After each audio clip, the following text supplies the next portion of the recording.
I'll mute.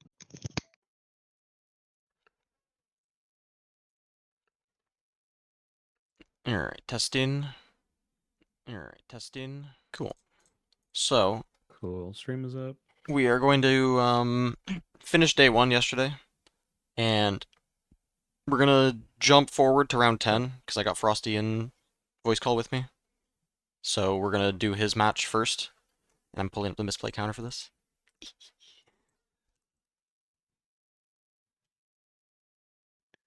I'm excited to see the misplays. And then after this, I mean, he needs to go to bed, because he's got a job, and then we'll go back and do round 9, and then do the rest of, at least, day 2, hopefully. Do you want me to unmute in the call, or should I just talk to the stream? I don't know how much the delay is on you. Please stay unmuted in the call. That way that I don't have to hear myself through the stream. Oh, yeah. Yeah, that's a good idea. Alright, so I'll just stay unmuted. Sure. And a misplay leaderboard going, oh boy.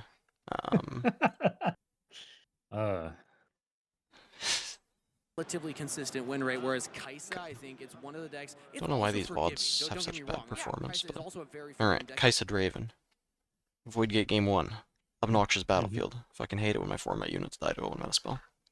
I'm a big fan. It is not fun. I love the hanging units on it just for Hex Decorator to come in on it. I think I won the die roll. Alright, yeah, and that looks like a disgusting hand. You just full keep that? I believe I did full keep. Seems good. He has a hard bargain in his hand. It's a good card to keep. What's up, Paper Towel and Joe Wheels? Yeah, I think my game plan was 2-drop Kaisa Forerunner. Oh, you hit a Forerunner too? I think so. I think this is the game where we had 6 Forerunners. Oh. Okay then.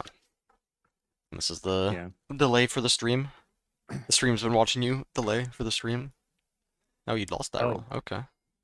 Yeah. Noxus Hopeful. Wait, he Oh, missed 2-drop. Hold on. Did he mull too? Wait, he mulliganed 1? Alright, I need to see what his hand is. Like, Hard Bargain Forerunner makes sense, but then what's the third card? Hold on. Very greedy. Frame by frame analysis. Is it 2 Forerunners? Can't tell. I mean, do you really need to keep... Maybe if it's his only hard... It is 2 Forerunners. So he kept double Forerunner Hard Bargain. There's no way that's right. That's kind of insane. I'm wondering if he's thinking about Falling Star, taking out turn 1 plays or something. Because he doesn't... I don't think he knows that I'm on a tempo list. He's probably expecting control. Is he? Because that was more common.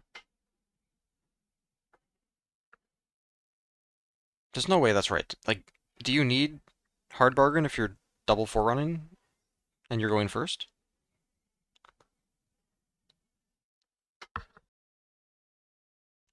Like, I guess if he falls behind on point tempo, because like ideally his plan is to just go score 1 battlefield, drop a Forerunner there, drop a Forerunner there. He's ahead by 1 point the entire time. I guess then you can time warp him, if that's his only hard bargain. But can he not fight you at the same time? Like put 1 Forerunner forward, 1 in base? I'm curious what his turn 2 plays look like. Because, I mean, the big issue actually is if he doesn't find a 2-drop, he's automatically behind on point tempo. And then the hard bargain doesn't even do anything. So no, there's no way this is correct. There's no way you can keep that. I don't think there's a reality that I'm keeping double. Because he could easily also miss on turn 2. He would just lose the game. Which, let's see what his deck list is. How many turn 2s does he have?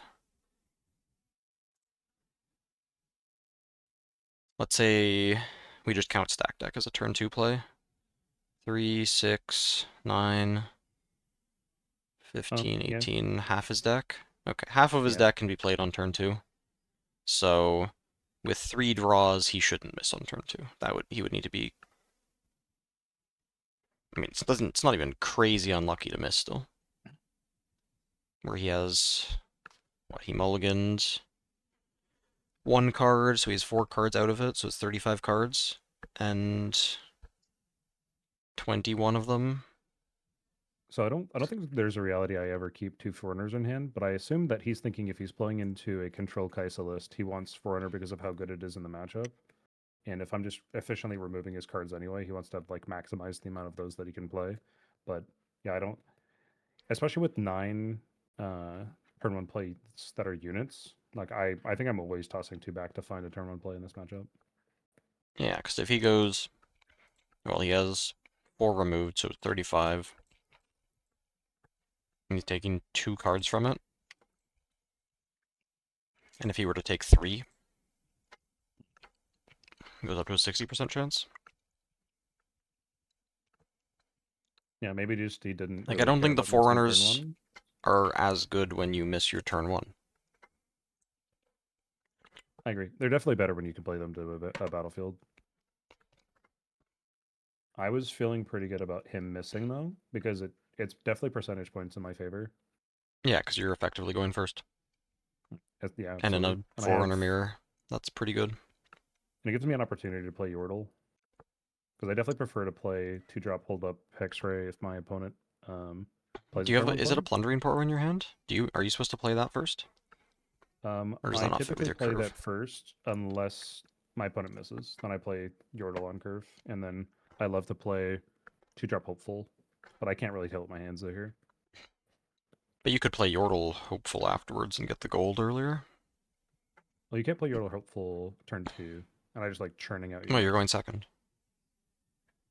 Oh, I could do that. You're right.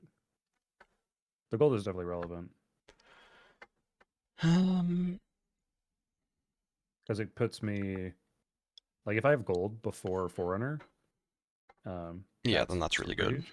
But you need to Yeah. conquer on turn 2 for that. You don't have a Forerunner in hand right now, so you don't actually have something that spends the gold on turn 3. Can you tell what's in my hand other than Yordle? I mean, you kept Falling Star, Stupefy, Yordle, Poro, and I think I saw what you top decked, but I forgot what it was. Second star. I mean, you've got 2 stars, so then the gold is also Yeah. really good. I mean, I guess against Draven, do you still walk on the battlefield and give them a combat win, or do you stay in base? It depends. Or I guess if you could just stack. I guess that Well, is my one opponent, value of the Yordle, is if you play Yordle, and then you have 2-drop Hopeful, hold up Stupefy, then you can trade with a Spinning Axe, and that's pretty good. and I think I always push my turn 1 play if my opponent misses his. I usually hang Watchful Sentry even if he hits, especially if I can hold up Hexray. Because here you have, like, slow spells.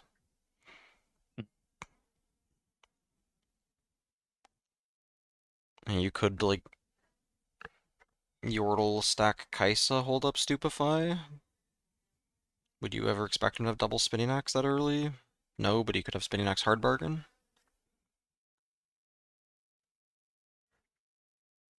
What the hell? No, could you link that?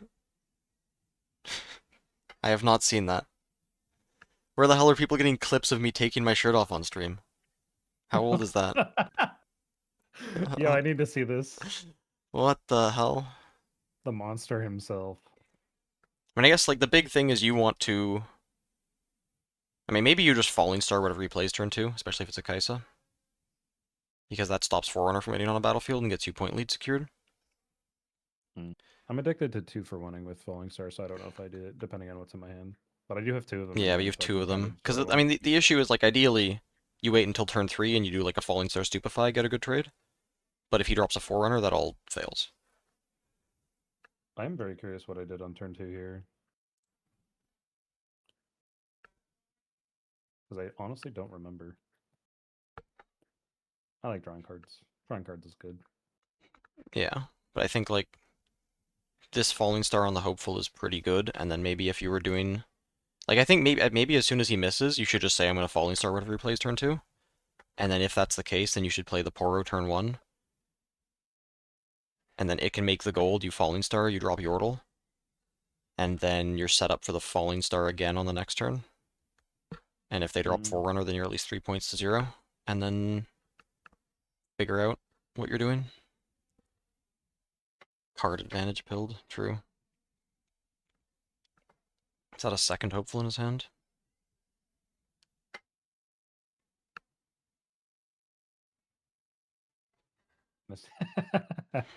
Yeah, Misplay one. my whole plan in here is just to get points early. But you're just gonna bluff Pressure the him hex to tech ray. Yeah. That's reasonable. That's a Mhm. reasonable plan too, is just to say. But then shouldn't you still do the plundering poro if you're gonna bluff hex tech ray? Is Poro in my hand? I thought that was in your keep. What else is in your hand? I can't tell.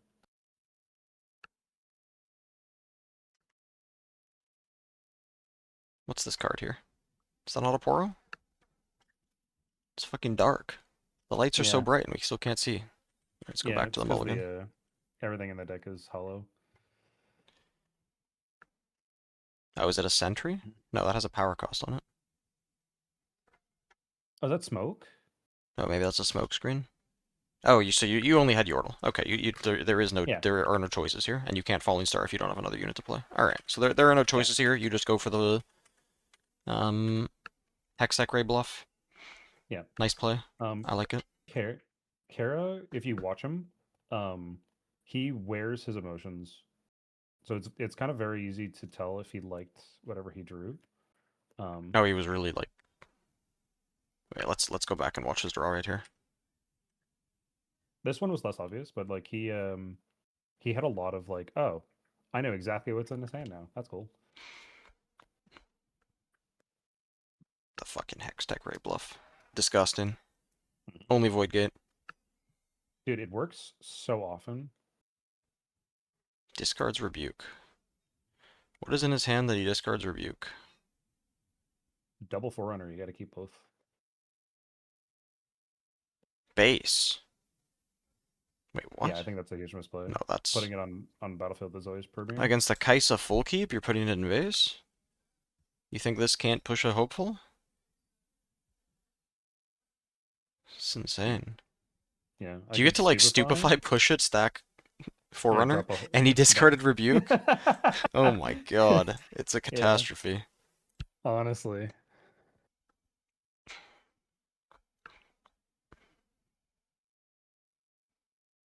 Like at least you need to wait until the Kaisa's turn 3 to know if they have Forerunner in hand or not before you discard the Rebuke. Because Kaisa deck should be playing 3 Forerunner.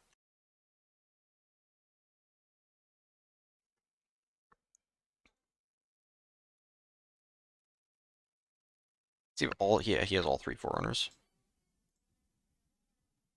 And a hard bargain. What else has he got? What else is this? Is that like 2 Dariuses? What are those cards? That's 2 of the same card there too. That's 2 looks like Dariuses. Darius. That's 2 Darius. Yeah. No, you gotta discard one of those. Like your hand is so Hard fucking bargain. slow. What Yeah, is hard this? You're bargain, gonna. double Darius, This double is like Forerunner. 1 card a turn for the next 4 turns. Mhm. Yeah, I definitely like my side of the screen. Yeah. Hang out with all that interaction in him.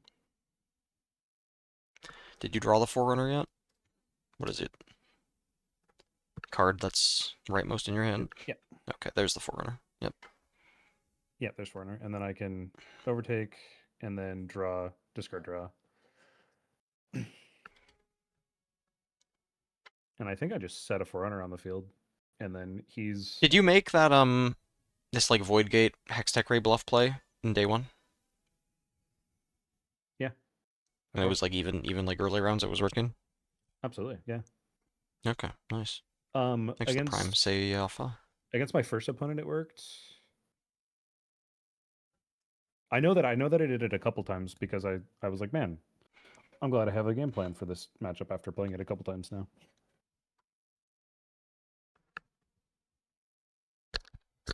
Vegetable druggy. Thanks for the prime. Yeah, it's my wife. Oh, nice. That's my husband. Yeah.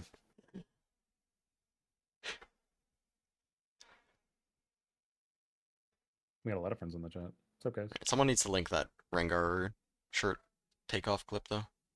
I agree. We need to see it on stream. Alright, so now we're gonna end up in the same spot where there are forerunners being stacked against each other in each battlefield. I mean, first of all, if he had Rebuke, that'd be pretty decent right now. Problem is he Okay. has 7 runes.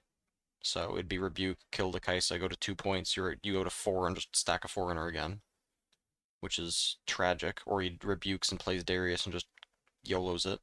And then you have to deal with the Darius, which isn't even going to be hard. Yeah. Because, I mean, that's the problem as well. If you're going to Forerunner War, is if you're behind on points, they can just take the Rebuke and go to the other battlefield. Yeah, a lot of what I'm doing is trying to get. My thought right here was to try to maximize the amount of resources that he's using on his turn, and then just counterattack with the max on the following turns. Yeah. Simple game plans tend to work well. Yeah. So, I mean, let's say he stacked the Forerunner with his Hopeful. You would have held to 2. He'd be at 1. Your Kaisa'd have nowhere to conquer. And I guess he's not threatening the Void Gate, so you could just pull back and drop Forerunner base. But Yeah. he is, I mean, then he can like Tide Turner or Gem Jammer across. But he only has 7, so he can't get a second Forerunner out at least if he does that. Is he running Gem Jammer? Oh, he's on Tide Turner. He's Pouty Poro. 3 fan, 3 Poro, yeah. Harry Potter versus Draco Malfoy. Yeah. Yeah, they were talking about it in the chat on stream. In the chat, yeah. Mm. He does have the. You gotta get the lightning bolt. Yeah. Goodness. But now he's down 2 points for free. That's like a game losing mistake already, along with the mulligan. Yeah, you're Every gonna see mistake some is more game losing. interesting mistakes. God, this Kaisa hand, 7 card hand. The fuck is that? The hair shuffler versus hand shuffler. That is also true. I saw that. Scared of taking. There is no risk with Forerunner. Yeah. That's the No, point of the card. Is you play it and there is no risk, especially when your opponent's not purple. Like 9 times out of 10, it's always correct to play it on base, just to force my opponent to do stuff, and Like then I this get Forerunner resources base is more afterwards. reasonable. The second one, but the first one goes on a battlefield every time. Mm.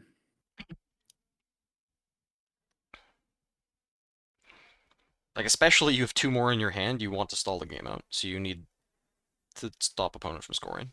And a 4 in front of a 4 is not going to stop a Kaisa. Yeah, I think one of the next mistakes is when he pushes the Forerunner to the Void Gate, or he gets a second Forerunner on Void Gate. So I'm not pressured to go to that battlefield at all. Yeah, because he's so far behind on points now. So, I mean, you saw him discard a Rebuke too. How many Rebukes is he on? I don't know about pulling back the Kaisa. I'm not sure if this matters or not, but I'm like, I mean, I'm you're trying to threatening like a maximize. cleave, which is decent. And if he uses, I mean, a even bunch a of stuff to get Stupefy. over 12, If you keep the Yordle, you're threatening a Stupefy push Mhm. against 6. Like that's the thing too. Is like 6 is not enough to hold on its own. You have to support the Forerunner with other stuff. But yeah, like there is no punish for you stacking 2 Forerunners together. Yeah, especially I if he mean, gets over 12, I have 12 extra Might and Mace. and you have that goes to, what, Smoke 18? in hand, so it's like you're safe even if he does Rebuke Spinning Axe. Yeah. So, or like Rebuke Darius, you can kill the Darius off. You probably trade with the Forerunner instead and leave the Darius. Yeah, you leave the Darius, but like this Yordle. this is already safe enough, so I don't think the Yordle needs to go there because I think the Yordle helps with the attack threat on Void Gate because this is also going to 6. This attack, which is pretty good. Okay. Yeah, I don't think I move it. I think it would not make sense to move it. So if I do, that's okay. Cool. It's always the questions you have to ask yourself, your past self. Yeah. Did you actually make the right decision? Alright, Yeah, draw it would have second been a Rebuke. vibe check. He's got the Kaisa, he's got the 2 Dariuses, so now he's probably going to Rebuke Darius you. And then, if he sends the Darius by itself, you just smoke, and he face plants. If he sends it with the Forerunner, then you take the trade. He gets combat win. But then, the Darius is naked. What's his rune count? Is it 6? Should be 7? 8. Oh, yep. They were hiding. And then this game's kind of over.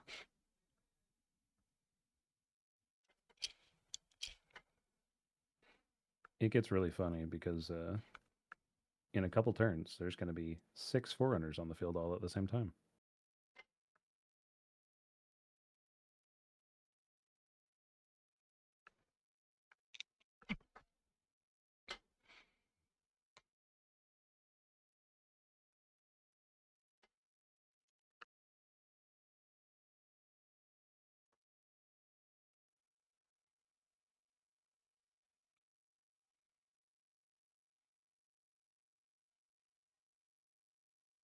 Maybe the clip wasn't even real.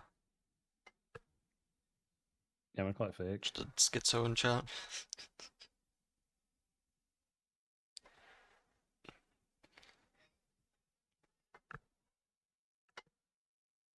AI photos, you say? Alright. Kara, make a move. Surprised they let him I have a get- notebook on the table. They were very picky about that. They were too. I had some really cool custom tokens. They were like, nah. Poro gold tokens that are card alters? Nah. Never seen push-ups at Riftbone. Did they show them? Wait, people actually saw the push-ups? No. Alright, first time you ever heard about rip push-ups. You were there? Wait. Your wife was there? Yeah. Oh. Alright. Yeah, she watched our games and stuff. Alright then. She was just stealth mode. Did you meet him? Oh, No. hold on. We actually have some things happening. He played another forerunner to Voidgate. Yep. To prevent the counter assaults, and I held the 5. Yeah. Riveting gameplay. That is the gameplay of dreams. And I guess what is your loss condition here? It's getting a time warp hard bargained? Yeah, but I have no pressure to use time warp at this Because like stage. what is going to, how is the point tempo here? He goes to 4, you go to 6. He goes to 5, you go to 7. And then you could just sit on this battlefield forever. And then even if he goes to 6, breaks you, you get infinite mechs and can still just counter push. Exactly. And there's still tons of interaction in my hand. I want to hear the commentators. One, and we're getting all Clip six it, ship Ferris it, post it. forerunners onto the board. Kara's like, The what commentators are Ricky, not bro? worth listening to. Yeah. The guy was he knew the game rules. The lady seemed like a nice person, but she commonly would say things that made no sense as a caster for the game. What is their commentator selection process? So Casanova mentioned to me that they were trying new people today for this. Okay. They're just, I think, Like they were doing trying like a new tryout, I people guess, or every something. event. Yeah, Yeah, trying to see what makes sense for the long term. I guess. But do they, like, how do they have any kind of tryouts for these people to, like, test their abilities to cast? I assume so, but the commentators were not on par with what I'd expect. I mean, I guess whoever's from a doing Riot event. the testing also isn't familiar with the game or something? I guess, I don't know. I don't know.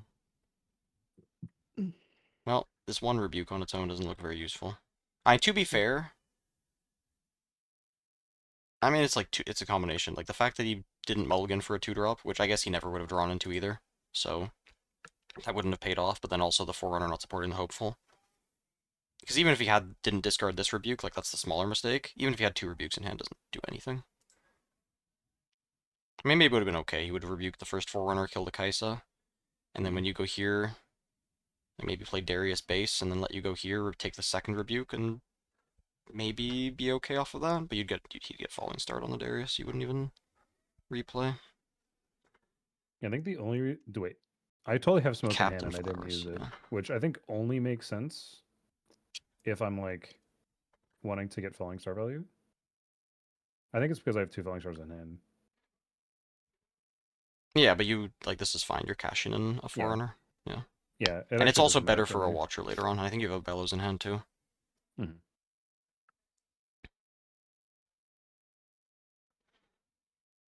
And then I can have smoke for Darius play. Yeah, okay.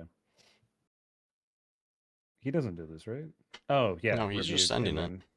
Mhm. And I smoke and end his day. And then he hard bargains it.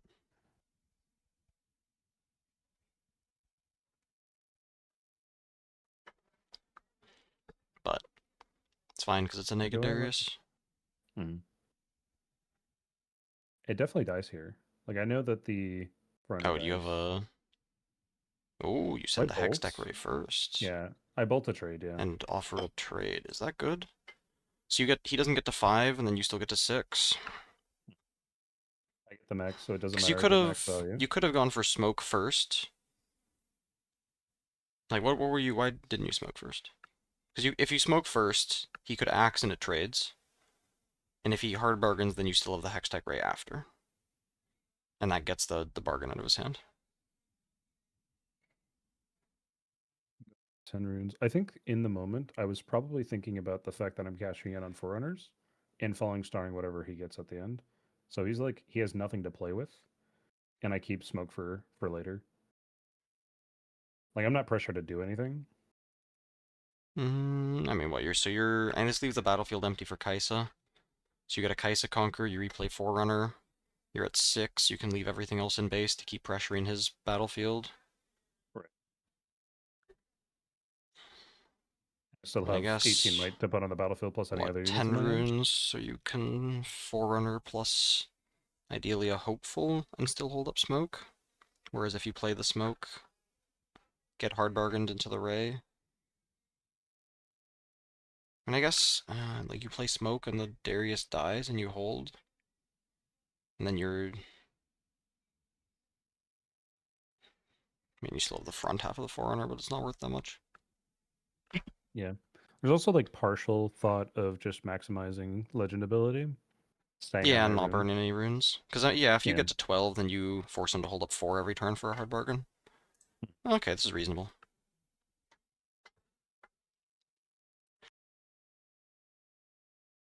Because, yeah, I guess this trade is good enough. And those Hextech Rays, like Hextech Ray is not going to be that useful, since all of the fights are going to happen on Zon Warrens.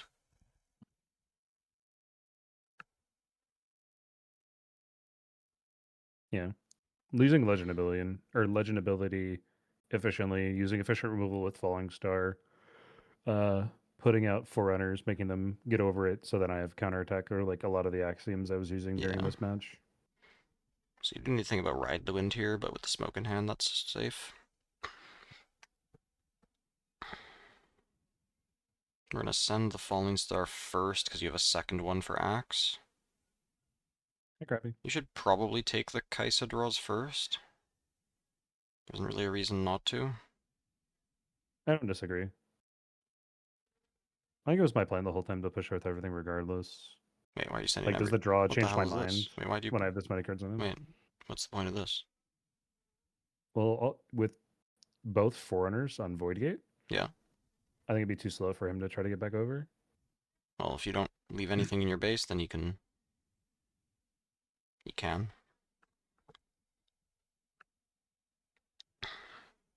Like, you don't need... If you're going to stack Forerunner with Kaisa, like, how many runes is he going to? He's going to 8? So the best he could do is, like, 3rd Rebuke with a Darius. Maybe with a Cleave, so you could at least have 2 mechs in your base for free. And then that means that both of these Forerunners still have to stay. I felt pretty relaxed on this point. I don't know that I... Yeah, I mean, I guess, like, the question is, how do you lose from here? Yeah. And the answer is...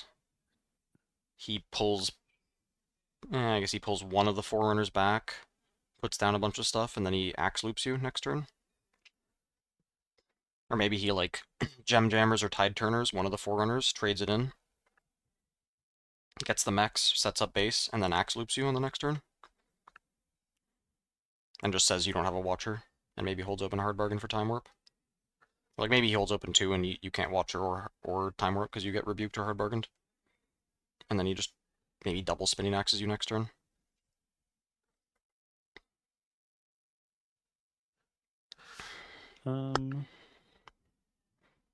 Curious what's in my hand. Oh, I just killed this. Okay, he's... Yeah. I mean, he's playing to not lose to... Actually, I mean, I don't know why this fan is... I don't know why both the Forerunners are there if the fan is going to go there. Like, you could honestly pull both the Forerunners back.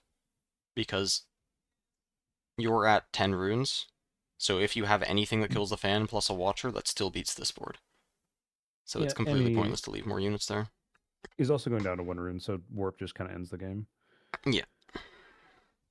And I think I Falling Star double Stupefy because there's no warp in hand. Him not pulling back the Forerunners, I guess he's just Yeah. playing around my like accelerate units, like Watcher, Yeah. But I mean, Darius, like, etc. you should just have at least 2 mechs in your base. Hmm.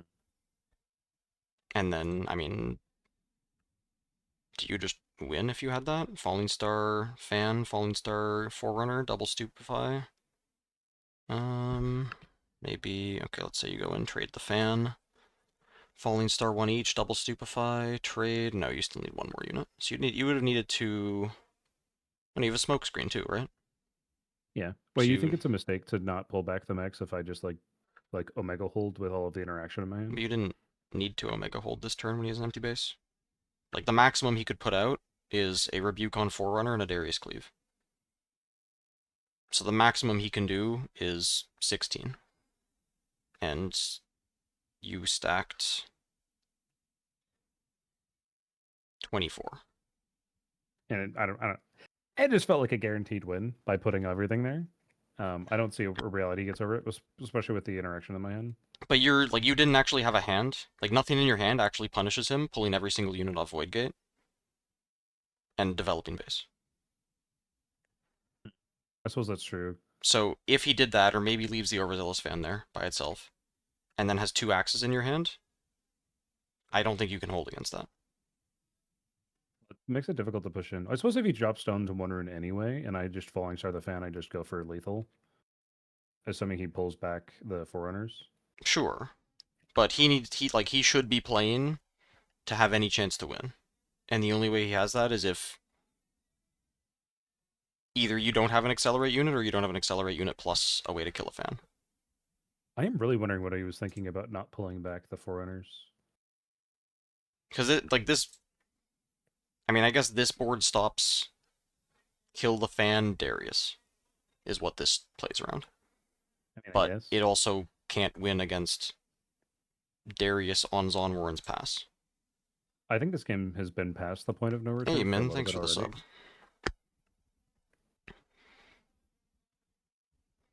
I mean, Yeah, you skipped mostly, that it's all like the time. 99%, but you didn't have any way to finish the game on Void Gate. My whole my whole plan at that point was just put stuff there. He can't get over it. Profit. Yeah, but if he has 2 axes, he can. When Like, the let's say Jim goes to 9, he double makes the best possible play, which is, he'd get to I 14. mean, let's say it's still Draven, pull back both the Forerunners, and then let's say you kill the Draven and stack some more. Let's say you stack 30 might on the battlefield. And let's say you have smoke screen. Let's say 34. And then he has 9 runes, so he can do a Darius and 2 spinning axes. So he can do 12. So let's say you have 34. So he does 12 twice. You go down to 10. He does any Dariuses at some point. Gives both the spinning axes, that's 13. So he can clear you even if he gets slightly inefficient trades.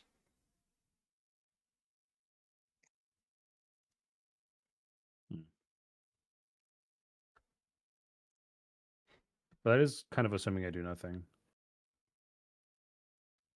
I mean, you clear his 9 might, or like what would be a 9 might Draven, and play another 6 might on the battlefield.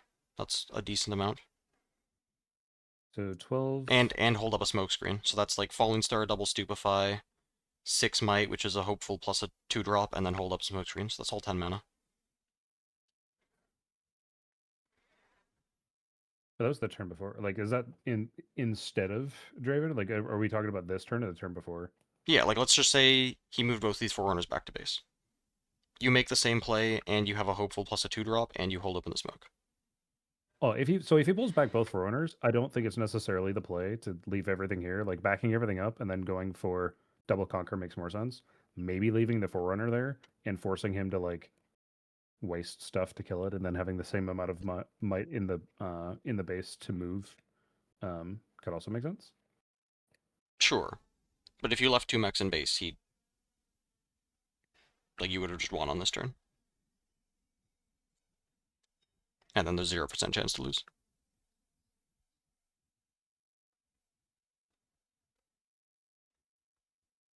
Oh. Me in the moment was probably thinking hold the win. Yeah. And it's fine. He had nothing. Yeah. Why does he have Falling Star in against you? He saw all of those little units. I have double Yordle, Falling Star, and something else. What was the card in the back of his hand? A Darius?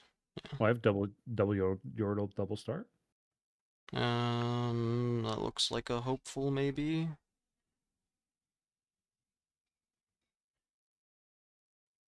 If that's a hopeful, are you supposed to keep the Yordle curve?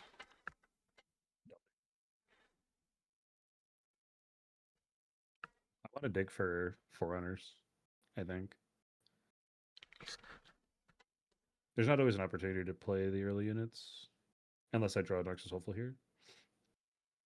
I'm not sure if that's a Noxus Hopeful in your hand or what that card is. That looks like a Noxus Hopeful. It looks like it has a power cost. So I have no idea what that actually is. I think opening hand was double Yordle, double Falling Star. And then I just drew a Smokescreen then. Yeah, okay. Off of the Yordle.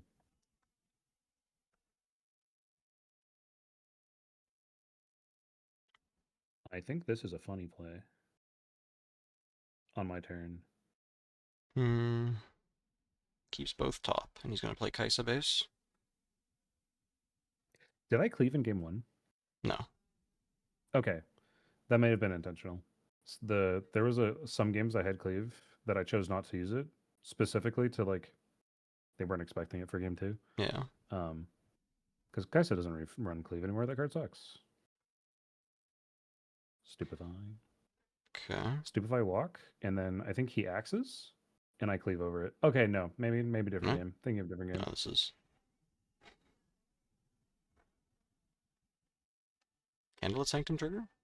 Oh, I don't miss it, do I? No, it's gone.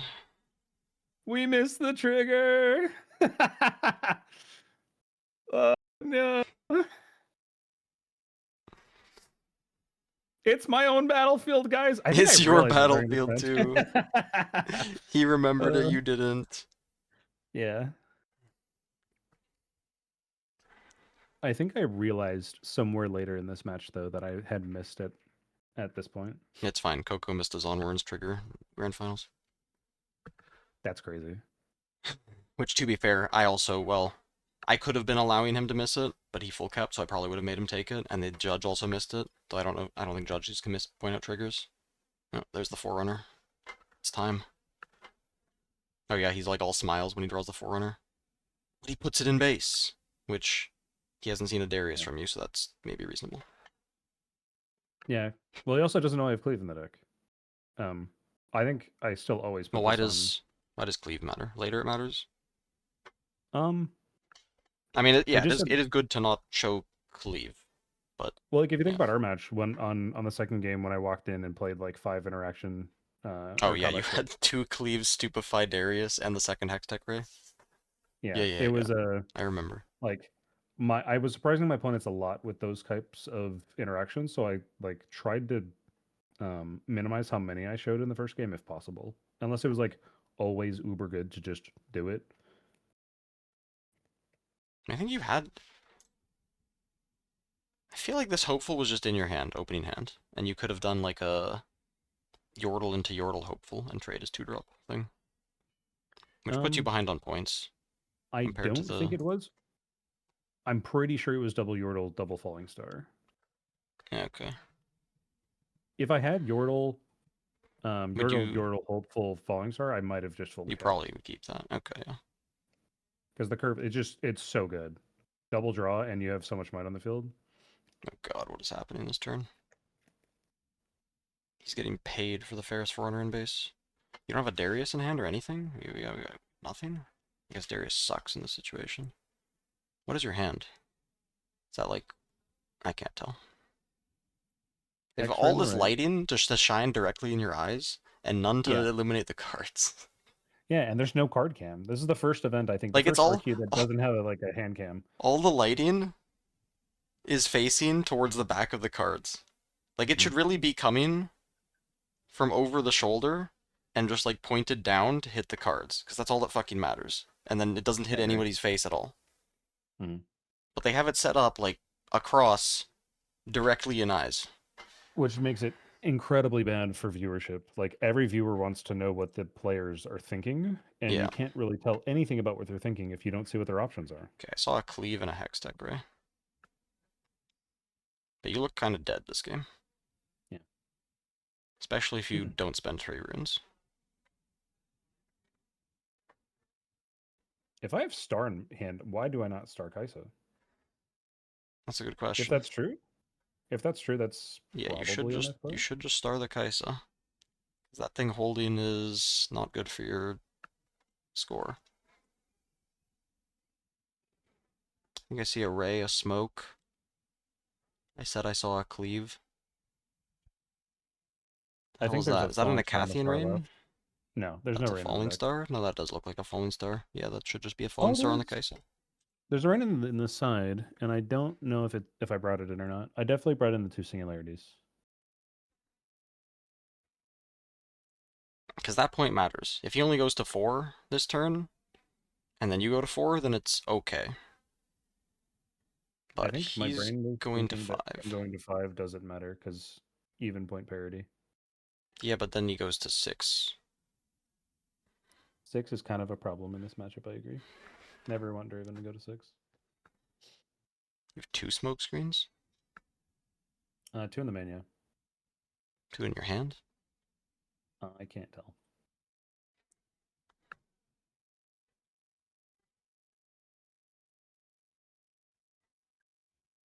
I have heard it is a different production company at Hartford than it was in Atlanta. You're just gonna get hit by another Forerunner. So you have 1 less turn to exist before the Forerunner hits you? Oh, there's the Candlelit Sanctum discussion.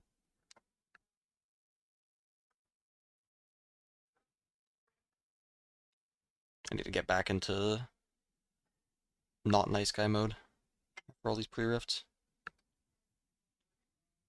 Oh, we were so friendly at the table. I mean, I think I was pretty friendly. Well, he didn't let you incredibly take your cordial in trigger. both my matchups. Oh no, I didn't ask for it. Well, yeah. But not like at a pre-rift, it's like, opponent realizes, just like, yeah, sure, take your trigger, turn later. He had a bit of an accent. No, it would have been later. So there's a point where like he conquers with Kaisa and he says draw trigger. But all of like me and the judge both heard draw 2. So that was a discussion at one point. Do I falling star the max after this? Surely not. It was there the whole time.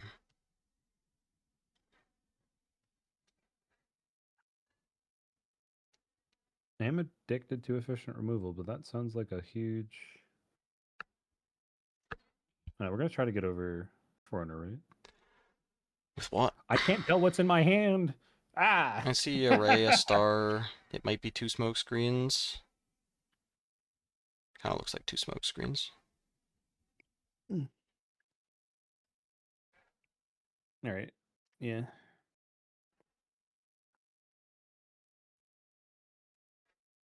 Oh man, if there's smoke and bolt in hand, I'm kind of sad I didn't go for the bolts. Oh, what am I doing?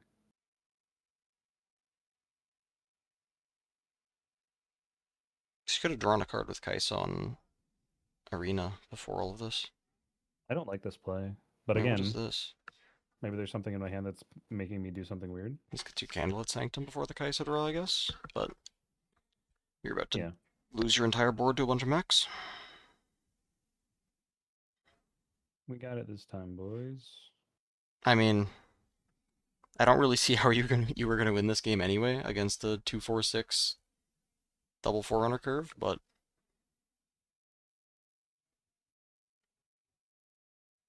especially when that Kaisa gets to hold. It's not a good spot.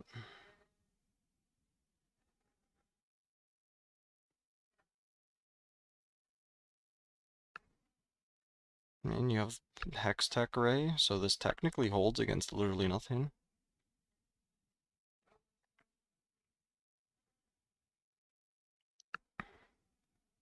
Uh-huh. He only needs to get to 6, so we can just send it. Yeah, this plays weird. Man, he could even get to 7 with his hand. He's got Cleave and Rebuke and a hard bargain. Missed opportunity to pull off the whole like hex tech ray, and then push, and then if he axes, He only had one respond mana. to the axe with smoke. Oh, you only had one. Never mind. Yeah. No, That makes me feel a little nothing. better. Oh well, I guess no. You had smoke in hands. You were safe against the axe anyway. That makes me feel a little better in it about myself. Okay, and now he cleaves.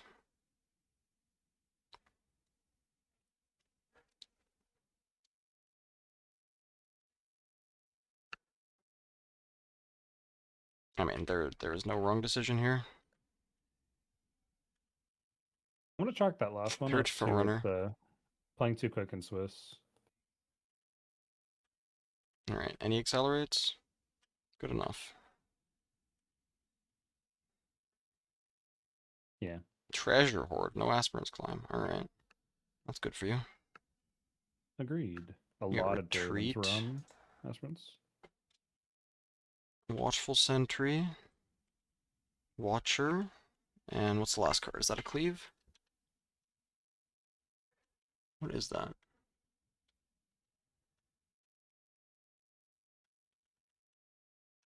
Red card.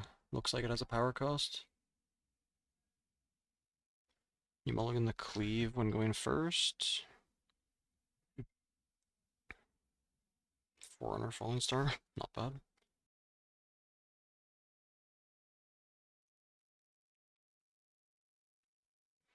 Hex Tech Ray. No Arena's greatest trigger missed. Or did you guys handshake on that? No, we hadn't triggered it. Okay, that's good. Yeah, every opponent that I had during the entire event, we agreed to start 1-1. Every single opponent. Yeah, it is like everyone saw what happened to Alan. Never again. Yeah. It feels Alright. bad to win that way, and it feels even worse to lose.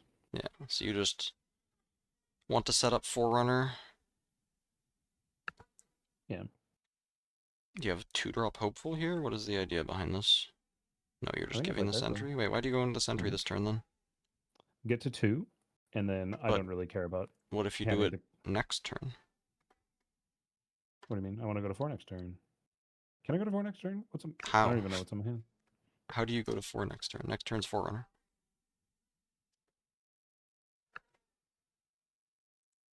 Oh, I'm saying points.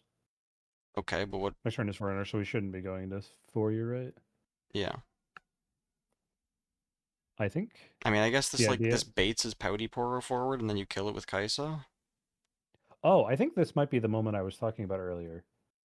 So there's a couple things happening. One, I don't care about sacking Watchful Sentry for a draw for both of us. Mm-hmm. Second was I want him to extend his units forward so I can counter.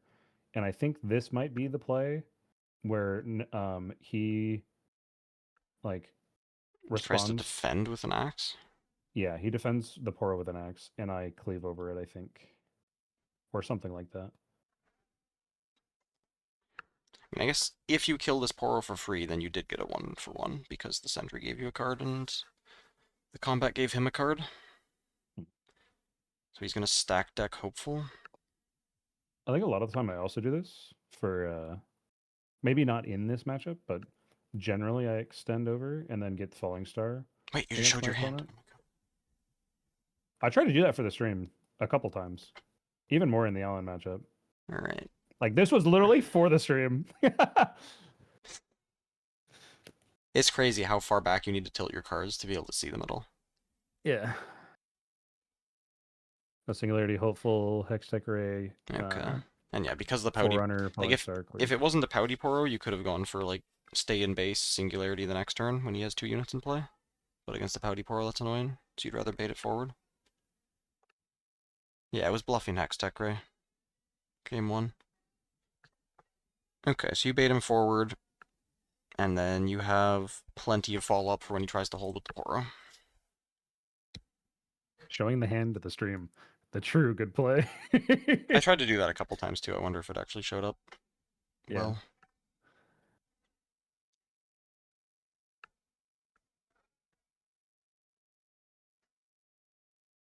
I was so confused why there wasn't a hand cam. It was so nice when I was watching other events. What? Oh, so he's just trolling. He saw you play a smoke screen last game.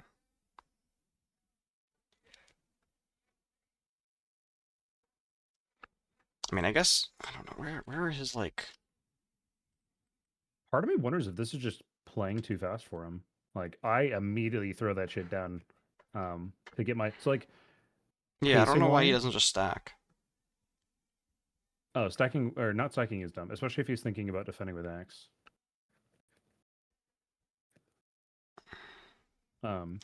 Like, didn't he see a second hopeful off of the stack deck that he was thinking about for a while?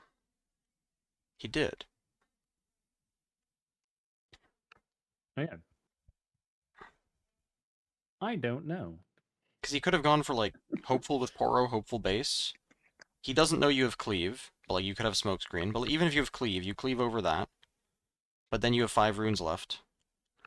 I guess then he gets falling star. Your hand is just actually just too good against anything he does.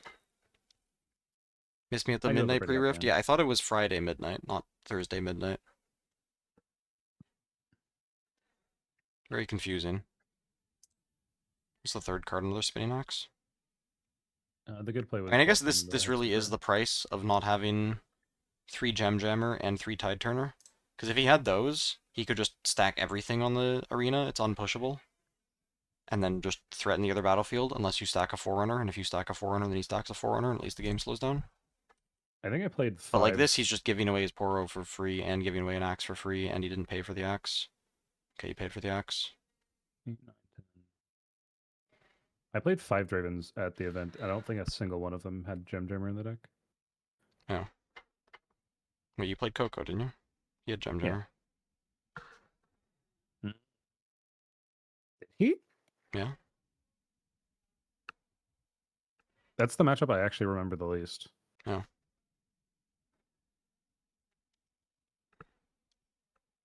I was pretty tired at that point. Guy's got no endurance. What? Crazy. First ever RQ. No endurance. Okay.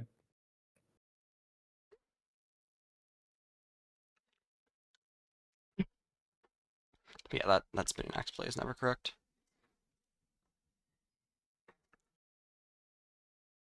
I'm gonna say that it was a good play on my part. I can appreciate. I mean, I think if you don't have the cleave in your hand, sending the sentry forward is probably bad because then you can't punish him just killing it and stacking. But with the cleave, then you have the punish.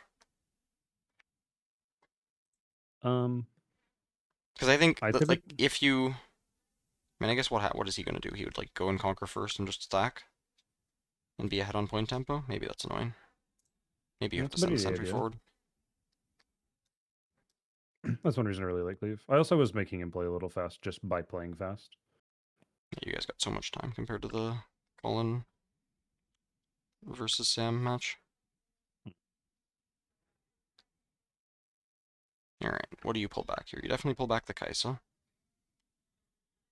Do you pull back anything else? Maybe you just keep everything? No, you have a Hextech Ray, so you're safe against a Rebuke Spinning Axe. You keep My gut tells everything. me I don't pull back. I'm in the I want to hold to get points mode. Make him uncomfortable about it. I'm point tempo, so he has to get me off the battlefield.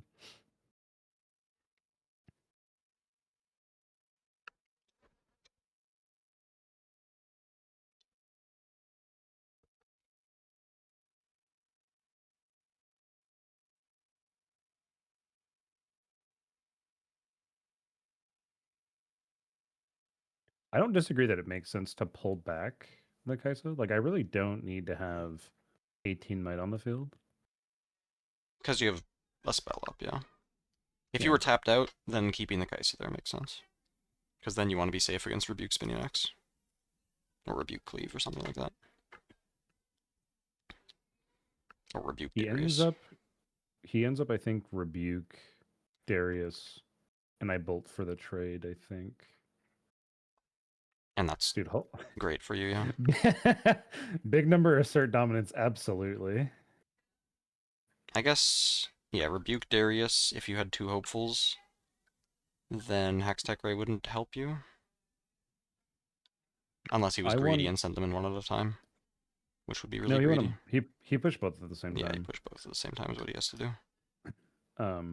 I won a lot of Draven games by doing the Kaiser Holt strat. You just kind of get addicted to what works. You have Stupefy in hand?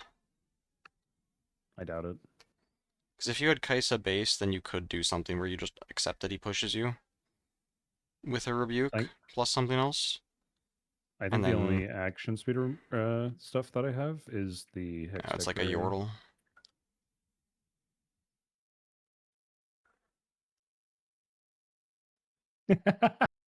Yeah, your chat's awesome.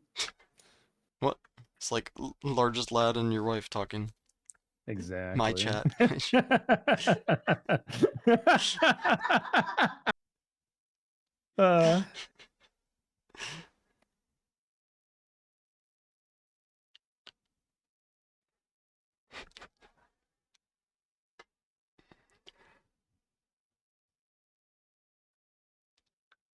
No draw for you. Alright. Do you miss your Ferris Forerunner trigger? No, it was rebuked. Oh, wait. Yeah, you don't have a board. It's not great. Untap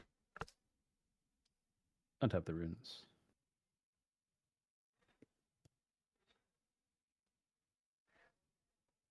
I guess he has no runes, and you have Falling Star on the max. Do you have a Darius in hand, maybe? I think so. Yeah, that'd be pretty good. So you're set up for the... Hi, Jordan. Dude, all of the guys from my local Singularity. What the hell is this card? That's Singularity.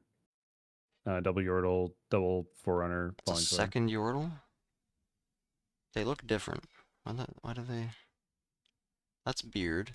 That's like... That almost looks like Eclipse. Yeah, I'm like, is that a Yordle? Is it like the shadow messing with me to make it look different? Maybe. I think we Falling Star the max and base, and we doubled Yordle. So let's say you pulled back Kaisa, it's not great. Yeah, so holding with everything was what worked out against Rebuke Darius. Was necessary. Well, I guess, let's say you pulled back Kaisa, he does Rebuke Darius, you kill the Darius, the Ferris gets in. He goes to 5, draws a card. You have Kaisa 2 max invase, he pulls this Hopeful back, which, why is this Hopeful on the battlefield, actually? I guess he hasn't seen a Darius from you either, so he doesn't think you have any accelerates. Which is fair. Okay, so then let's say he would pull back, though. So you'd have Ferris Forerunner on battlefield, Hopeful base, you'd have Kaisa double mech. You would... I mean, you would just, like, Singularity Falling Star him? I think and go to 6? Yeah. Which... And you wouldn't have spent the Hextech Ray on the previous turn either?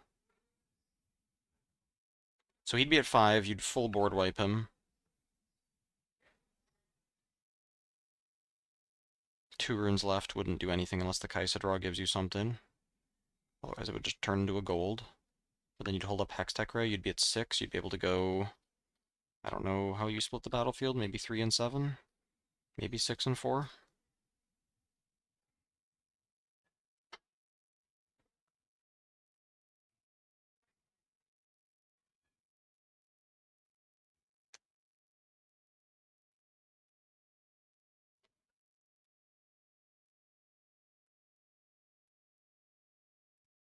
Yeah, I think I'm supposed to Yordle first, but yeah, I don't if you're going to be playing Yordles first, you should do that. Does it matter? No, because you don't have enough for a Darius anyway. If you had one more rune, then... Oh, there's the Darius. There he is. I think I was confident I'm not stopping him from going to 5. It just felt like Yeah. But if better you to had one more rule. rune, then if you Falling Star Yordle, then your Darius isn't active. Yeah. But you don't, so it's fine. And I don't think if I Falling Star or Yordle into Darius, killing Hopeful. Oh, then I use Falling Star to kill the back line, and we don't drop the second Yordle. Do I have enough runes for that? 5, 6, 7, 8, 9, 10. No, I was 1 rune short from that play. Yeah.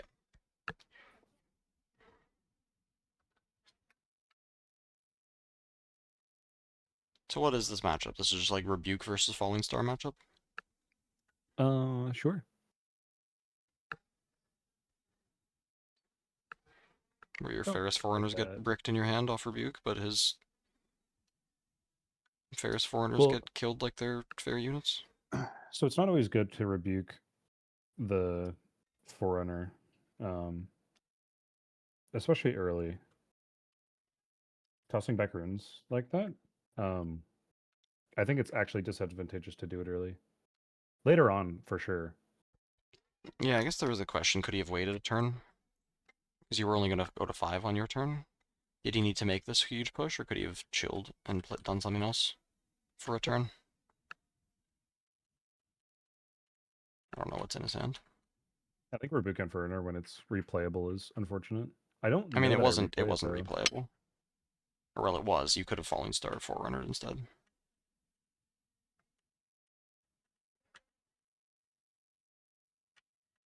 What's in his hand? I see a cleave. And I see nothing else.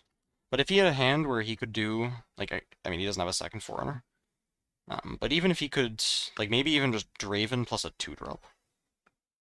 You go to 5, but because you don't have any units in base, you can't get to 6. Without a Watcher or a Darius that he hasn't seen. And then he pushes on the next turn when it gets him to 6. Is probably a better play for him. But that's with me not having any clue what the hell is in his hand. Because that push was too early, especially into open runes, where if you have a Hex Tech Ray, like, if you have a smoke screen, doesn't he just lose? You just hold, and his attack face Yeah. plants? 100%. So no, that was never a correct play by him to make that attack. Yeah, and there's Noxus Hopeful on the battlefield.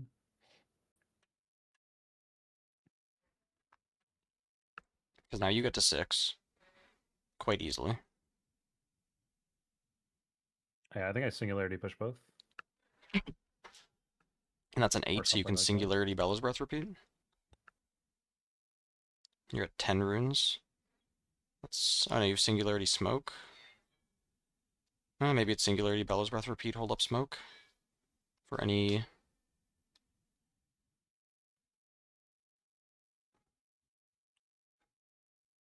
non-Darius stuff. Yeah. The casters right now, we're talking about me playing a Forerunner right now. Oh, really? To a battlefield. Yeah. Yeah. Good. And they're like, hold on, not a Forerunner. Yeah, Bella's Breath repeat, hold up smoke screen, go on both battlefields, tell them to have an accelerate. Yep. Plus a spinning axe or a cleave. And then you hold the 7, and you can also Darius. So game's over.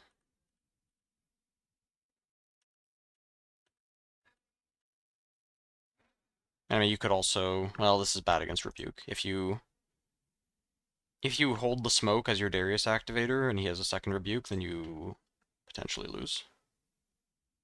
Oh, it was a second Bella's Breath. Okay, well, that I don't like so much. So him I guess it cleaving still here? taxed him. No, it still taxed him, so now Yeah. your Darius gets in. Yep, that was the whole play. Okay, sure. Did we get another good play for that one? Taxing his runes?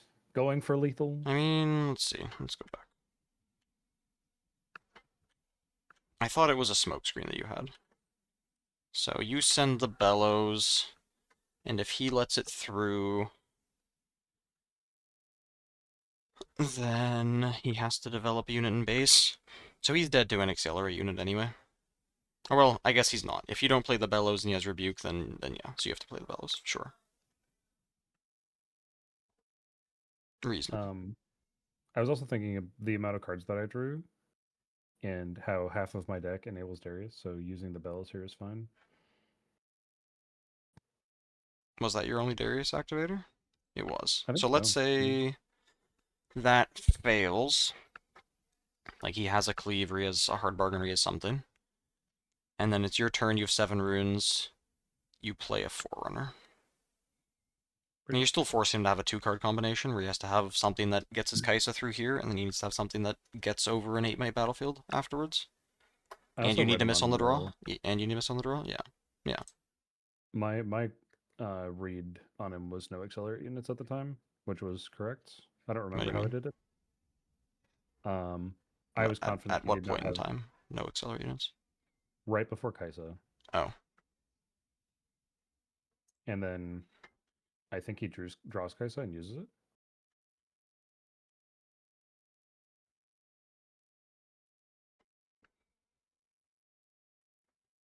But you can't see that from the stream. Slides the card on the table. Nobody's seeing it. Hmm. Shuffles the cards. Yeah, no idea. Yeah. Alright. Not bad. So what went wrong? Game 1, he didn't stack his Forerunner with Hopeful, which gave you a 2-point lead. And then you at least gave him like some small percentage chance to be able to win, but it didn't really matter in Game 1. Game 2... What happened in Game 2? This is Game 1. Game 2, you miss a candle to trigger. And then you don't Falling Star the Kaisa that's holding here. Yeah. Which gives him point lead. And then, I mean, you get triple 400, so you're kind of fucked anyway, but... And then Game 3, he does the Spinning Axe on a Poro play without trying to also defend with Hopeful. If he stacked the Hopeful here, would you have attacked into it with his 2 mana open, or would you have gone to empty battlefield? Was he tapped out? No, he had Or 2 no, up he has 2 for up? the axe. Cleave in hand. I think I go to empty battlefield, right? Yeah, I think you should, because Like you're ahead almost on points. assured Like, I to. think that is actually... Because of Arena's greatest, it's better to push the sentry in. Maybe it's better to push the sentry in no matter what, just for the point tempo. And then you accept that if he dies and draws a card. I think the game is is grindier if there's no Arena's greatest. Maybe then it's worse, but with Arena's greatest, you definitely have to send the sentry in. Yeah. Yeah, I think on Arena's greatest, especially. Yeah. I totally agree. Alright. See if I pull up the misplay counter for this. I don't know who this VVES guy is.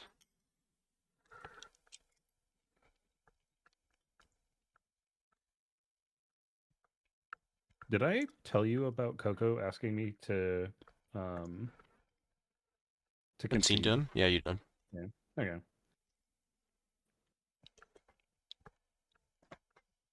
Friends were more bothered by that than I was. I presume that was not an uncommon thing for people to do.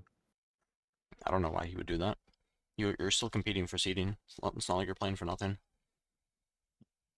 And he has to earn his way into top 8. Fair. I mean, was he making the argument that it's a good matchup for you, so you should concede them? No, he didn't make that argument. He did seem like he was trying to pressure me a little bit into doing it, but it was just me doing him a favor, as was his words. He did seem a bit I bothered mean, that I declined. was he like doing him a favor? Was that like at the table that he brought it up? It was between rounds because I was 11-0. Oh, and he so was you knew 10-0 you would get matched? Yeah. I mean, was he trying to offer equity or something? No, there was Okay, clear no then- exchange of like. Then yeah, I don't know what the point is.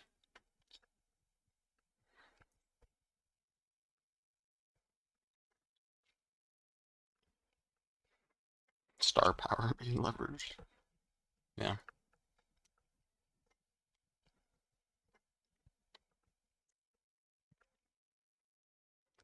Hogbound. Change your name? Sydney? Yep. Yep, sure am. Gonna be a hell of a flight. I'm sad I can't join you.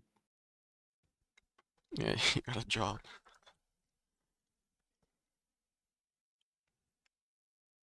What weirdos work jobs nowadays? I mean, really. You know, it's a Pokemon card economy. Riftbound card economy. Honestly. Backbone of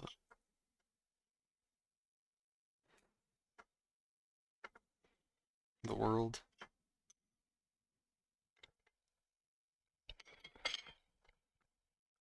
See a Zinzao. Does he sack this Poro? Against Fiora, you get hit with a punch first. This is Arena's greatest, though, so you do really want to get to 2, because you are going to get to 4 next turn. That's an interesting point. He has a Singularity in hand, actually, so we could go and Conquer, and then drop a Singularity off the gold on first mate plus whatever else gets played, and then go get in. And Fiora will have 7 runes and need a second first mate to get on the battlefield. Is there any reality that you play Arena's Greatest Game 1 into any matchup? What's the deck list? Does he have a different battlefield that's even better? No. No, I think you're supposed to do Treasure Hoard Game 1. I don't know why he did Arena's Greatest, but he won the die roll, so yeah, he got paid. He That's passes. so crazy. Okay.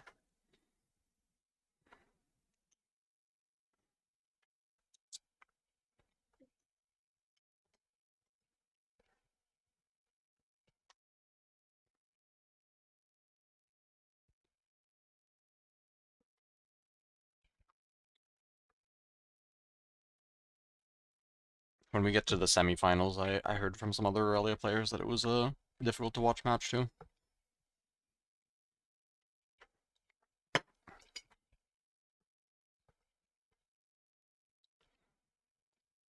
We're gonna go in anyway. What is this Fiora's hand? I think there really is something with the camera angle too. I think it is coming in slightly from the left, so you just can't see the player on the right's hand. Wait, what is this? He's just dropping a set? Hey, Waller.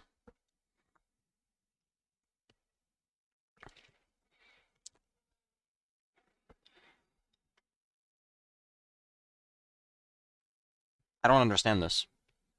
So we're just gonna say, like, Call of Week doesn't exist? Singularity doesn't exist? He better have a Call to Glory in hand, or this is just unbelievable levels of trolling.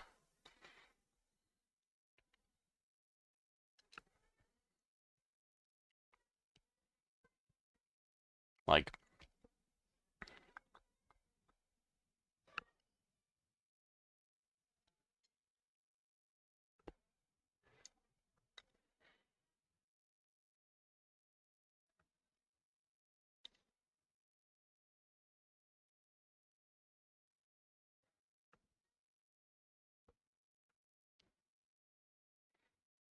alright, good night, Frosty. Wages of Pain. Stops to think.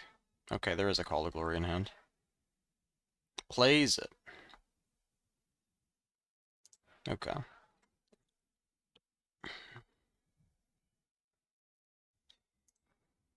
Interesting.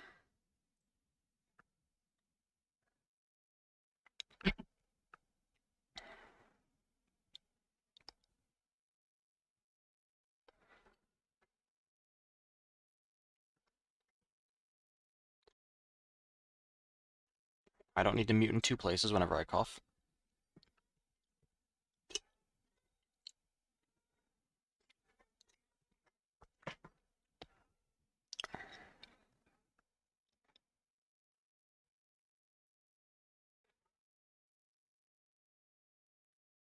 Yeah, if there's a Call to Week in hand, he's dead.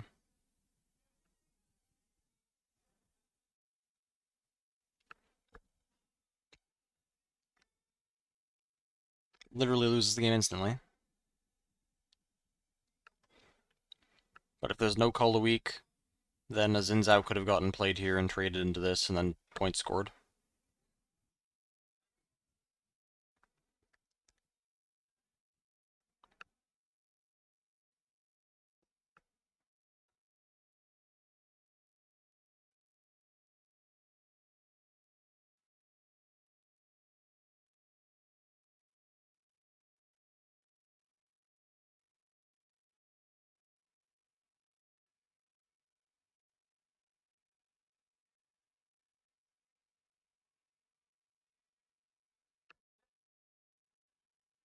Vada day 1 to see.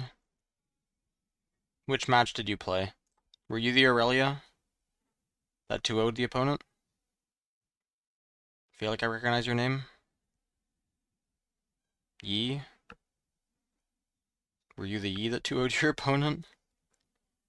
I was pulling for jacks. Oh no, that match. Oh boy. I mean, yeah, there's a lot to learn from that match, I guess. I think. I think there were some weird things that happened in that match, I don't remember.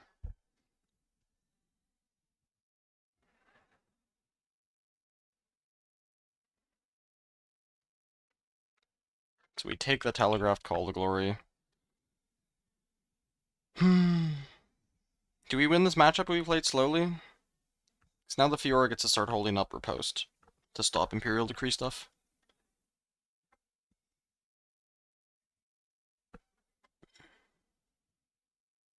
What happened? Oh yeah, the Jack... Oh, I remember. The Jack's mulligan to Brutalizer in game 3. And it was his only piece of equipment, and then he died.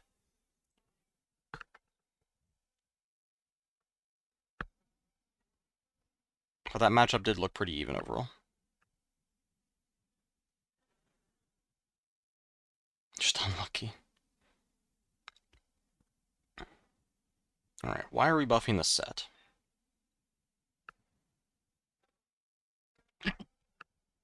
Why did we buff the set?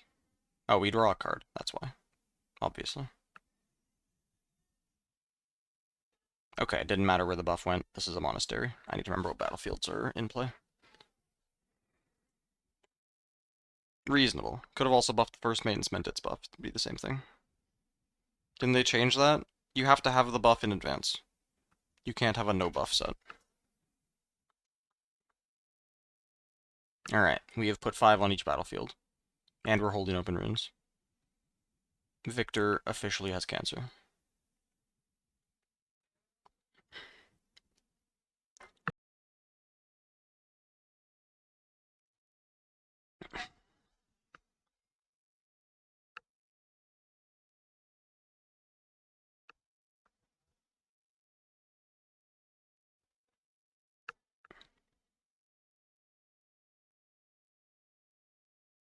Well, yeah, I mean, Fiora flipped the game against Call of the Week. There was no Call of the Week, and wins. Because Call of the Week is a card that Victor will keep in Mulligan and Mulligan 4. So it is about a 50% chance for Victor to have it on turn 3 after Electra and Yordle. Like, that's literally after seeing 10 cards. 60% chance. I mean, obviously that's assuming he mulligans 2 cards. For Call of the Week specifically, which he probably doesn't, but...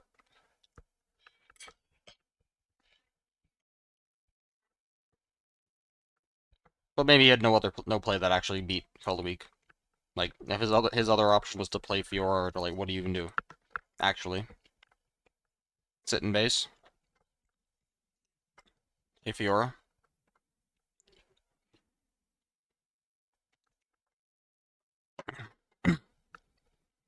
Conquer with set, not draw. He's low on cards after the Call to Glory. So he doesn't need the card draw. And he has Doran's Blade, so we can make the Fiora big off of that.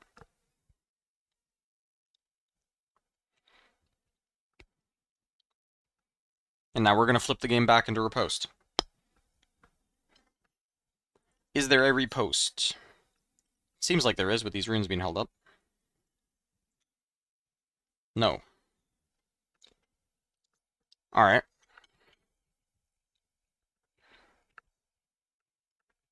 We do want to get to 4 points as Victor. So we're going to need to repeat a Bellows Breath. Healing one of the units on a battlefield plus the base pit rookie.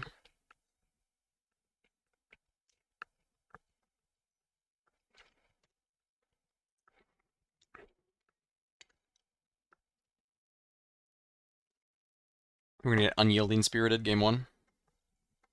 Does he have a Bellows Breath? Can't tell. Sure does. Should be repeated. Yep. Full clear. If you don't clear, we're gonna Death Grip just to cycle. Yep, they still die. And then Victor goes to 4. Fiora's got no board. This isn't a yellow Fiora, so no accelerate. Make a token. Very nice. Start with a board of 5 might. Clear out your opponent's 12 might board and double score.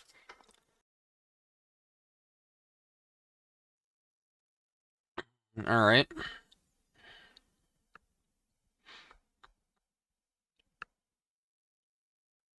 Imperial Decree, pretty good card. Bellows Breath, pretty good card as well.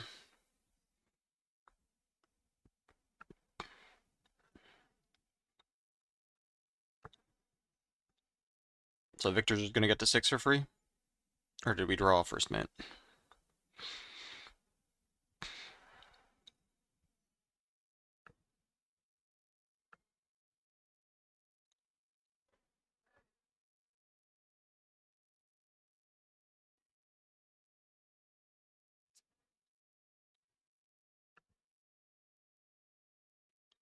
Yeah.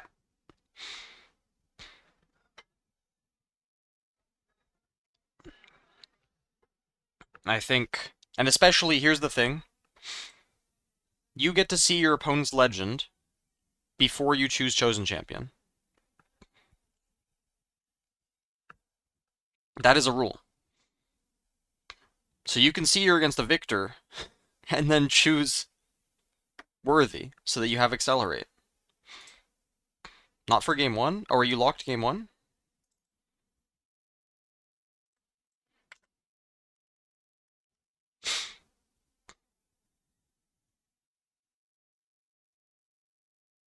Oh no, you register with one. Okay, no, you are locked to what you register. I'm wrong. That's interesting. So when they show his deck list here, it just shows shows victorious. All right. It is just locked. So victorious is better against Kaisa.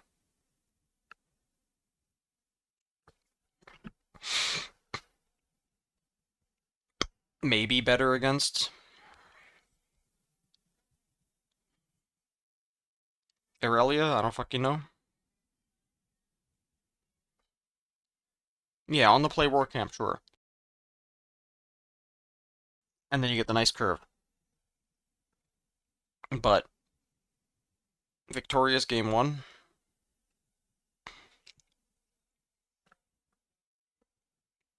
Are we dropping Singularity on this? Have to pay Deflect, but we don't have a win condition in hand, because we already used Decree, and we don't have a Watcher. Is there a second Call to Glory? Nope. Alright.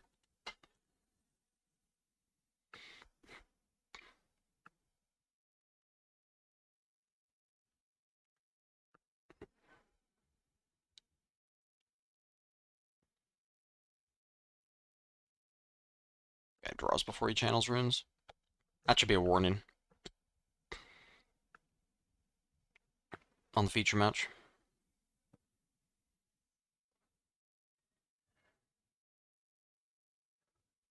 Armory.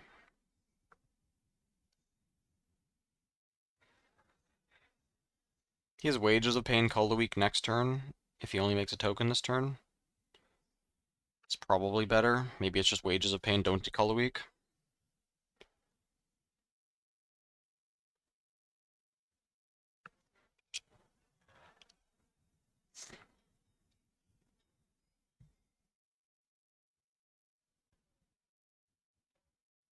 What is with this Victoria, like, Fiora directly to war camp stuff?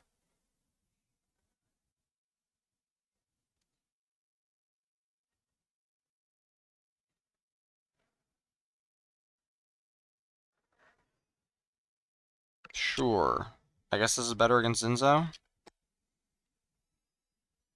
But yeah, you don't trigger the legend.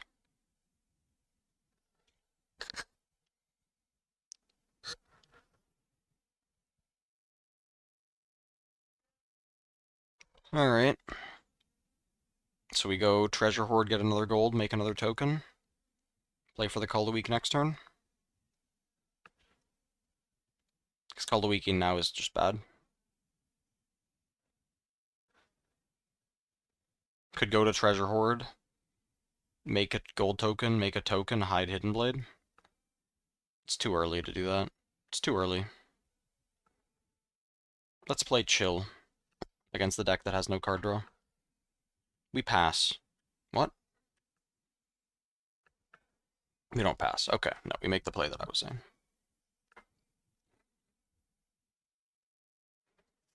She holds and has ganking. And this is safe against Xin Zhao. And against Call of the Week, you're never safe. Okay, reasonable. It was really bad yesterday when the Fiora Day 1 did it. But they were playing against like Aurora or some slow deck. So there was no reason to stack on War Camp immediately. There they actively lost a ramp.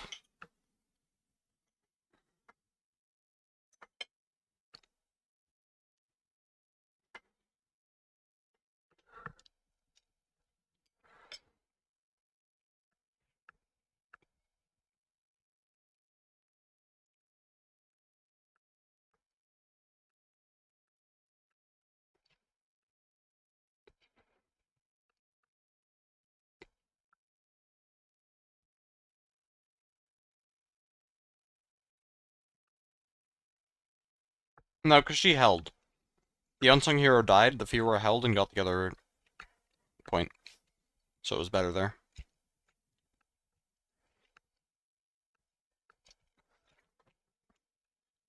Alright, we're really far behind on points as a victor.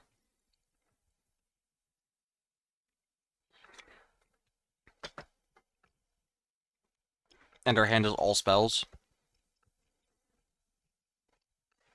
Like, we could go score a point, call a week, play victor, make a token. Spends all our gold this turn. But that's fucking garbage. Oh wait, we have Vanguard Army. Let's just play the Vanguard Army. Let's go to the War Camp, play the Vanguard Armory, and drop 8 might on War Camp. How about that?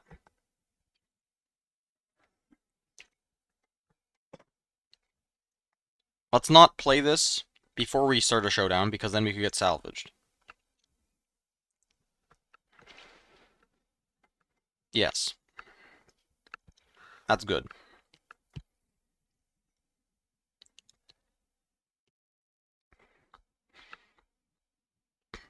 And here you could hide a Hidden Blade. This is a decent spot for it, because you're spending gold. Put them on the War Camp. Misplay. Enormous fucking misplay.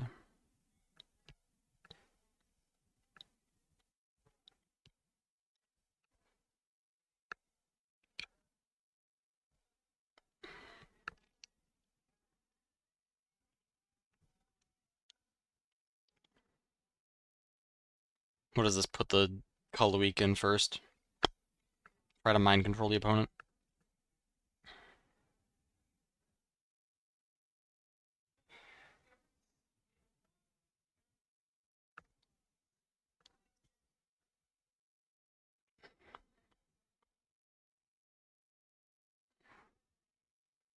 You could maybe put 1 token in base, so you can attack the other battlefield. Maybe. But I think you're fine if your opponent conquers the other battlefield, and you get to just sit on the War Camp and keep on armory in there. And play slow. They go to 4, then they go to 5, then they go to 6. And by then you've got 12 tokens in play, plus Victor legend activations.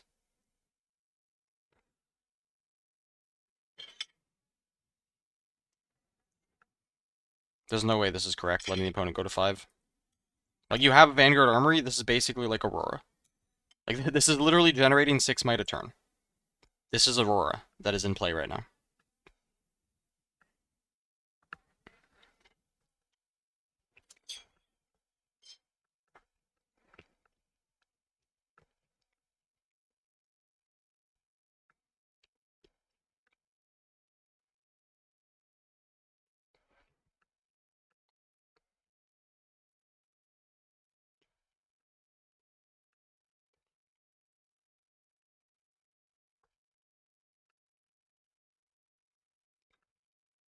You probably know he has riposte when he doesn't take the singularity.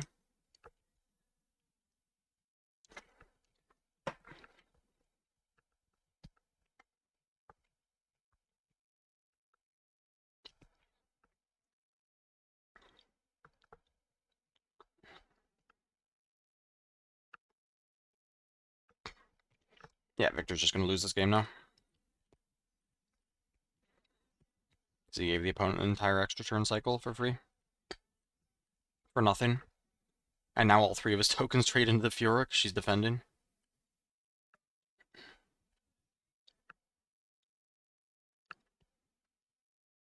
Gets reposted. Alright, GG.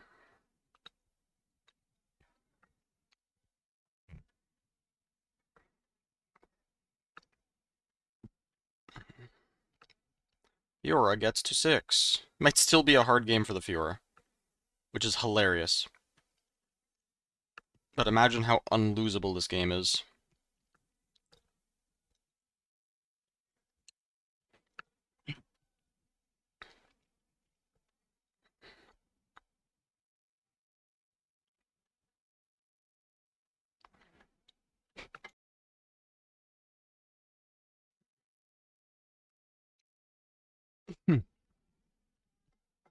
They don't show sideboards. No idea what he has available.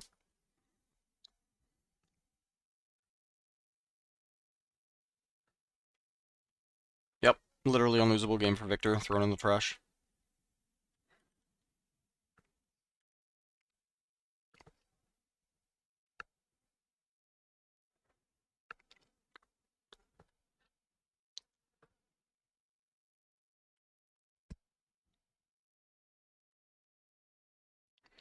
Look like a Hidden Blade with mulligan instead of singularity.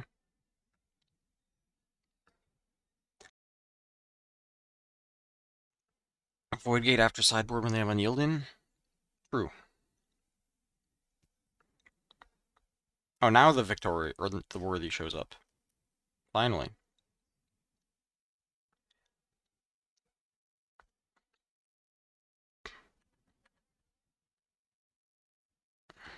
You could have stacked a second token here to not give this attack for free. What punishes that? Doran's Blade, I guess? Because they can Doran's Blade and develop another unit. If they don't have Doran's Blade, like if they spend their entire turn playing BF Sword, that should be fine. You should be able to deal with a 5 might unit by itself. Though it's backed up by Punch first, potentially. But if you had that Hidden Blade in hand instead of a Singularity, you'd be fine. And then if they can't buff this Unsung Hero, then you just hold, or they have to trade into it, so that's better, so that's a misplay. And especially because it's the 3rd unit in your base, you don't need it. You're still getting a double Conquer next turn. I guess there's also Pit Rookie. No, Pit Rookie's an issue. Pit Rookie and Doran's Blade, and they have both. So they have 6 punishes. That's too many. No, I forgot about the Pit Rookie.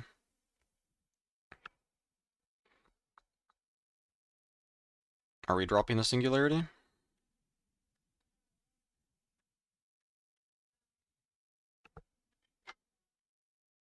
I actually get to see the player's hand. Call of the Week does nothing.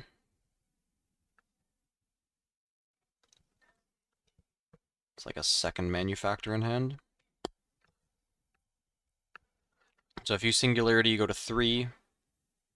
Opponent can Worthy Accelerate onto you. Go to 2.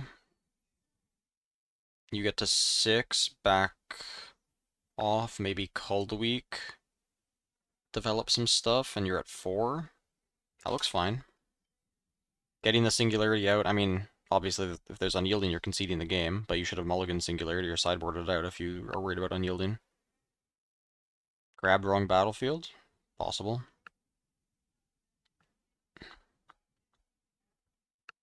You already did get the draw too. So there's the Worthy, there's the Equip, there's the Push.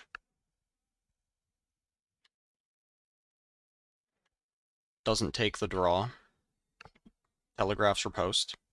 Or Death Grip. Call the Week doesn't work, but it's fine. We're at 4, we can just pull back and develop base. We can just go manufacture Lecturing Yordle.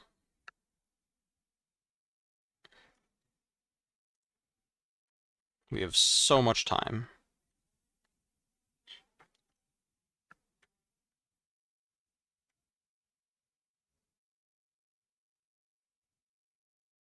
Draws second Watcher.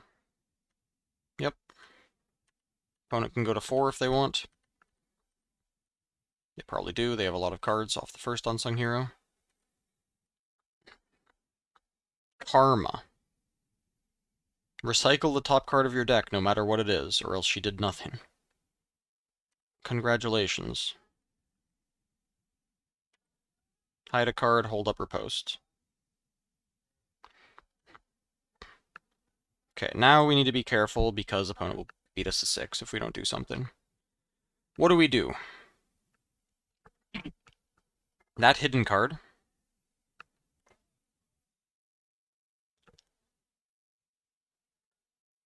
Why conquer Sunken Temple if he didn't have intention to draw? He didn't want his Fiora on Voidgate, where it could maybe get hit by Wages of Pain or something? Not sure. So, the 2 threats are Death Grip and Riposte, also Call to Glory. How can we deal with all of those? Could start by sending a Manufactor to the Unsung Hero and offering a trade. If they play some kind of buff on the Unsung Hero, we can then follow up with a Watcher not accelerated. And then it goes back down to 2, unless they Death Gripped. But if they Death Gripped, that's really expensive.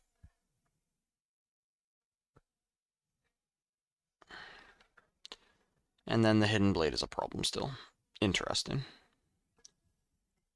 Alright, what else can we do? Can we just send a bunch immediately? No, because that thing could get Death Gripped up to 9. We don't have an Imperial Decree Bellows Breath, and we're going to get riposted if we play Imperial Decree. Just go Watcher number 1, and then what? If you accelerate it and send it, it gets hit by a Hidden Blade.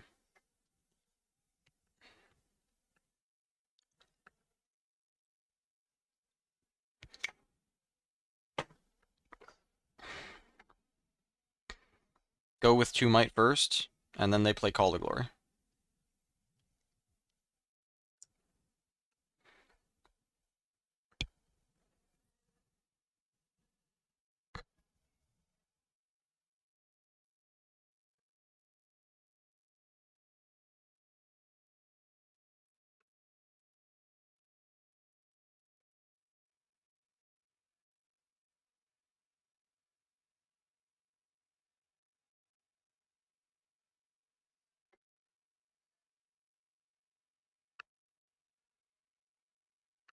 Alright, so you can't beat a Call to Glory and a Death Grip together. If there's only one of them, then you can do the 2 Might in first and play Watcher. They go back down to 2 unless they Death Grip the Karma or something else. They go to 4, they go to 6. If they Death Grip the Karma, that's fucking insanity. Probably. But let's say they did that. If they Death Grip the Karma, you Call the Week. If they Death Grip at all, you Call the Week is probably fine. So, Death Grip first, we're fine. If they Call to Glory, then we play Watcher, they go back down to 2. We can't beat Call to Glory plus Death Grip, so they go back down to 2. And then we send... I mean, there's also Punch first. There's also Punch first. That's a problem. Okay. I think we have to start, we send a 2-might into the Unsung Hero. If they don't have Call to Glory, they're forced to spend runes, and then they end up off of Riposte or end up off of Death Grip, and then things are a bit better. That has to be the start. And hopefully they give us some information. Because as it is, everything looks like shit.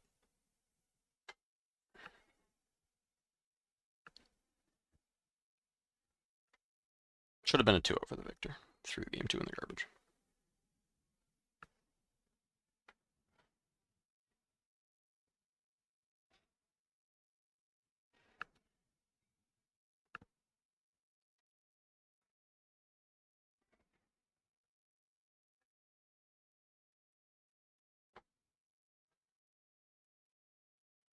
Okay, good play. Forces a response from the opponent because they have a hidden card there.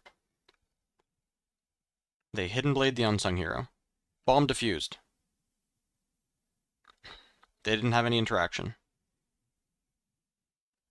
Nice. We get to 6 without any difficulty from the opponent. We get to drop a Vanguard Armory, maybe. I guess we have nothing better to do with our turn still, so yeah, we might as well just go to 6, drop Vanguard Armory, make 4 tokens. Or we could drop Victor. Victor's going to be a bigger unit, and he'll make a token off the Manufactor. And then we could maybe we just Call a Week. Call a Week's not bad. That either kills a big unit or it kills off the Fiora. That's really good value. Burns 1 rune though, and then we play Victor, it burns another rune. So then we are trapped on just an Accelerated Watcher, which is, I mean, we're trapped on that anyway, to be honest. I like Call a Week a lot. And then, I mean, then you are stuck playing Victor. So colorless token, kills one of these 2, Victor to base, make a token, hold up Stupefy for fun. And then next turn you just on Accelerated Watcher, they already burned a Hidden Blade. So you're going to have Victor, Manufactor, Yordle, token, token, token. 11 might, Watcher 18 might. Seems fine. I mean, actually, when you Cull the Week, opponent can't even get to 6. You have an entire extra turn cycle. Unless they do something weird.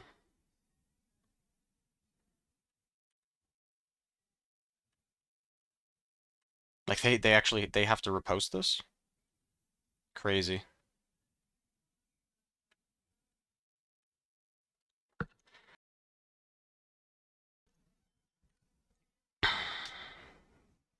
Surprised this Victor isn't playing War Camp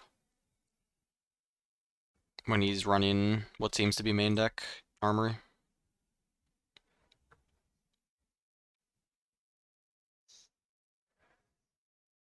No, it's sideboard Armory. He just wants it in his matchup. He had a Death Grip, he drew it off the Hidden Blade.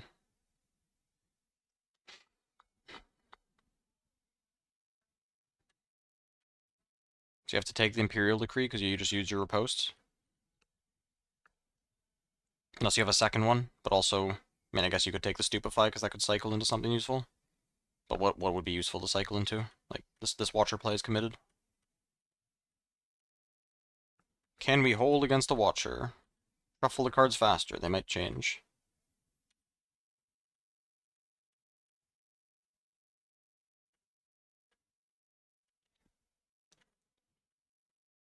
Fucking Karma.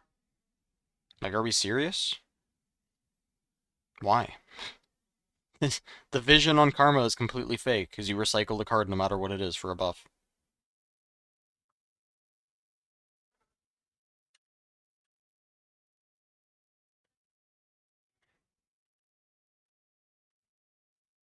Alright. How do we beat Punch first? This is 2. This is 4. We could send Watcher here, 7 to 2. They can only punch first once. What other tricks could they have? They could have Call to Glory. Can we beat Punch first Call to Glory? No, we literally can't. So, 7 to 2 sounds reasonable. What does that leave us with? 8, 9, 10, 11 against 4. Looks good. If they punch first, we send 1 here, and then, I mean, we have 10 left over. Seems good. Yeah. If they have a hidden blade, our Watcher's getting hit by it every single time, so it doesn't exist. So sending it first is whatever. If they have a death grip, then we do need to make sure that they can't +4 across to the Fiora or something like that. If they have punch first plus death grip, what happens? We go here, they punch first death grip. This goes to 11. Watcher dies. We have 11, we don't want to trade our entire board in, so we just go to the Void Gate. We put 11 might on Void Gate. And then this is already mighty, they can't ready it. They can play a set, ready him, get him up to 8. And then they need a Pit Rookie. So they need punch first, death grip, set, Pit Rookie. He has death grip? Yeah, he does, but it's not very good.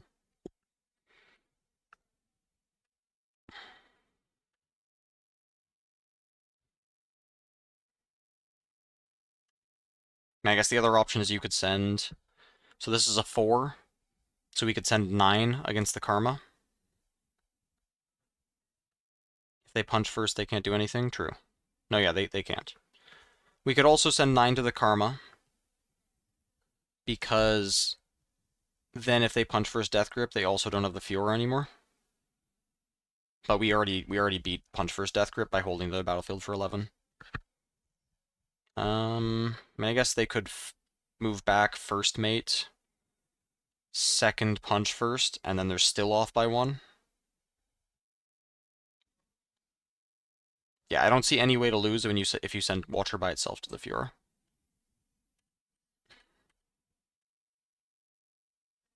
We're going to send 11 to 4.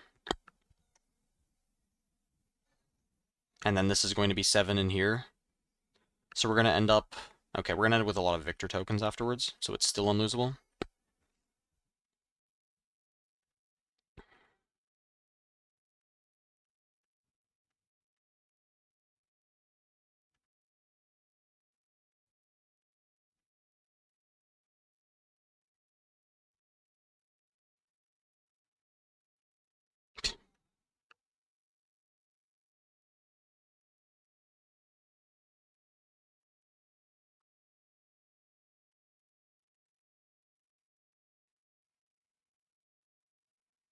So he just didn't force the punch first?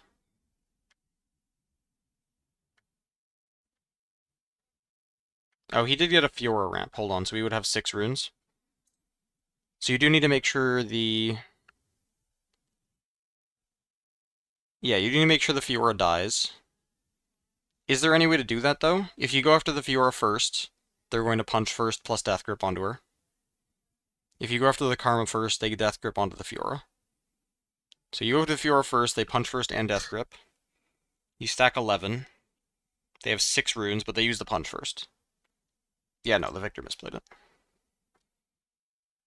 They have to have 2 punch firsts. Because this is 8 runes, so there'd be -2 runes if it was Watcher to Fiora. So yeah, Watcher to Fiora was the correct play. If they pass, they lose immediately. If they punch first on its own, they lose. If they death grip, it does nothing. They have to play both. They play both. They burn 2 runes, they ramp 1 back, so they're going to go to 6 next turn. This battlefield's open, you stack 11 on it. They can play set, ready him, spend his buff, he's at 8. They have 1 rune left, they need a second punch first.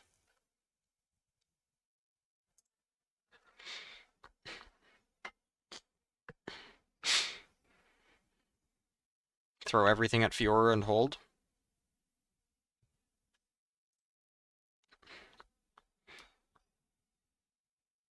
That's probably fine too. I mean, I guess Karma moves back, first mate ready, punch first. 12? No, they can equip. No, they can hit 19. You can't send everything at the Fiora. No, they could even trade off some stuff. The Fiora would trade off 2 might, the Yordle. You'd have 16 left over. And then they just need first mate plus death grip to beat you. No, it has to be Watcher to Fiora by itself.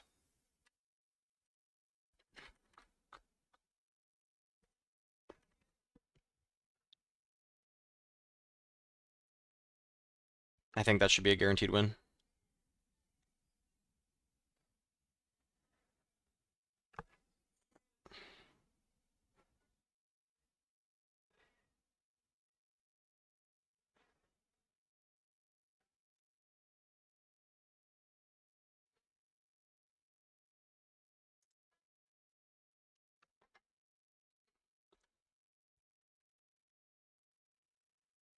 Alright, this Waro guy was a little bit suspicious when I played against him. Wonder if he did anything weird on stream.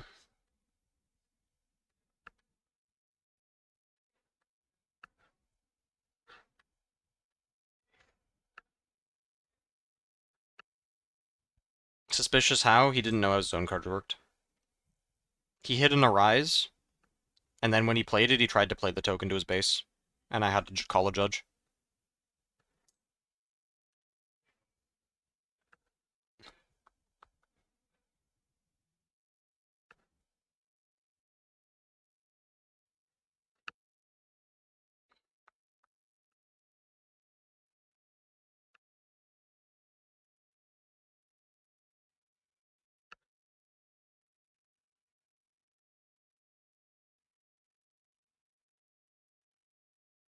Azir won the online Unleashed. Okay.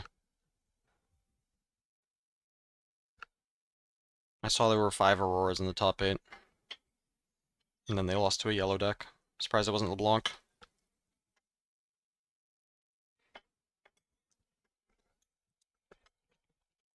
What is this, Targon? This is game 1? Or just Targon's peak game 1 and 2?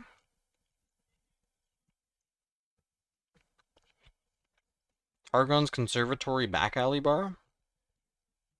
What? Sneaky deck hand? Main deck Adaptatron? Alright.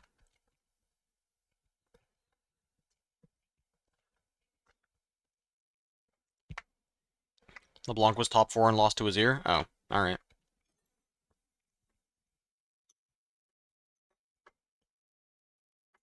What the hell is happening? Why do we just hide a card? What the fuck is that? Wait, what did we just hide? It's either a Tide Turner or a Zonya's? What if we just didn't hide a card? Oh, did I say Arise? I meant guards. Yeah, wrong card. I mean the 3 cost, let me just pull it up.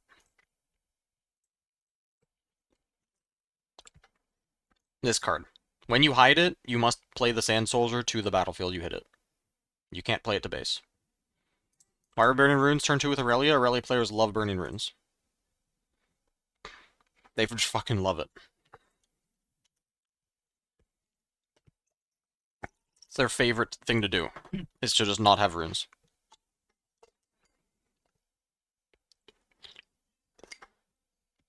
No, that's just my bad. I see a Desert Skull and a Hidden Blade. I don't know what else is in the hand.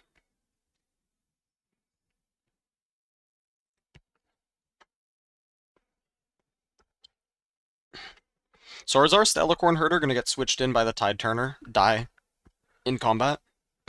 And then we're going to have extreme sadness. And question why... And our Lonely Power is not going to draw a card? Like, what is this? What if we just let the Lonely Poro sit there? Who the fuck cares? He can come in. Like, Azir does not... Assuming this guy's net decking the Leal list, there's no Call of the Weeks main deck.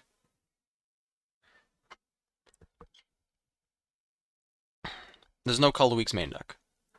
So what if we just let the Lonely Poro die, play Discipline on it, they play a trick, let it die, and move on with life? Like, what if we did that? They have to play their own trick. It can't even be on guard. It has to be their own Discipline. Or a Defy. They burn 2 runes. If they Cull the Weak, they have no board. They killed our Stellacorn Herder. You know what we do? We just slam Aurelia on the board. We're up on cards. We have Aurelia out. We're up on points.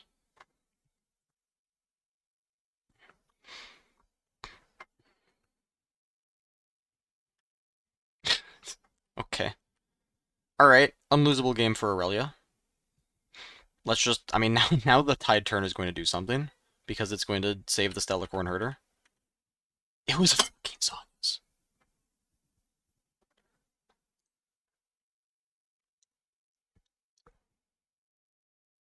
So there is one thing, because the Lonely Poro has a death knell, you can flip it, yeah, in response to the death knell effect. But, why?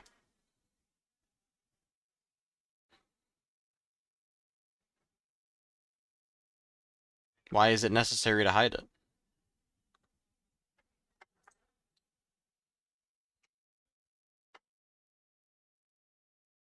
Is it time to burn some more runes? We're going to GA equip.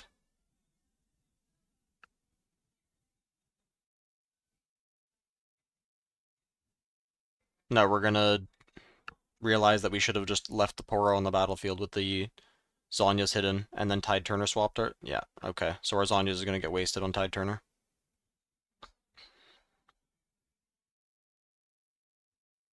Like...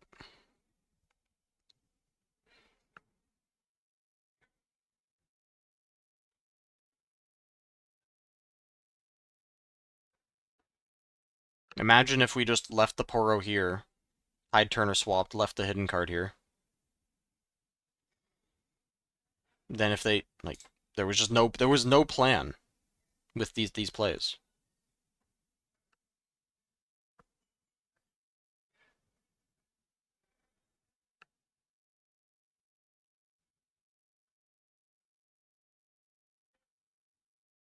Like, yeah.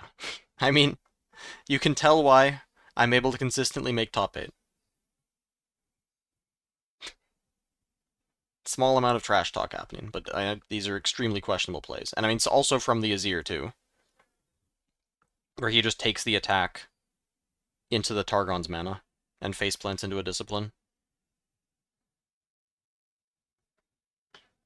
When it would have been completely fine to just let the Poro trade with the Eye of the Herald unit. Completely fine, even if there was no trick.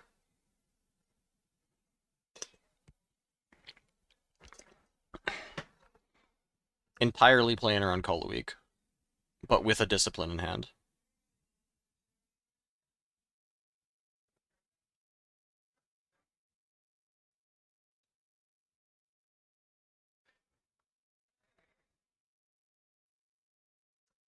Where did he get these Sand Soldiers from? Is his trash just off screen? So he plays the Scissors. Activates his ear.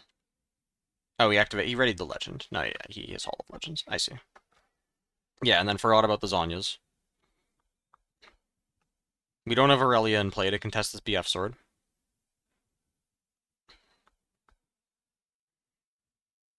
We're stack decking. For what? Our Aurelia is right there. What are we looking for?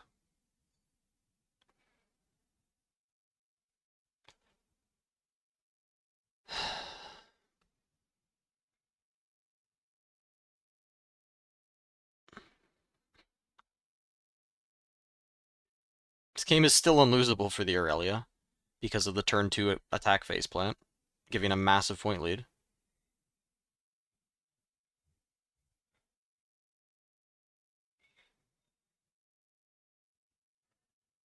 We're never going to put Aurelia in play. We're going to burn all our runes. Oh yeah, here it comes. Yes! The runes are fucking gone, boys. The runes are gone. We're about to double equip Ready a Stellarcorn Herder. Look at that hand. It's massive. It's fucking enormous. Let's burn another rune on Defy. Oh yeah. Fuck these runes. We got a Stellarcorn Herder in play. We made it to 5 points. Aurelia's never getting in play.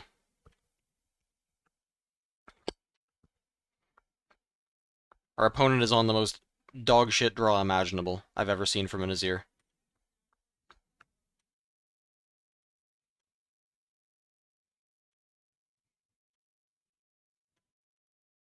Opponent is on 2 points. Do we get Aurelia in play? No. Why? But what if we had Aurelia in play? How do we lose the game? Why are we holding up tricks for the Stellacorn herder?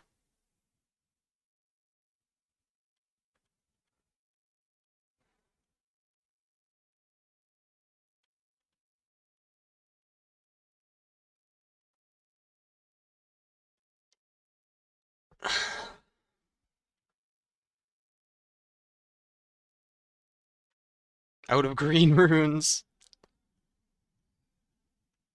If only we had Aurelia in play. Are we about to be unable to break either battlefield?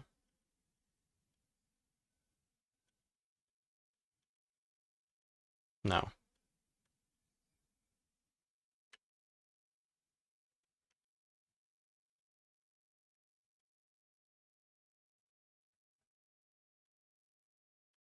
Oh, do we just win anyway? I don't know what's happening. Aurelia wins anyway. Like, the game should have been literally unlosable after turn 2, after the Azir attacks in and dies to Discipline, even with the hidden Zonyas. Should be 100-0 game. 100-0, and it became close.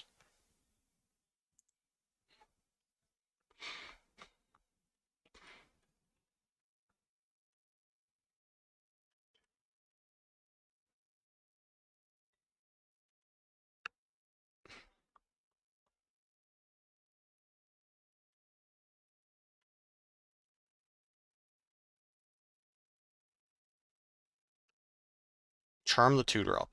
Azir is on another unimaginably bad draw. Thanks, Sonic. Yep, going to Sydney. Mulligan on guard. It was 2 Defies on guard Defiant Dance. Something like that.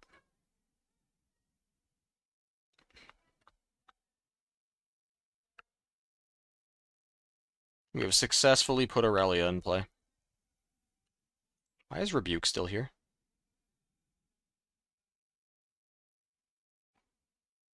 We have a main deck Adaptatron, and you're telling me we don't have more on the sideboard to replace these Rebukes?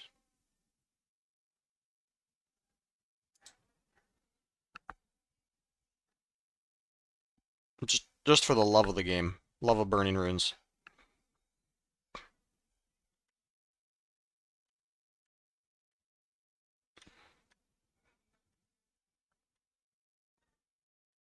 Where'd all these runes come from?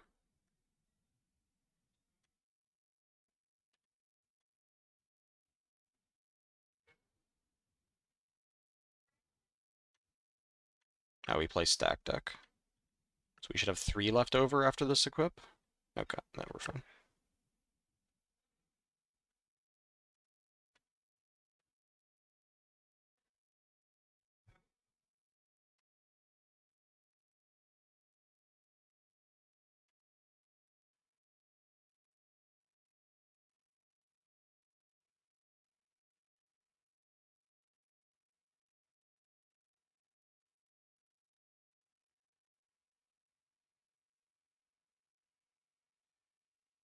This is a 12 against 6.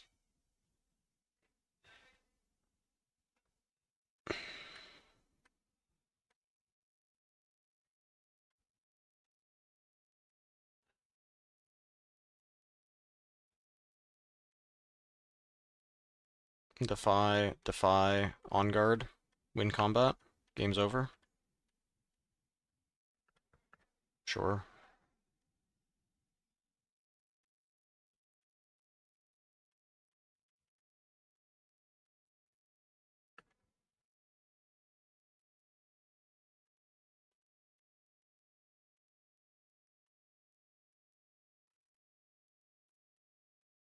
That was the game.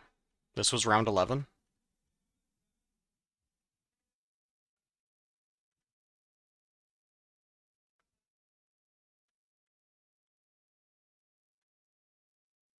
That was a round 11 of all time.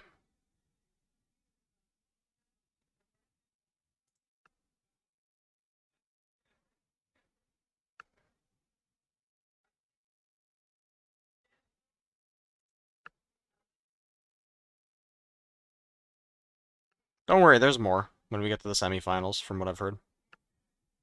Master Yi Mirror. Do we even watch this? Oh boy, the Master Yi went first, and he went on his hold battlefield.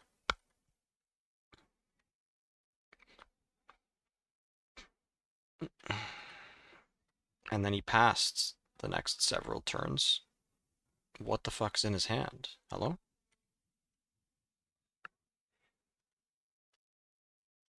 Is his hand literally just... It is, in fact, literally all spells. Alright, fair enough. Well, you can't let this trade. Play Thwonk. Why are you letting this trade? You have 2 Thwonks in your hand, man.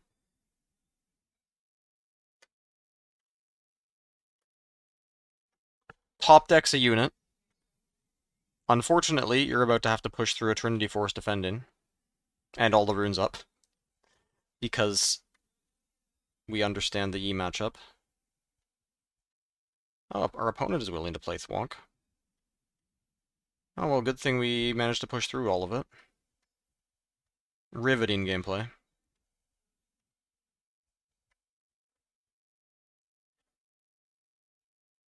We're gonna punch first here, sure.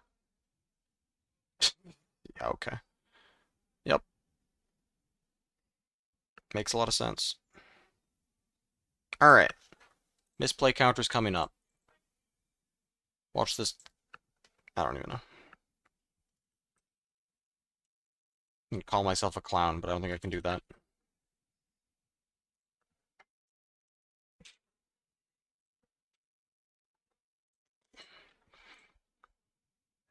Can't see shit on this white background. That's fine. He's gonna go away.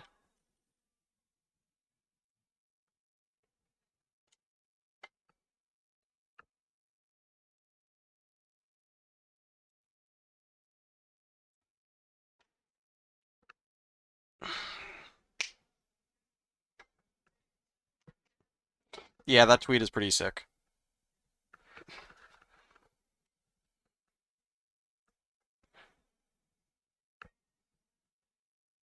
I'm feeling nervous now watching this. God damn it. Secondhand anxiety. Temporal anxiety. Alright, hold on, I need to pee. Be right back.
Yeah, Houston was 1 of 1. All of the other regionals have been Blade of the Ruined King, so 4 of them. The Wally getting eliminated by Annie, true.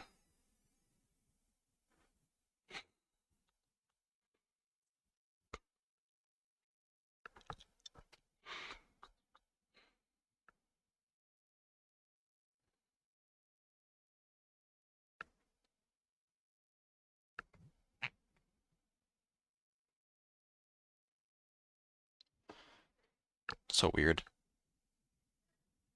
Actually, watching myself play. So I think I have the 2-4-6 nut draw here.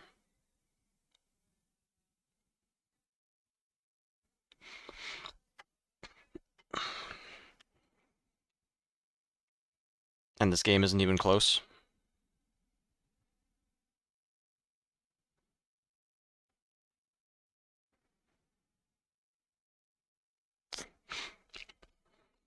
So I want to set up the seat of power draw so I don't go in with the fan. Wait, save him until next turn. Because there's no way he can defend against me. Yeah, this game was not even close.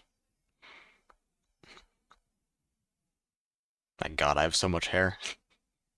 That's crazy to look at. What? Alright. Oh, I don't have the Kaisa. Okay.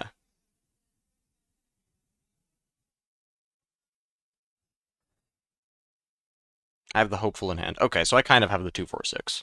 It's just with a Hopeful instead of a Kaisa.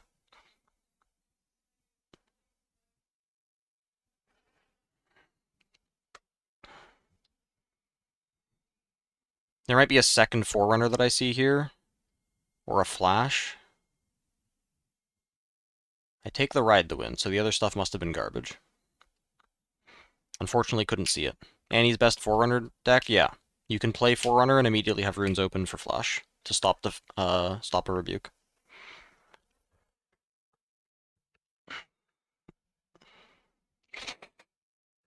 He's just having to sit there while I play out my first turn. God damn it. Or my second turn. How long has this turn taken, actually? Like, let's just take a second.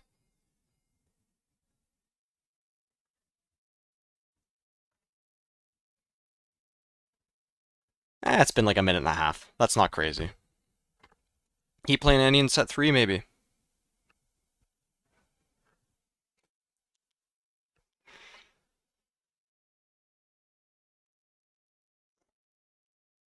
Fucker thought for a minute and a half just to play stack deck Noxus Hopeful.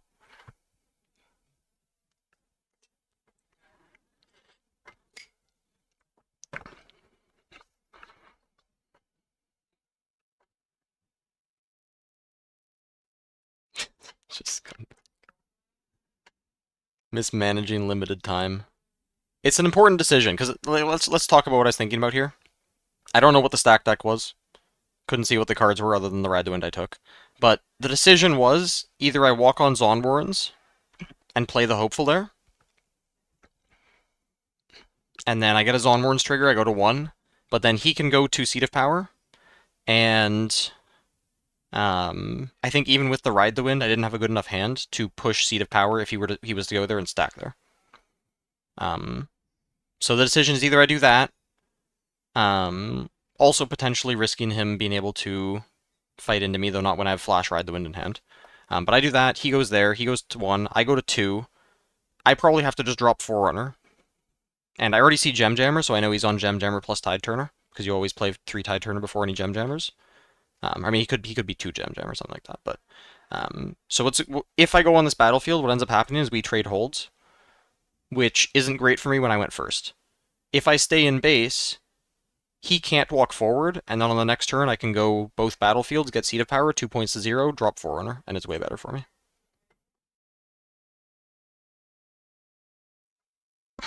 Yeah, let's open up the Twitch chat, actually. Where is it? Here we go.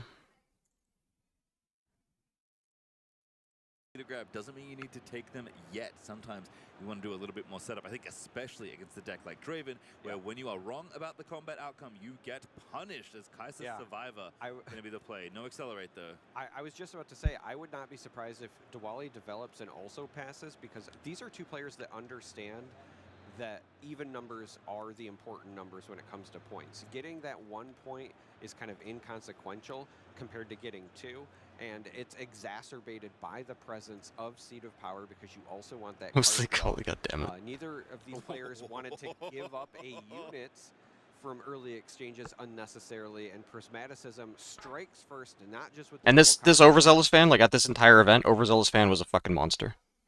Like in this spot, if he sends Kai'Sa by herself, I bounce the Kai'Sa back. He gets no combat win, he gets no Kai'Sa conquer. If he sends in his Gem Jammer, I accept the trade. He loses combat win, he can get the Kai'Sa conquer, but that's it. If he goes in and drops a Spinning Axe, he gets combat win, but he doesn't get the Kai'Sa conquer. So this guy's just like nuts. And there were so many other matchups where he was insane too. But with a big reinforce with that Ferris Forerunner on the Warrens, which is, of course, trying to deny that trigger. Chama, I have a rules question for you that I don't know what the answer is. I'm not sure if you do, but I trust you for many things. If Overzealous fan gets sacrificed and pushes a unit out, does that mean Draven has won a combat? If he wants to get the combat win and the Kai'Sa conquer, he has to send in both at the same time. And then my fan gets the trade with his Gem Jammer, which is fine.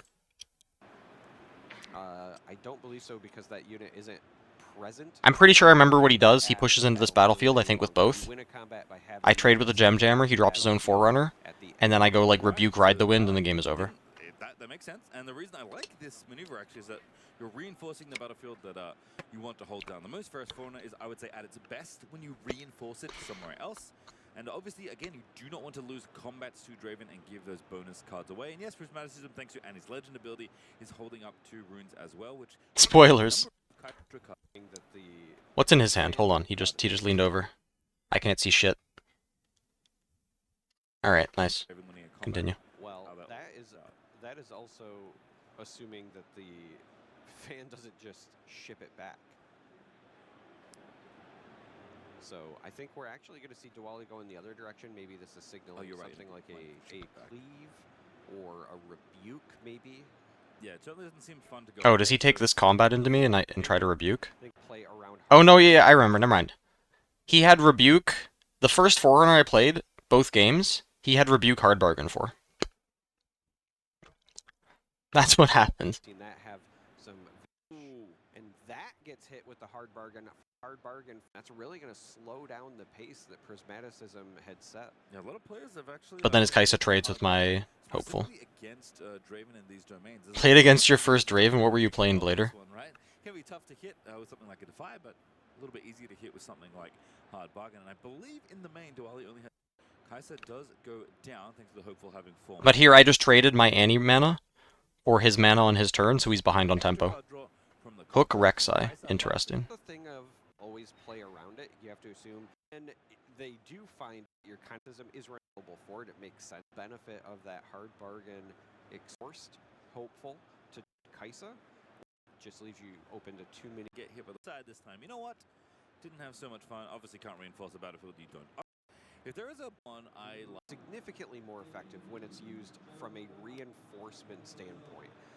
Playing it into base, obviously it's still a great unit, not the end of the world, but in this particular matchup where you are trying to race in points, and in this particular instance, while normally the even points matters more often, you've kind of entered this weird stalemate of both players sitting on one spot. You want to hunker down, ensure that you can hold this location off and continue to score points so that you maintain that point lead until you can get back on track. This makes an awful lot of sense.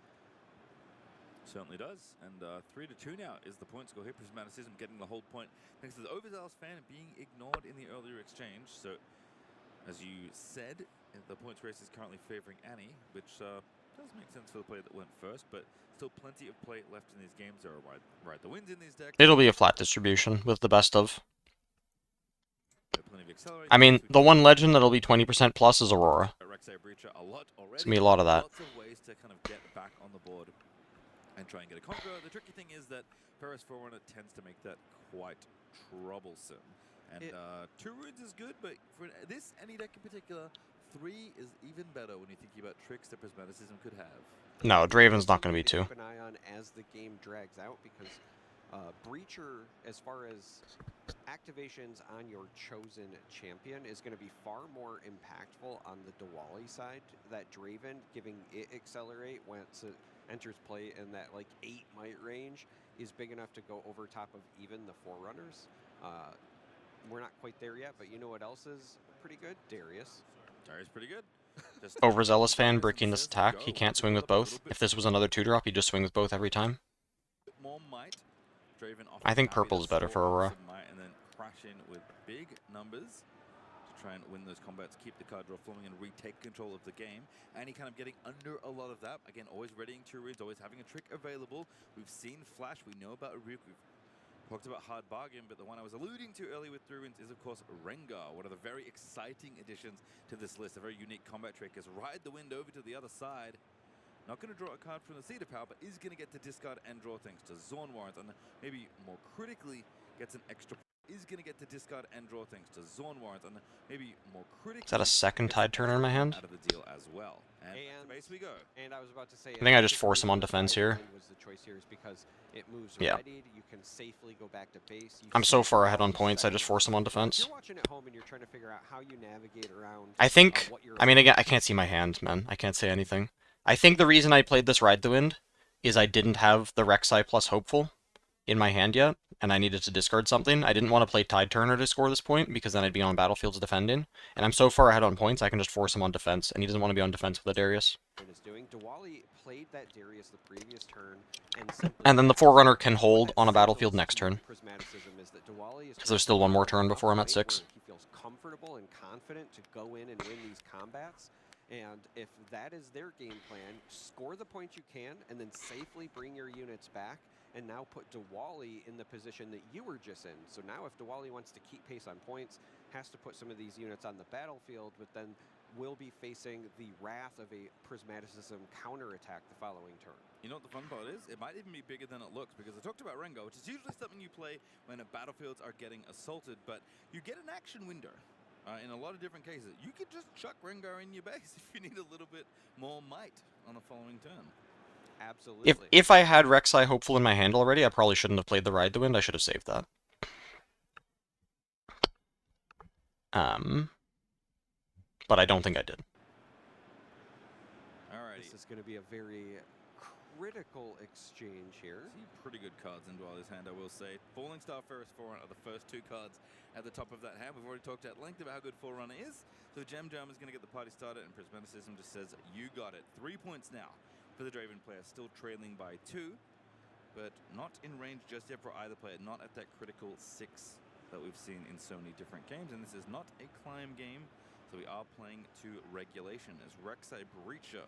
I think I have a Rebuke in my hand as the last card. And Darius might as well take the draw, but again, can't spread yourself. Sequencing their players. A nice little accelerate, right, or a form of accelerate. Up and charge on in. I guess it's a bit unnecessary to do it there this way, but you could flip. I guess we haven't played 2. Here we go. Yep, flips it on back for a wing to base. Diwali's not quite sure. Previous pulled back, and now Diwali, recognizing Prismaticism, has all of this might and is trying to establish, you know. Oh, I have a second Ride the Wind in my hand. That's why I cashed it in. Potentially take advantage of any units that are left on an island. So Flash, Ride the Wind, Hard Bargain, and 1 unknown card. By Diwali, so Diwali says, I don't want to lose to anything that I don't have to, and I. This is really passive by him, which is surprising. Because I think I said, I mean, we'll see. What is the correct play? I need to see what I draw off those onwards and everything. I think I'm discarding. Yeah, the Hard Bargain's useless. And set up for. I always do that. I always take the card that I draw, and I don't put it right at the front. I slide it in to the middle of my hand. A retake, if you will, because. But it's annoying when trying to spectate. Only on 5 points. You know, we've talked about it ad nauseum, but 5 is just not as good as 6. Those even numbers are more important. Prismaticism does end up sending the fan up top, so we'll go to 7. Curious what the end game setup here is for Prismaticism, because we're in range now, right? Can't win this turn, but can win on the following turn, either by double conquering or by holding. Holding, typically, especially in these domains, a little less likely, and as we can see, Dwali has plenty of might. It feels really weird watching this, actually. Because while playing it, it feels like it's, like, precarious. Like, trying to balance something on your head, but now I'm watching myself do that. And it feels like I still have to do that, but I'm just sitting. Turn, what I would expect is one of two things. The first is either a lot of might on both locations with runes up so that you can just have combat tricks and say, okay, come at me, because you have to take both locations, I'm at 7. Or it could be a situation where... Okay, yeah, so this setup is what I do. A lot of might on one side, and looks like this is going to be the case, and an overzealous fan on the other, because that essentially means you either have to have removal for the fan... I mean, with this Rebuke in my hand, he was completely fucked. If he tried to hold on this turn, tapping out for the Forerunner, even if he held up 2 runes, I was going to... I mean, I had a hard bargain too, so I'd Rebuke his Forerunner, even if he has Flash, I hard bargain it. Rebuke his Forerunner, kill everything else he has, and he just dies. 2 units And I mean, that is just the Draven versus Annie matchup. All of the runes available for Prismaticism. Ben Lerner writes about this type of superposition. Interesting. Ben Lerner. Yeah, I really like this setup here. So the point of this setup is that each of these, because I'm not winning this turn, and I'm probably not going to win by holding this turn. I mean, like, never. But the point is, these overzealous fans are always better kicking out a potential defender, rather than being a 2-might attacker. So I'm cashing those in, I'm cashing in the Forerunner, and then potentially cashing in the Flash, depending on what he does. Threatening, and again, even if the exchange happens, Dwali manages to get there, and everything's all good, can still have a unit to roll into on battlefield. Only need 1 more to try and conquer. So a very tough situation, and Dwali on the other side cannot win this turn. 4 points is well out of range. So what should he do? He needs to get rid of these fans. He could get rid of 1 fan with Darius. He could go Darius into this fan. I would kick it out to deny the draw. E10. What is that?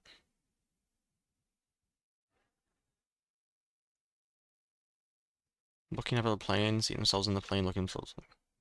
E10, these nuts. So, like, he could start, I think, start with the Darius in, because he can ready and push back in again. But maybe you want the Darius to do that over down here. When I send this Hopeful forward, it kind of telegraphs a Flash, but also just making a stack of 10 is a good number, because that deals with Darius with a Spinning Axe. Trades with him, which is what you want against Draven. You want to trade with their big units. I don't know what's in his hand, though. The real pickle that Dwali's in is, let's just say, hypothetically, Dwali has what it takes to get through both locations. It's not going to happen without a pretty great expenditure of resources, both in terms of cards from hand and energy, but also units on the board. If He plays Bryn here. Because of the Forerunner that's on the Warrens, Prismaticism is still going to have a healthy number of units to attempt... I think when the Bryn here comes down here, I know that I already won. But Dwali having a very timely Bryn here Thundersong here is going to put Prismaticism in a bit of a pickle, because... So I'm thinking about Flash here. Flashing out my Forerunner and Hopeful, and then just leaving the fans behind. The Flash is useless on the last turn. So the question is, does flashing out here save value? He has 3 runes left. The big thing, if he has a second Rebuke on my Forerunner, that's pretty bad for me, so I should play Flash here.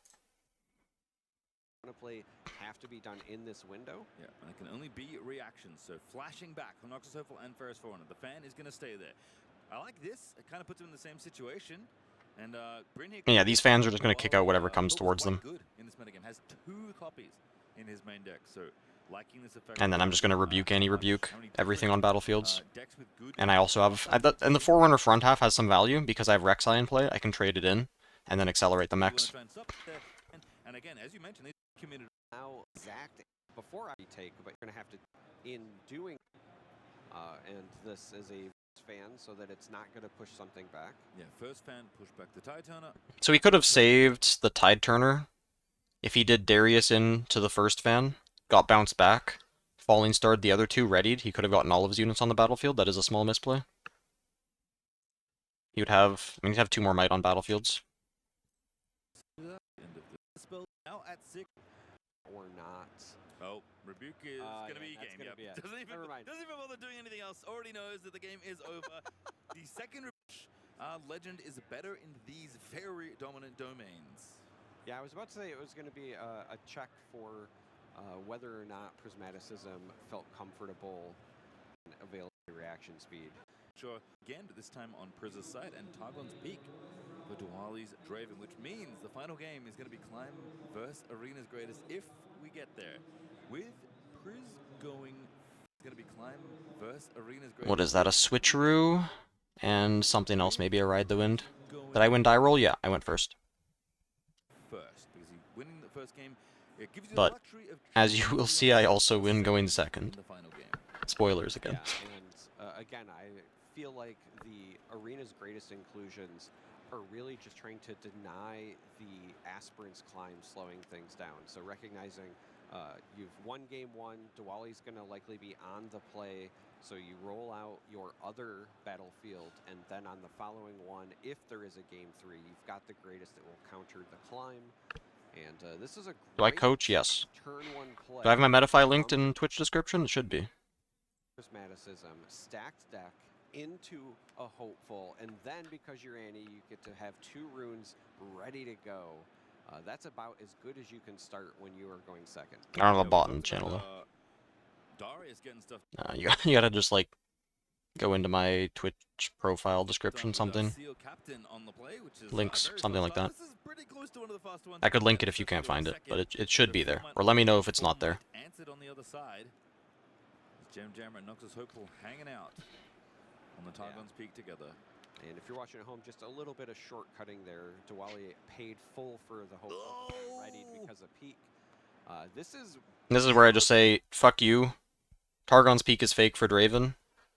from Prismaticism. What are you gonna do about it? The cat Rengar pouncing into play is attacking, so assault 2 for, so it's a 5 might. He has a choice here between killing the Rengar and the Hopeful. I don't think it ends up mattering at all in the game.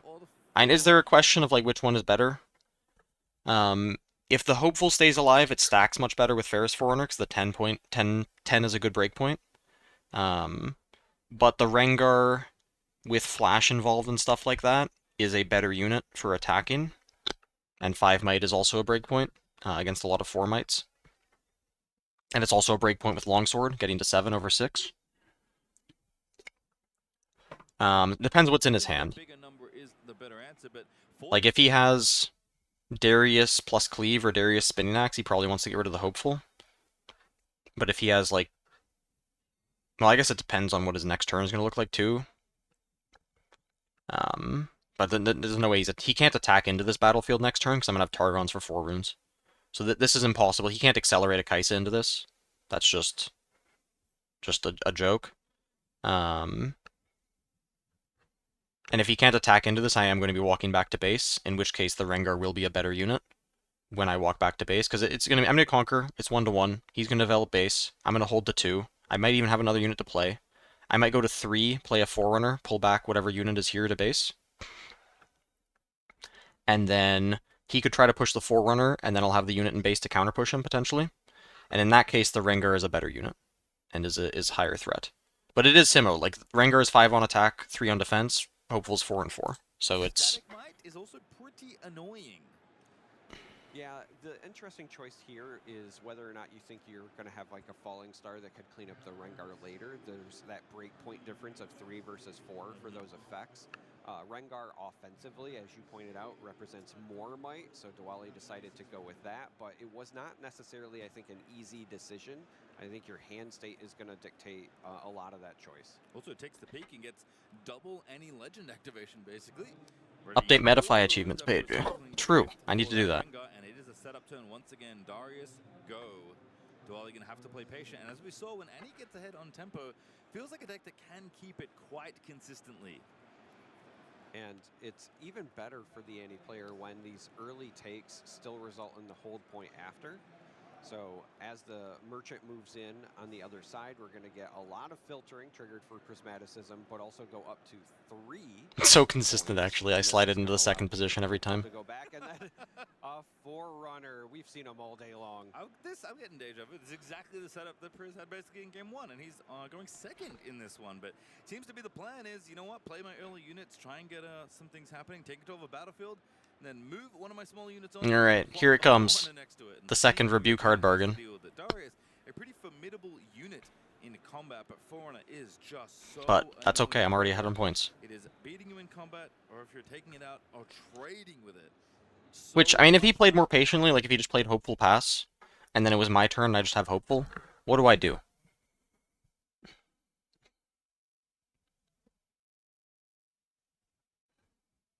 I don't know if I can walk on Targons. I might have to just pass as well. And then then things play out better for him this game. Like, that was probably too aggressive to go to Targons when he just gets blown out by a Rengar by itself. The thing about this as well is that this is the second game in a row that Prismaticism was the first person to develop a Forerunner on a battlefield. And that is so important, I think, in this matchup. You get not just the point lead because you're obviously on the battlefield, but you create this additional hurdle that your opponent has to go over, spend a bunch of resources to do so. In this case, it's going to be a rebuke. Again, a little bit of deja vu. But you know it's just coming back next turn. There's still the hopeful. And we saw this again. Is there the hard bargain? Yep. Yes. All right. I promise you, folks, this is a different game. This is game 2. All right. The battlefields are different. Check the tapes. Even though a lot of the exchanges that we've seen already have happened, this is a different game. Darius will successfully conquer the battlefield, fell the merchant with his big old axe, and push Diwali up to 2 points. Still, again, a little bit behind, but Prismaticism losing the big Forerunner that he developed. Now, Diwali can't do the same and reinforces Darius' battlefield with that unit because only 3 runes left after the exchange. But Like, maybe this game would be in a way better spot for him. Like, I think maybe I ride the wind. I score both battlefields, just like ride the wind, play merchant base. I go to 2. Then on his turn, he's still forced to go forward. Probably like stack on Targons or something. And then I have the choice to just, he's at 1, I can go to 3 and just dump Forerunner. It's still rough. It's still rough with this ride the wind available. You Legends place highest at Sydney. Yeah, I think it speaks volumes.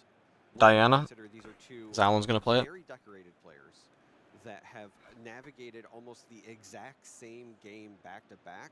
That tells me that they both have a game plan. They know what works. They're 10-1 for a reason, and they're sticking to their script. And it just so happens that that script replays almost verbatim in 2 different games, but it works, right? We saw a very effective game from Prismaticism in game 1. Diwali was doing everything available to try to overcome it. It's the same thing game 2. Prismaticism gets the early start. Diwali tries to overcome it. We get the rebuke. We have the backed up hard bargain. The real question now is, does it continue to play out like game 1, or with this tide turner, we see Darius come back to base. It's the second card played. Because of that, Darius readies from base and then goes to the other side, and now Diwali has closed the points gap. Yeah, really This wasn't what I was expecting from him. I was expecting him to just take the Darius back to base. But this is an aggressive play. So I need to think about Spinning Axe here. That's basically the only card to worry about. Like, there is no...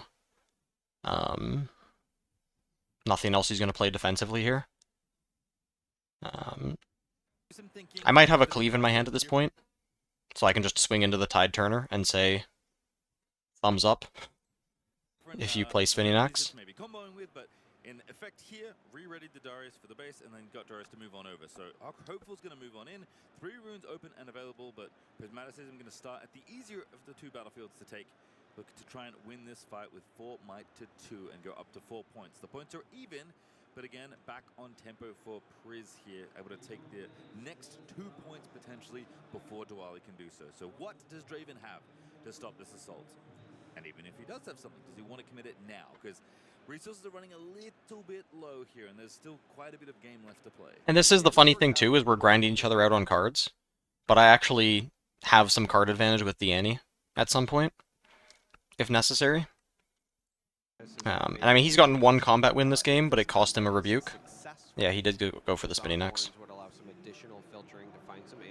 I've got a longsword. Oh my god, it's not even a cleave. By the longsword, a card that I love in Annie. Very nicely done. +3 for the axe. That makes it my brain. That makes it 5-4, and then +2 for the longsword makes it 6-5. So Priz wins that combat. By the way, I believe one of the only changes made according to production who were in my ear just before when we overdecked this. It was I think this is Annie pick up flash. +1 longsword. So I don't know which longsword that was, but that one came in clutch to win that combat, get the Zorn Warren's trigger happening, and get the game moving in the right direction for the Annie player. Annie herself going to make an appearance, and there's a flash. I'll take that right on back. Yeah. Was he so far behind to risk it? I think He does have the second rebuke in hand, so he could have tried to just pull back and then play for me walking onto the battlefield, playing Forerunner, not playing around the second rebuke. And then he rebukes it, gets the combat win, assuming I don't have a second flash. Rebukes it, gets the combat win, scores to 4, my board's wiped. That's probably a better spot. hoping that Diwali He hadn't seen Longsword at this point, bargains in the so he side didn't know door. about that. He didn't know how many answers I actually had to Spinning Axe, but it was a really risky play. Still gonna utilize this flash, which was, With the honestly, second very rebuke in his hand, maybe it was better to play slower. fanaticism in game 1, being able to save all that might when the Bryn here came down, that allowed for the retakes on the following turn. It's Because he wants me to play the Forerunner for a again. reason. It's in the Annie deck in Proving Grounds for a reason. It's kind of the go-to answer. Because right now, what you're saying to Diwali is, I have units on this other side. Because I'd be... Come over here, I'll take the I was whole on 7 runes, and I would need to play Annie to pick up flash, because I didn't have a second flash. I mean, of course, I could also sit in base. He's at 2. I'm at 3. I could just develop Forerunner in base, wait a turn to play around second rebuke, but I don't know if I would do that. point. And if you do, and I can't win the combat, then I will just run away, and you spent all those resources. To I mean, I would also have Targon's mana, so I'd play Forerunner, I'd have 5 runes up, and that is scary. Even if I don't have the flash, there are a lot of other tricks I could have that could try to beat Darius, like I had Rebuke. So what would actually happen is Darius would attack in, he'd rebuke my Forerunner, I'd rebuke his Darius. And then he would have 7 runes, so he'd be able to replay it. The backbone of Earth Pragmatism Annie deck to me is flash. This is a flash deck. This is the deck that wants to. But I would play. He'd rebuke me. I'd play Longsword first, force him to trigger the Darius, and then I'd rebuke it. And then I'd have 6, and he'd have just a Tide Turner, which could be 5 at most with the Spinning Axe. The Fury decks in the field, but also just the power of flash and how it combines with Annie's legend ability. So Unless he has double Spinning Axe, he would need that. Or like Spinning Axe Cleave to go on the Tide Turner. On the point tempo, which is sometimes enough in a game like Riftbound. It's been scrappy as both players are kind of going back and forth, trying to get, just Like, a single that point is insanely scary to let me have a Targon's Conqueror and drop the Forerunner there and just have 5 runes. that happens in these combats, but Duali gonna move Darius on back, and perhaps it's another There are so development. many, He has 6 runes like, available. Flash by Maybe a itself Forerunner obviously immediately loses him the game. through the topside battlefield this turn at least. Whereas, like, the play that he made, he does prevent me from getting a Forerunner down. But I don't think he can prevent me from getting it down long term, so... their time trying to figure this out simply because there was a scenario where you could bring the Darius back, play 2 cards, Darius readies, and then maybe if you also had a cleave or something like that, you could try to contest. The problem with that is even if you're expecting Prismaticism to flash back, that could have been bait, and then you could have answered with a rebuke on the Darius instead. So Diwali, I think, rightfully says this is just a development turn. Prismaticism is only going to hold up to 5, which is not 6, so I can get something in play and then kind of regroup. And 5 points is good, but first Forerunner back on the battlefield where he belongs. Nobody's talking about my hair yet. In the giant mech, being, It's only when even with when I start leaning forward. Kaisa, 2 very powerful cards from Origins, sitting in base ready for combat with Duali. And again, this is a very tough fork. Yeah, they will. Because, like you mentioned, there is flash. Everybody Not going to knows 6 is flash. scary. But is it bait? YouTube chatter says. How True, much actually. less can it get for you? It is a bit Even if it scary. isn't, what do you actually do? Like, if he has a Flash a unit with second something, rebuke hard bargain, trading something away, this like, game gets pretty yeah, you're difficult, forcing because he Duali clears to this ask battlefield, he gets on both, he gets to 6, his Darius can even get back out, and I have an Annie. And he can develop more, and then his Kaisa is going to be on Targon's, but he is Targon's trigger. And he has 4 runes left to spend. Directly into trash shortcutting. Illegal play. You're allowed to shortcut. Really on that battlefield being a bit of extra might, so might as well leave it open to threaten a potential conqueror as Diwali Gonna go This blind. Darius Conquer also surprised me. Try and pick up a point. That he didn't take the Kaisa Conquer for the draw. Doesn't win the game, I'll give that one over. Twitch thing on finals, yeah. Most frustrating things when you're trying to play against Danny. But he was is playing to just push with Darius figuring out Kaisa, exactly which I have 12, so we need what something card extra. you're holding up for. In this case, obviously, we know there's a flash in hand. It's from me, Annie. not like this. Just in general, because so much of the deck is built around these really powerful, combat-oriented, two-energy cards. When you're going into any location, you have to say, is it a flash? Is Could it have a an angle shot and equip do it. they Yeah, have a true. bargain for whatever my trick is? Is it a ride the wind so that they can hop over to the other So he does hit location the and second then axe. score on my turn? Because as we pointed out, yes, Prismaticism is at 5, which is not 6, but you can very quickly jump to 6 on I'm pretty sure I your just turn take the trade here, because with it's a ride fine. the wind, so. Well, we're going in because without that spinning axe, the might battle just was in favor of Priz, and it could just be the flash, could also just be a ringer, and I did spot a rebuke in hand. Darius, I believe, should have 2 more mites, so has been readied. Yep, we're going to represent here with the die. So that is was base 7 plus 5 is 11. No, that's not right. 7 plus 4 is the math. 7 plus 4 is 11. Plus So it 3 should be is 14. 14. So it's 14 playing 12 right now. And we'll see how it works out, because I did see that rebuke in Prismaticism's hand. So what do you think Dwally has? What do I want to commit here? So I don't want to rebuke here, because if he has hard bargain, he can hard bargain it. So I just wait. I take 1 trade, and then I can rebuke whatever he equips the axe to on the follow-up. Yeah, this is... Like, if I rebuke and his last card is hard bargain, then he ends up with, like, a Darius with a spinning axe. Yeah, probably Darius with a spinning axe. I want to deny the draw. On the battlefield, and I have the 2 mechs. I think he has 1 card in hand. I have the 2 mechs plus Annie, plus the longsword. So then, I mean, I can push... But then it's kind of, I mean, I have the cleave still, so that makes it less scary. I can push like 8 against the Darius trade, 3 against the Tide Turner, and it's still good. I mean, I'm in an insane spot. But things get weird if he has hard bargain in hand. I'm going to go with the rebuke, but instead just doesn't commit. And also one other big thing, actually. If I rebuke him and he has rebuke, that's really bad for me. Because I rebuke one of his 7s, he has 2 of them, he rebukes my Forerunner, and then he goes 7 to 6. And that's really bad, because then I don't have the mechs in play. Getting might off the board for Dwally because of the mech tokens coming in. Again, this is the power of Ferris Forerunner. Dwally commits resources, only loses a very... So Prismaticist but I was going to take me at the... And again, he committed here. What else? So 11 total available. Tide Turner not looking all that hot, Lawrence. So now the... one to just not lose the game. And then here, I'm playing around Flash. If I try to start with Rebuke on the Darius and he has Flash, again, things are really bad. Feature tables have all the tokens, yeah, but I just pulled out mine. I think they were like on the opposite side of the table. As well. So I just didn't want to deal with it. One location up, then they only have to conquer the other. And we've already seen Darius move around a lot with these Tide Turner tricks. And so I don't even think I play the cleave. I'm pretty sure I just go with longsword equipped, send the trade. And wait and see what he does, because he has a 2-card hand.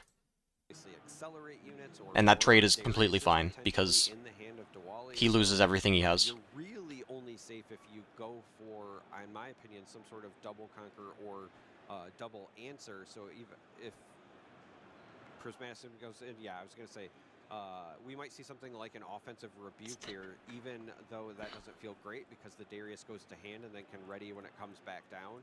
You just still have to force Dwally into a position where they have to commit the resources to do so. You want to limit their options on the crackback turn. Yeah, this is 8 on 8. So I think Prismaticism has passed. And like I said, I know there's a rebuke in his hand. So I think he's just saying, you know what? I'm going to bait you to try and play something here. I mean, unless you have a hard bargain that I can't pay for, if Dwally commits something to try and save his Darius, whether that's a pump, whether that's 2 spells, if you can do that here to pump the Darius, that's the dream. That would be disastrous, given what we know of Prismaticism's hand. So we are going to commit something. Oh, it's a rebuke of his own. Onto that long-sworded mech. That's going to get bounced back. I assume... And now that rebuke forces me to play my own. Not necessarily the only one. Because I don't have anything else. To the top of the hand it goes. I was going to say, I think this should be safe now just because there's enough runes up where even if... So, like, there could have been Flash, and then the game goes on. I go to 7, he's out of cards, but he has a Darius with Axe, and then I have 6 runes left, and I need to figure out how to hold against that. Repeated hard But yeah, I'm just in no rush. Yep.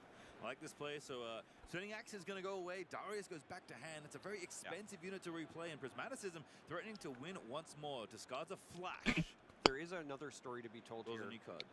Because Diwali played his own Rebuke, and then Prismaticism bounces the Darius back. The Rebuke obviously forced Diwali to recycle 2 runes. Darius has a power cost as well, and when I was and then you really just want to. This isn't the misplay because I have Targons and Annie, but I should have tapped 1 red rune so that when I equip the longsword, then it's tapped.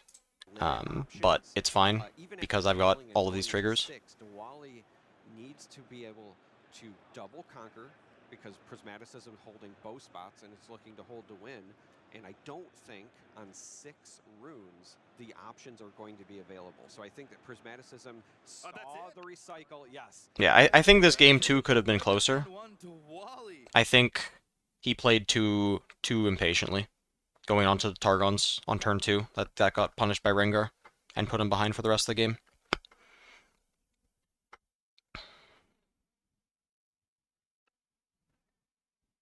Because I think with 2 rebukes and a hard bargain, and then maybe he shouldn't have done the like tide turner to try to double hold with defensive axe thing, because he would have ended up with 2 axes later on in the game, which would have been very strong. This game definitely would have been a lot harder. Game 3 was aspirants, felt pressured to win faster.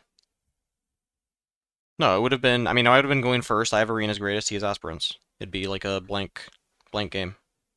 Which obviously when I go first, it's going to be hard for him.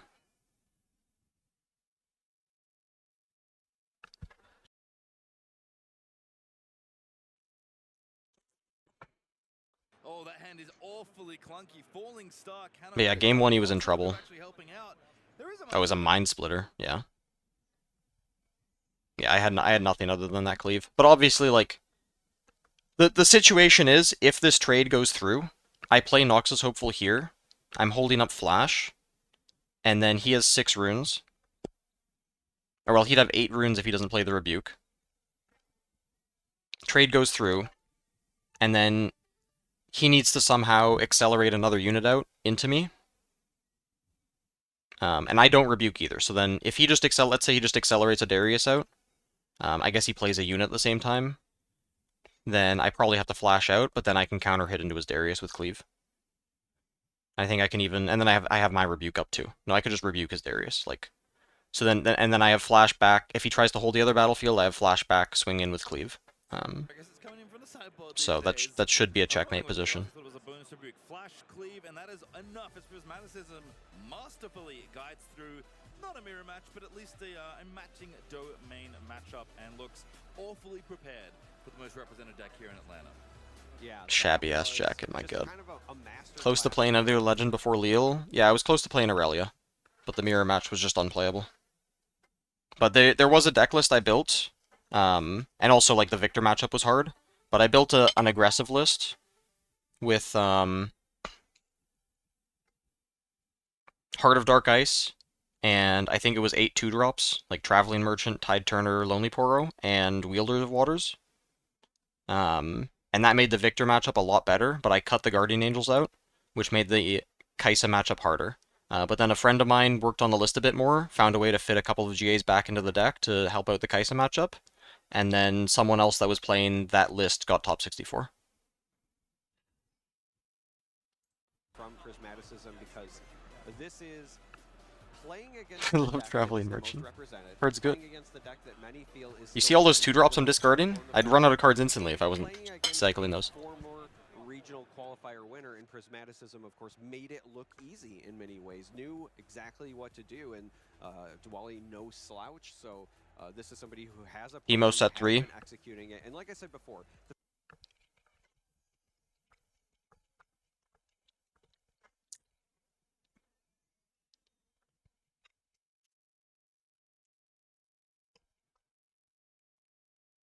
Not really.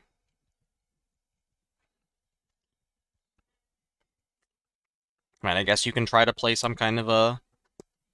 But you're never going to win against Vex with Teemo, I don't think. LeBlanc, I don't know. LeBlanc is kind of weird. Aurora... Maybe you have a chance against Aurora? I don't know. I don't see why Teemo would ever be a good deck.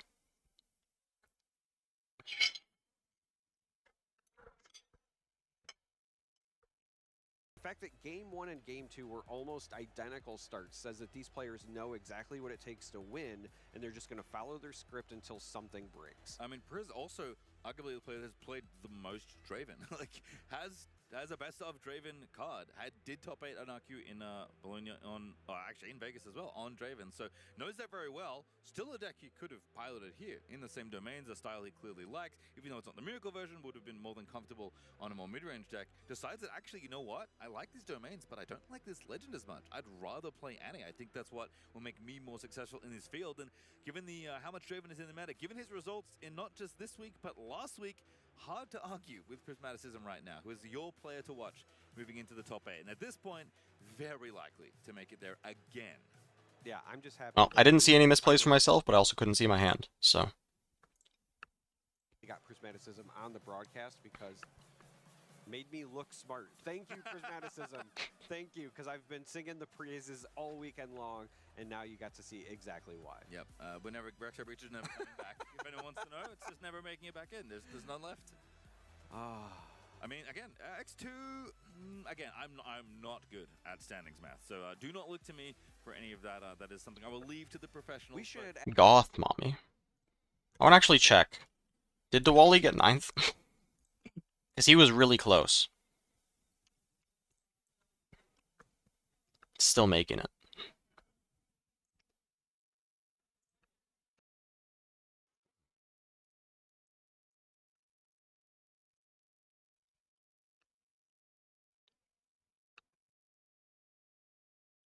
I was 1 off.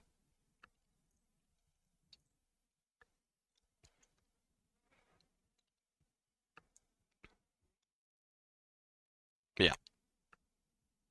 If something strange happened, like one of these tables played it out instead, or I guess 2 of them, he would have gotten in. I want to see what he played against.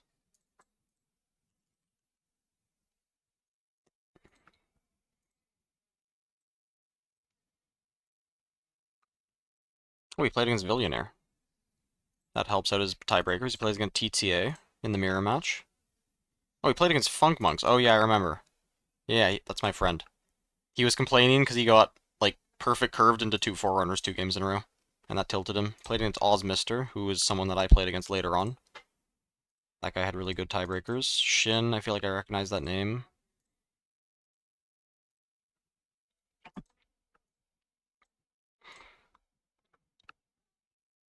Yeah, he had a pretty strong field. I hear Kangas is great at math. What if he's low-key really good at standings math? That's like his one thing. I'd love it. Honestly, Kangas, if you're out there, you let us know. We are getting close, so that is round 12 in the books, more or less. Some matches perhaps still finishing, but we only have 1 round left of Swiss. Already been crowned away from our top 8. And again, a lot of exciting X1 players. Yeah. The number 1 get bit Difficult. I did best ofs, so as by the way, have the same domains represented in top 8 by 3 different legends, which I'm very confident in saying I don't think that has ever happened before in a regional qualifier. And I'm sure that the community would take that in stride. There would be no problems with that whatsoever. The sky would not be falling. What's the It 3rd very red well purple could legend? happen. I think that it still would not necessarily be an indictment on the meta, because at the end of the day, the Oh, thing Jinx, I think right. folks need to remember is we've seen a lot of legends. Feels like Jinx go is the very Proving Grounds legend. Am I going to Sydney? Yeah. well. It is difficult. Yeah, to make LeBlanc the is pretty top crazy. 8. Yes, you have to be an incredibly skilled If player. you're not doing but something also unfair, not it's meant to rough. take anything away from them. But any good player will also tell you kind of need a little luck to go your way from time to time. And so sometimes the chips just How fall good in is the direction Vex? where She's you'll okay. get 6 Fury Chaos. There's a famous phrase in card games, and I'm sure many other avenues of life, it is better to be lucky than good. And if you're trying to win a card game tournament, you best be both. That's basically the conventional wisdom. Yeah. All right, with that, we do have an interview ready with our winner of our last round. Let's hear from the man himself, Prismaticism. E mid-range? Yeah, E mid-range is doing So unfair much things. for the pass. I cannot believe we got two heavy hitters in this second to last round here of Swiss. The Houston Holy, my regional neck. champion versus Stand up a straight. top-cutting It's because of the player in microphone. this Trying to country. hold it You up to now my also have two face. best ofs, if And you instead get of bringing this my one, face it's to the third microphone. one, correct? Yeah, it will be my third one. Which, as far as Top tier I've legends? I kept don't know. track so far, Aurora that will be is one of them, the though. highest amount that people have. I'll be tied with Alan. Yeah, Alan's exactly. still playing for his, so I'm still catching up to that guy. He's pretty good. No, absolutely. So here's the big thing. I just saw you last week in Lille. You had an amazing performance. Obviously not the win that you wanted to lock in, but you are now on your way to now your fourth top cut. Please, please, Great hair. please True. gush about Annie. We've already seen her win a regional qualifier back in Origins, and now you've not only shown that she still can compete and even post bans with a lot of hits to these two domains. How and why? Well, after the bans, I was looking for a deck. I had a lot of ideas. Annie was one of them. I tested her out. Alan's my main testing partner, so I test a lot against Ezreal. And it's sort of the idea where if the deck's good enough to beat Alan, or at least go 50-50 with him, it's probably a pretty good deck. But I think it was the first week after the bans, I was actually having some trouble beating him with Annie, but that was with an older build, it was not as refined. I switched to Aurelia. I was trying that out for a week.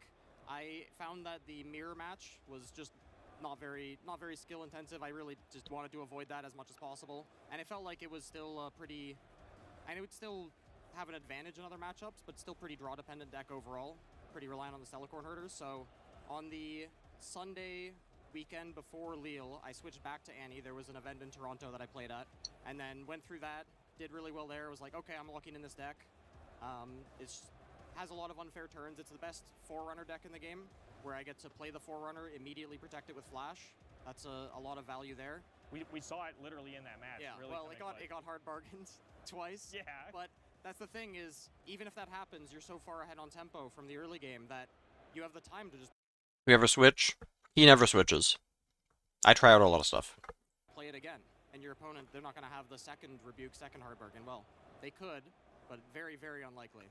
Well, it's just like you said. I mean, you know that how good in that pushing that is, and Diwali 100% respects that. He knows that you need the hard bargain. You have to exchange these resources in the correct way, and I thought it was an impeccable match, regardless of the actual end result of the 2-0. You two, every single game and every single movement y'all made is inches on each other. Like you said, I mean, just it really shows. And what I want to kind of really pitch, you brought about your playtest partner with Alan.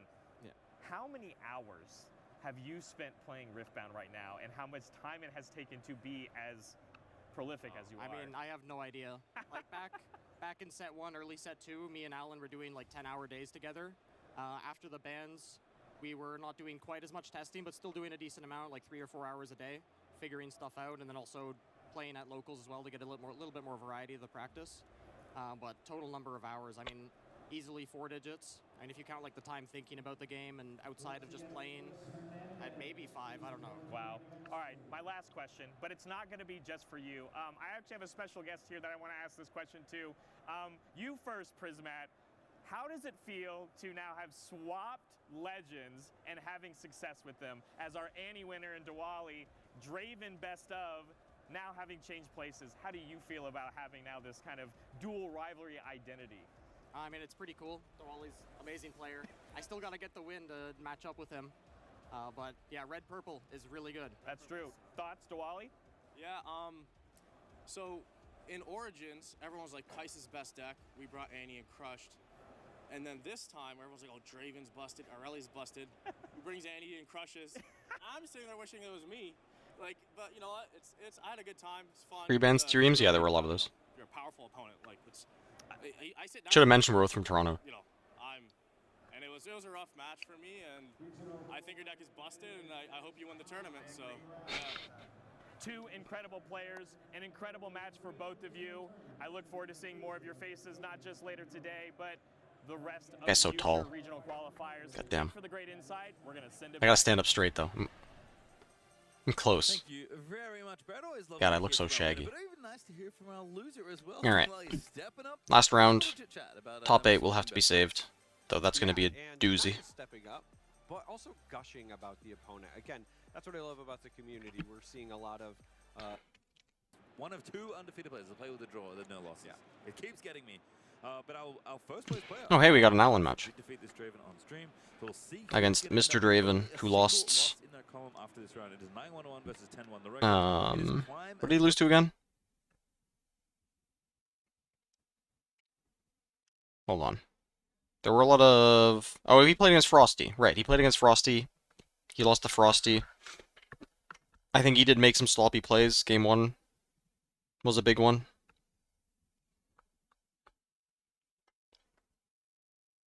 Alright, let's take a look at this. Allen was really confident in this matchup. Yeah, and of course this was the player that was part of that exchange where we saw all 6 Ferris Forerunners on the battlefield. Again, that will not happen.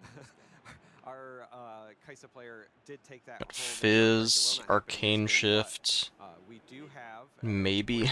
the greatest going into the climb, I can't so tell it's if that's a gonna card be trip. a standard still Wally shorter than you? How tall are you, motherfucker? You need 9 total to win, but because you're both starting at 1, you just have to somehow score 8.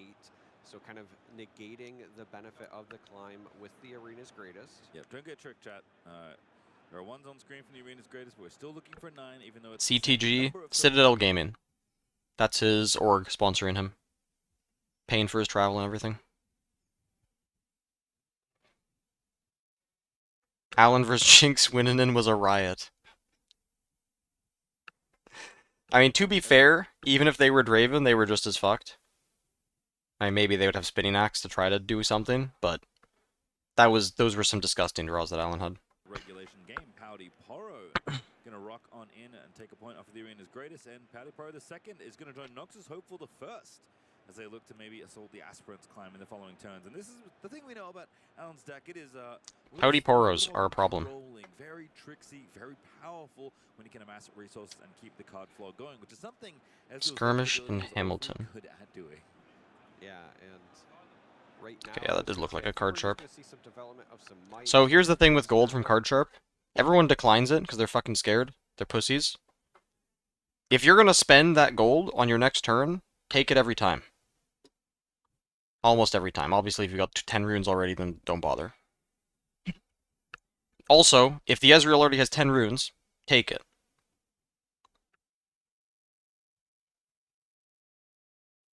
Because it's going to take the Ezreal. I mean, with these deflect units in play, it's going to be easier to spend them dealing with these deflect units.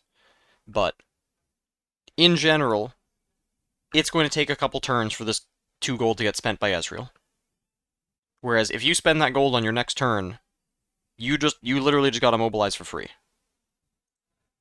No, not always say yes. If you're not spending the rune on your next turn, like, don't change your play. You still make the strongest play you can make.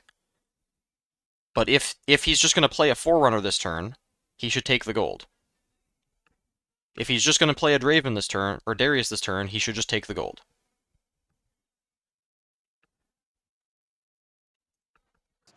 This is, in my opinion, kind of a nightmare start for Allen, simply because those Poros, while they're... Like, especially on Draven, he's on, like, I think he's on triple Darius. Triple Forerunner, very heavy deck. You should take the gold. Where you want to do a bunch of targeting, paying for that, and I'm surprised to see the Poro go forward here. I think these Poros should be reserved in base, because they're very resistant to Bellows Breath. And the Hopeful should go forward, because this Poro just matches up badly against card sharp. Potentially relevant. Hopeful as well with that 4 might is sometimes... Now this is like, you're not familiar playing against Ezreal, post-ban. That only deal 3. We are in game 3, so we don't know if maybe Rocket Barrages... Like, Allen, there was a time when Allen was trying to cut the card sharps, because I was just taking the gold almost every time. And then he was just stuck with all this gold off card sharp, plus Wages of Pain, plus Plundering Poro. And I was just ramping. But nobody else takes the gold. Maybe I shouldn't have told anyone. It's fine, he's not playing card sharp anymore. Draven obviously wants to be the aggressor in this game. Can be, go a bit bigger, but Allen's like isn't really concerned about the size or the width of your units at all. Allen, I think, is one of the few decks in Riftbound that could win when your opponent is at 7 or 8 points. 1 point away from winning. Ezreal can hold down the fort long enough. Overzealous fan. I'm not saying it's going to be easy, and certainly this start looks very good for Draven. So this is very weak to Wages of Pain. Allen's happy to see this. 1 unit going back is it's 4 points now for our Draven player, but this is the kind of thing Allen is used to. Maybe doesn't like exactly how it's going in terms of the tempo of the game. Still in love with card sharp and Unleashed. Grind you out I mean, in Ezreal, you probably This still might need the gold be the generation, sort but of he's game playing where Diana now. Alan falls incredibly far behind, but gets back into it off of the back of like a watcher. Man, the match Bluffs against Alan was combo. so That is sick too. something that has really risen in popularity, but we haven't seen a lot on broadcast this weekend. However, So he when didn't your opponent- pay a power cost, so it is correct that he didn't take the gold. Everything's fine. I mean, it's surprising. His hand is absolute garbage. There's like 4 2-drops, 5 2-drop hand. He definitely was incorrect to build his battlefield like this to be so weak to Wages of Pain. Definitely should have been hopeful forward. If he wanted to put a fan forward with the hopeful, then okay. But probably not even a point doing that. Any other tools to But yeah. catch back up. Alan, I don't believe, is running unchecked power. That's just not his style. Has not been in any of his previous lists. So, Wages buying some time. Did Alan show his hand a second ago? A lot on broadcast this week. Mind Splitter. Can't tell what the next card is. Maybe a Fizz, 2 Gusts, and a Wages.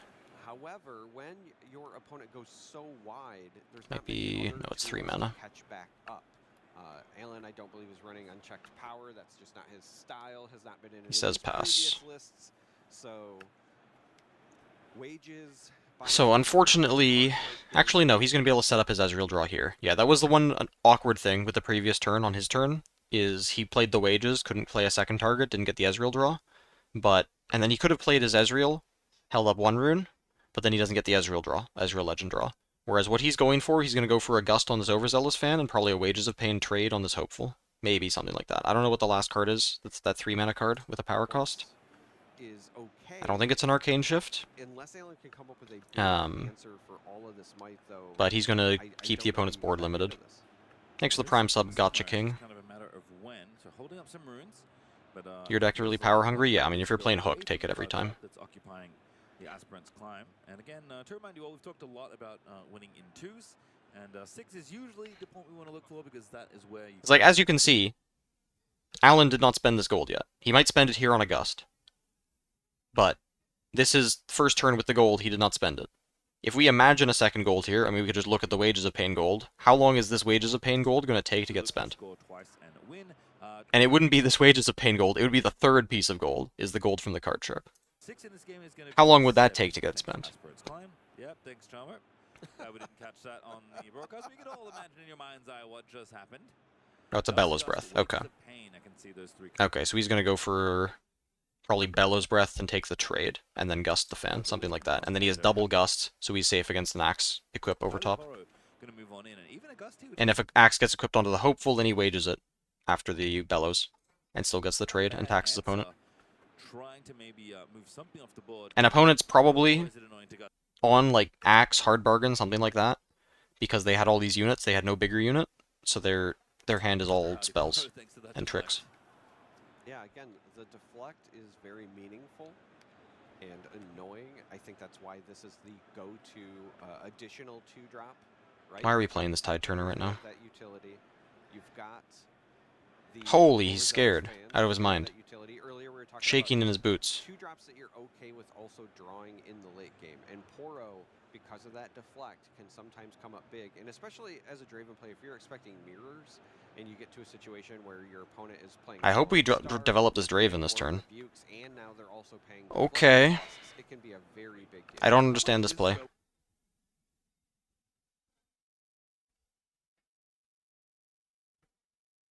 Like, Draven's an 8. That's big enough already. You're surviving Singularity Stupefy, that's good enough. And if you're worried about, like, Singularity plus Frigid Touch, you could hold open some runes and not play one of these 2-drops. Because, like, why do we need to play all of these shitters? Yeah, you're just gonna get by Mind Splitter here. Which, that is the first and second piece of gold spent, but not the third that could have been generated by Card Sharp. It is worth noting that Ezreal does reduce the additional costs, and Alan will likely play that ahead of time if that's going to be the case, but we are going to see a Mind Splitter get rid of that. His hand is empty. From Kara. Well, this is interesting because that is the last card in Draven's hand. Mind Splitter does actually reinforce the aspect. That's such a bad drop for Draven, holy shit. Doesn't leave too many options available, but again, Alan happy to grind out the These game. are going to concede. Out of the gates very quickly, racking up points. Now going to go to If he had Draven in play, this would actually be threatening. This would be a 9-point Draven that could swing into the Mind Splitter. The card sharp probably would have to stay with the Mind Splitter if Draven was played. Even if the Tide Turner was kept in hand or something. And like all of this stacking was completely unnecessary. You could just leave the Poro by itself. Like, what are you worried about? Sprite Call?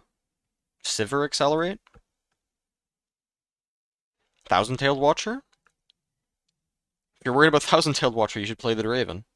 Because Thousand-Tailed Watcher second Bellows kills everything. So I don't know what this play was. I don't know why Draven didn't get into play. Like, if it was Draven 2 Hopefuls, you could actually clear this Mind Splitter out. And you probably trade your Draven for it. Maybe it'd be Draven with 1 Hope. That's bad against Rebuke. Yeah, it has to be Draven with 2 Hopefuls. If you get hit with a second Bellows Breath repeat, at least he's deramping. And then you still have...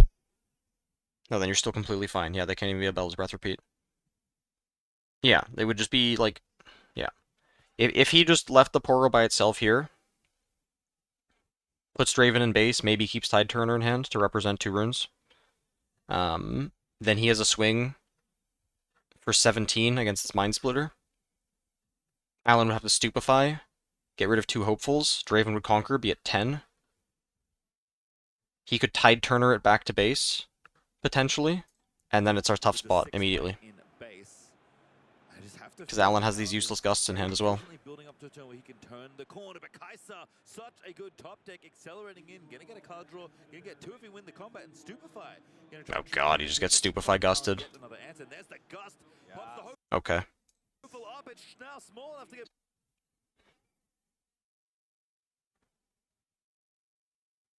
No, it's like Alan would actually just lose this game.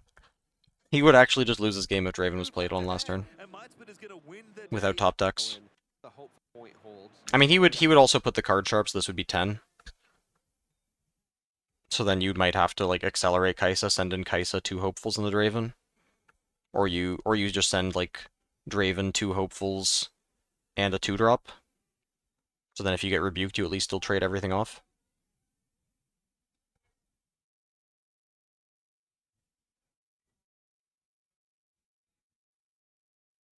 And then you top deck Kai'Sa, so you accelerate her out, and maybe even be able to replay the Draven. I don't know how many runes you have. Keeps getting away with it, yeah.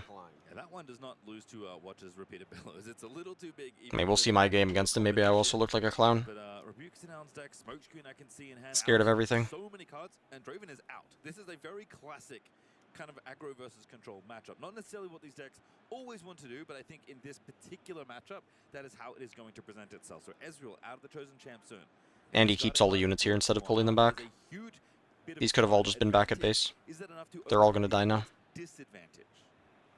I think you've misspoken because you just said Draven is out of cards, and I've been assured that that doesn't happen. Are you sure?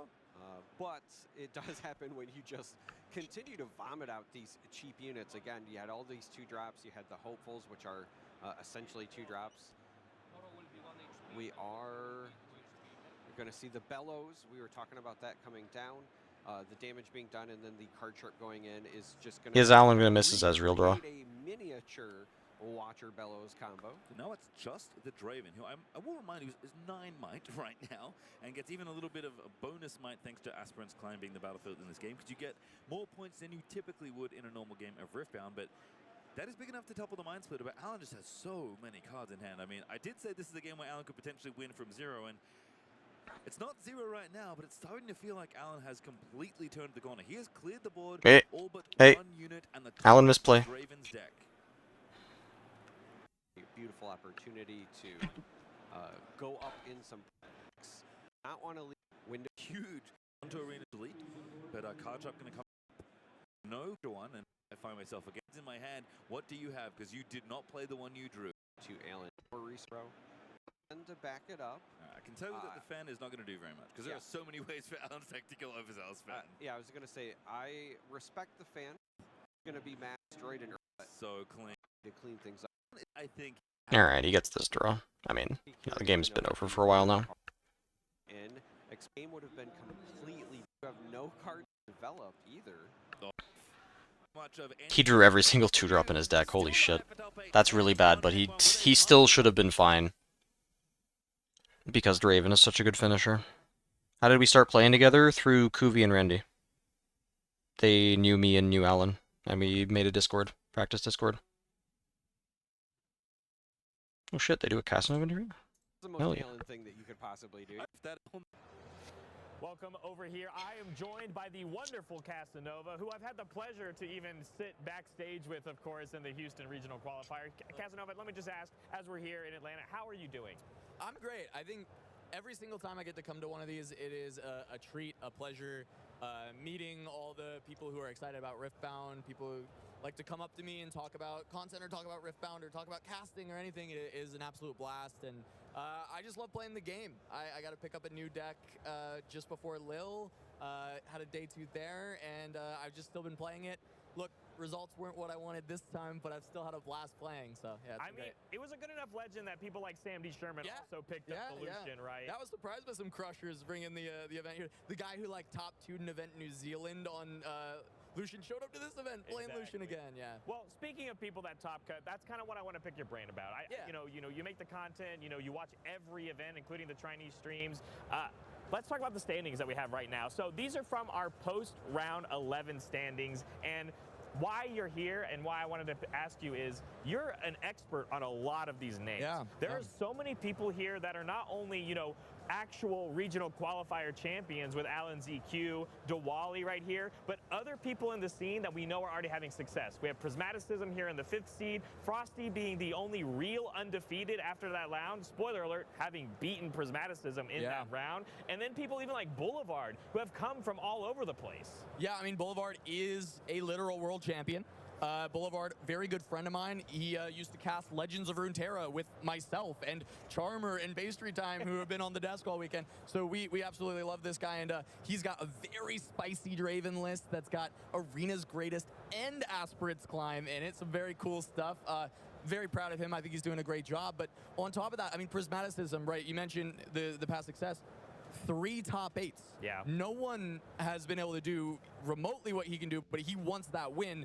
It matters so much to him. He doesn't think about the 3 top 8s. Yeah. He's hungry for the win. And of course, players who have gotten it, as you said, Diwali, Alan ZQ. I know there's a winning in for Diwali and Prismat happening either now or happened earlier, but that is a game that I'm so excited to watch myself. And I even heard that Frosty being on Kaisa, this is a deck that we thought might be a little bit dunzo nowadays with the Aurelias after the performance we saw in Lille.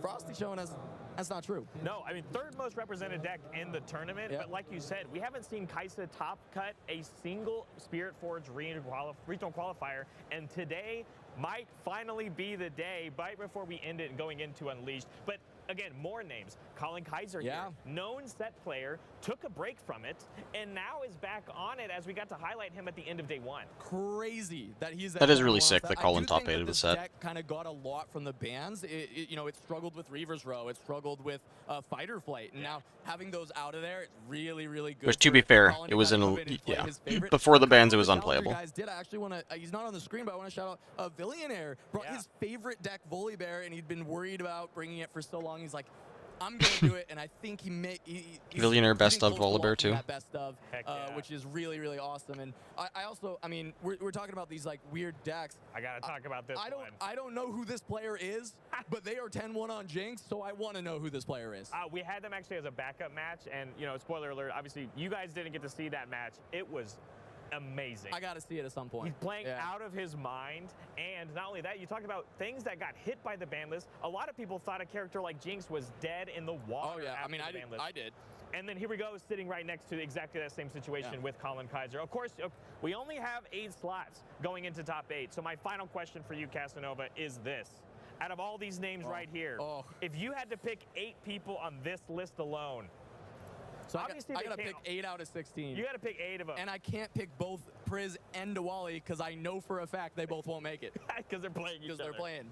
Easy lockup here. I think you can take a look. Yeah, maybe a question if Coco loses 2, right? Yeah, that was kind of crazy. They showed a Draven mirror instead of Jinx Ezreal. I'm going to take one of the two from this matchup. I'm going to take Prismaticism. I think the Annie deck is the best deck in the room. I think Priz is Annie deck, and I think he's the best pilot in the room. So, you know, we got 2 for 2 on that. So I'll take Priz, even though Sean's Casanova is cool. and he's going to be very difficult to beat. And I think I'm going to take Boulevard. I think we should really count him in here because, I mean, I think this is really the chance to shine. So it's very much one of those ideas. So real quick, I got to make you pick a couple more, right? Yeah, 1, 2, 3, 4. I would also take Boulevard. So then let's go Colin. I think Colin is too big of a crusher. He's going to make it happen. I can't bet against Alan. I think that would be ridiculous. Fair. I played against Aria in the pre-regional, and I think she was a very strong player. I would not be surprised for her to pick up that spot. And then what do I have one more?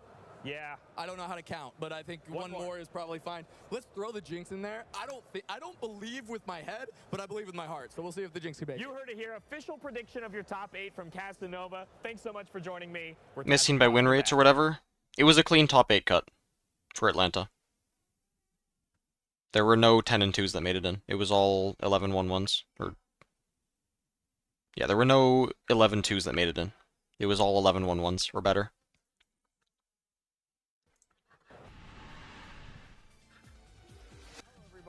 Charmer here at the regional qualifier in Atlanta, and we're doing they're doing my deck to talk about a deck that I am very passionate about and one that I think has the potential to perform well at this event. It's none other than Annie. This is a list that has been piloted by This is my Lille list. Prismaticism to great success. This is a list that I think has a good opportunity to go underneath some of these decks and kind of compete with Azir as being one of the premier aggressive decks in the format. And because of that, I want to talk about why Annie works so well with that game plan. Starting with, of course, the legend ability. If you're not familiar, at the end of your turn, you get to ready 2 runes. And what that does is it allows you to develop your board, develop units, and then still have energy up for you to be able to play some of these key spells that Annie likes to feature, such as Rebuke, such as Flash. Oh, they were doing all the best those? Okay. Even Longsword. Cool. Flash is the one that I really want to highlight here at the beginning, though, because one, it comes with her in Proving Ground, so obviously it was kind of designed or meant to be played with her, but also Flash in particular does something important. Because Annie is playing these cost-effective cheap units to get the early scoring, it usually means that you don't have a lot of large units to go over the top. It does run some, and we'll get to those in a moment, but these early units, you do want to keep them alive, you want to protect them, and Flash is a very effective way to do so, and because it costs exactly 2 energy, your legend ability means you will always have that available. Another card that I want to highlight is, of course, Rebuke. Rebuke is a premier kind of answer to problems that are posed by your opponent in the meta right now. There's a lot of decks that are trying to focus on maybe 1 or 2 large units, whether that's the off-meta decks like Ornn or Lucian, but also with decks like Aurelia.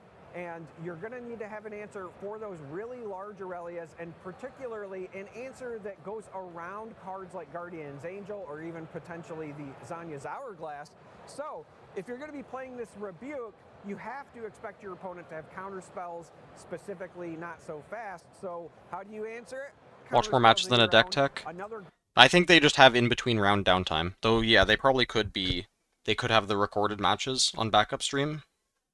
Because they did have that at previous events. Because they always have, like, main table, backup table. And then they could just be showing the backup table. Great card in Annie is, of course, Hard Bargain. Once again, exactly 2 energy.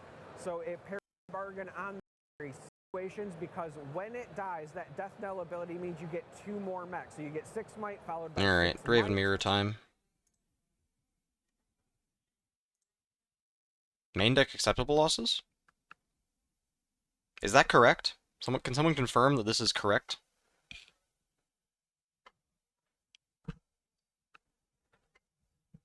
Oh, he's got Merchant's main deck. Okay.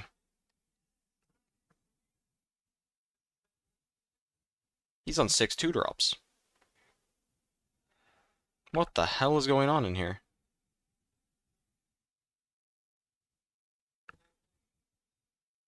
Yeah, and Vi, but he's on 3 Ride the Wind. Like, Vi is definitely not a bad card.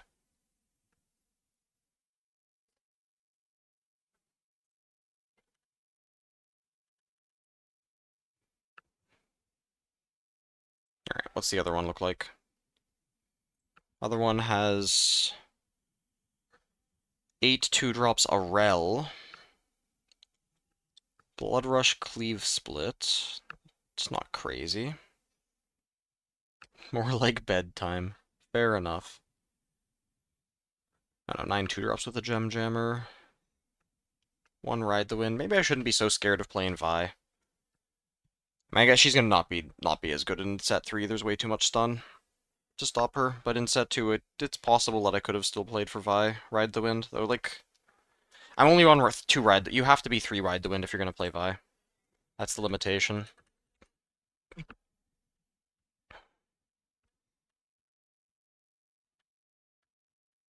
Yeah, the accepted loss is insane.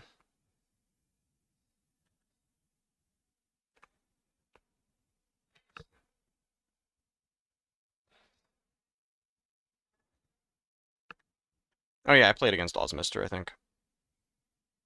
I think round 10. Did I already close the tab? Does it reopen for me? It does. Cool. Just go double check that.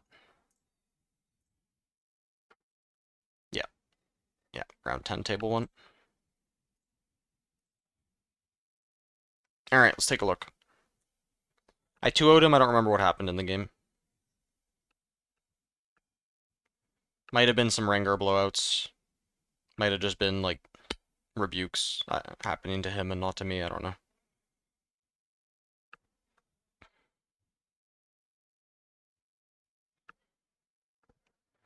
Which one of these is the one with 1 Rek'Sai in it?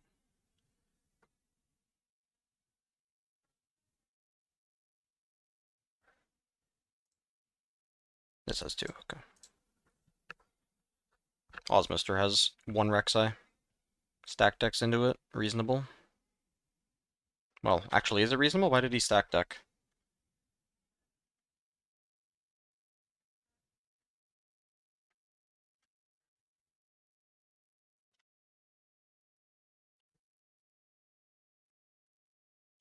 Is that not a Rel in his hand? Or did he have the Rek'Sai in his hand and he took the Rel from here?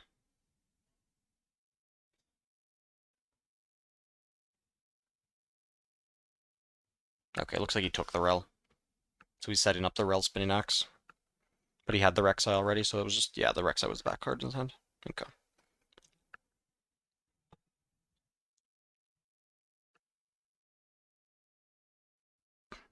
Alright.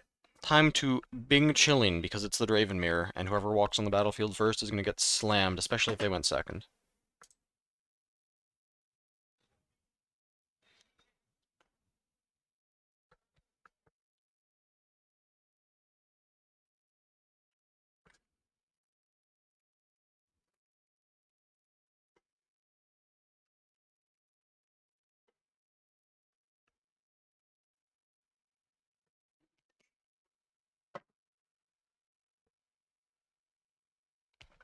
Alright. Do they both have flashes? Stardust has flash. Ozmister does not have flash. So if he wants to slam this Forerunner, you have to just slam it as early as possible.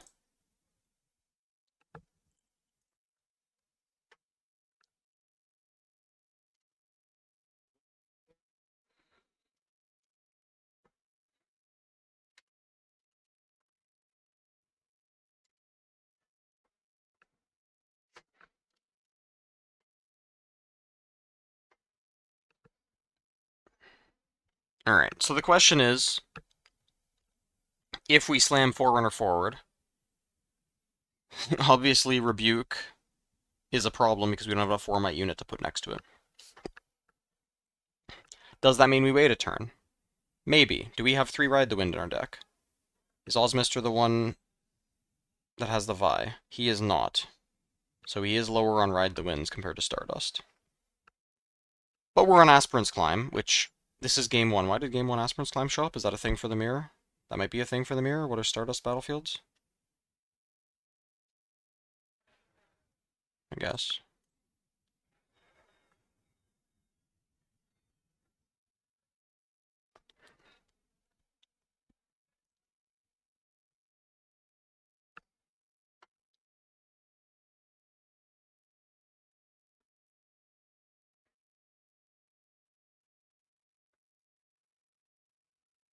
Is there not a Forerunner in his hand? Oh, there is no Forerunner. It's Bryn here, Falling Star Axe. Yeah, that sucks. Because we are sitting here doing nothing and not developing very much.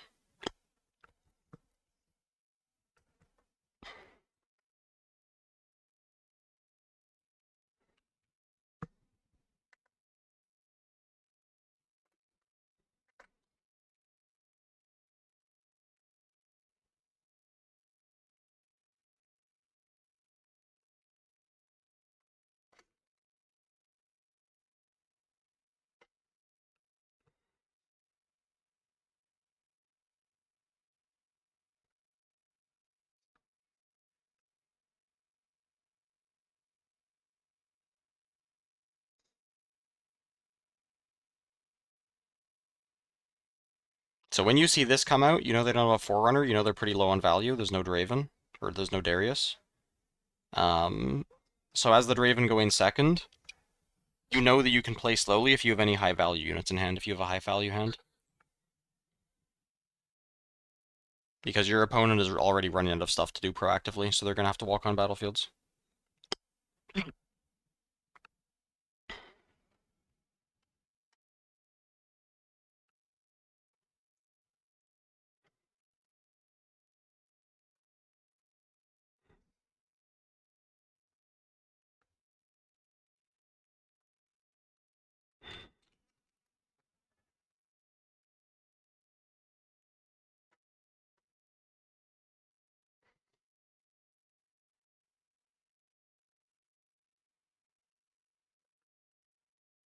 Game of Chicken, yeah. Top deck Forerunner. Alright. You know that's a top deck, though. You know the rest of their hand is still tricks.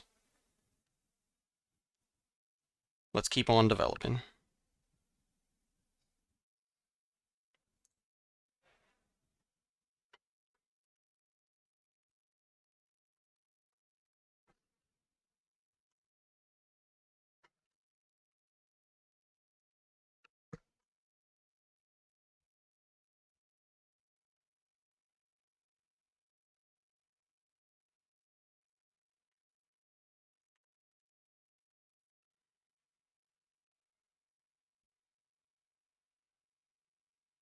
Looks like the Ride the Wind is getting played now.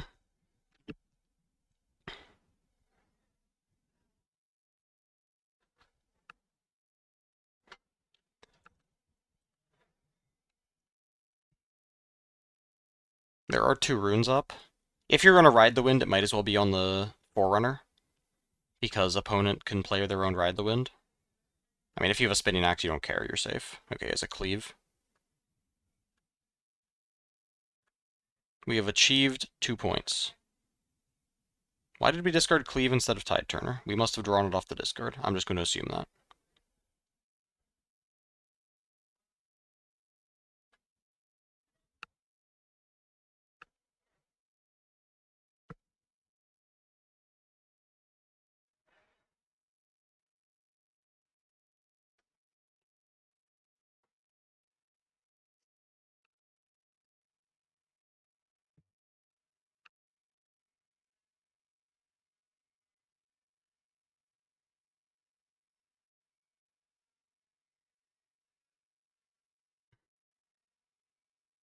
Kaisa Accelerate. Send it. Also not scared of Ride the Wind.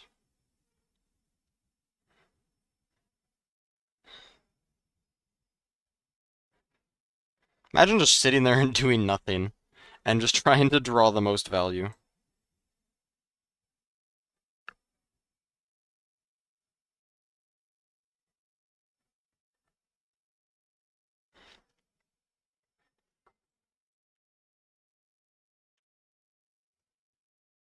Second Spinning Axe.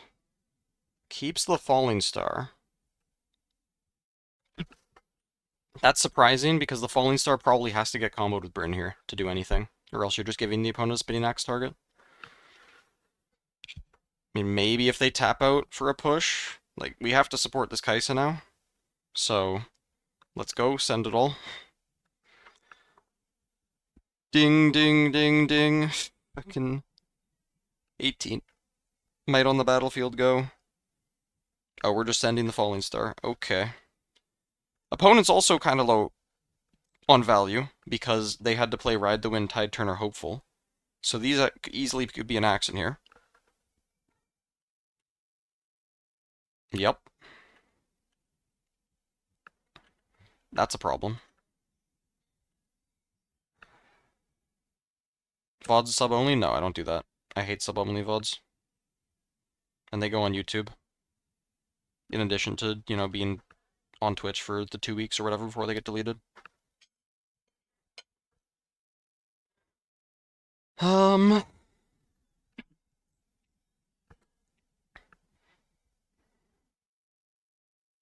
So what do we do? They got 2 runes up.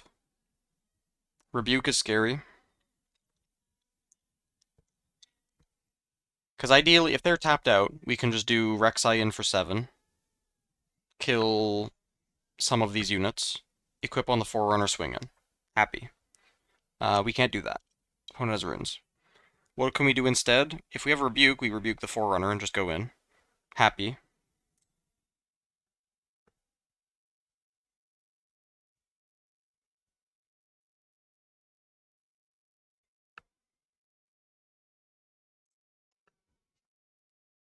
Thanks for the Prime sub menu. Damn.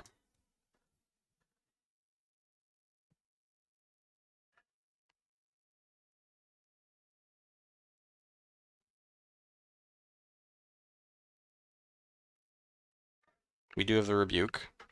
Unfortunately, I mean, we could have made an attack. We could have attacked for 13 against 12. And waited to see what happens. Just like attack for 13 to 12, pass. If the opponent's on flash, maybe we get them to do something. Maybe they spend their runes on something else. And that seems like what's going to happen anyway, because it looks like he's about to attack for 13 anyway. And if so, this is this is bad sequencing. And he should probably attack with a Hopeful plus the Rek'Sai. But yeah, I think it would have been better to take the 13 versus 12. If they take the trade, they're either killing a Forerunner or a Rek'Sai that's holding an axe and losing all of this. And that's a good trade. And then we can move on from there. I think this Rebuke was premature. I mean, obviously it's the best. I mean, it depends on if you think they're on flash. Like that is the thing. If you think they're not on flash, Forerunner is the best target to Rebuke. So you should take that when you have the opportunity. But at the same time, Rebuke is just a good trick to have in this matchup. There's a lot of big units that are really clunky. And rebuking something equipped with an axe taxes the opponent, so there's a lot of value in holding it as well. Because the issue is, if you're playing this Rebuke and then still taking the exact same attack, then it was kind of pointless to Rebuke.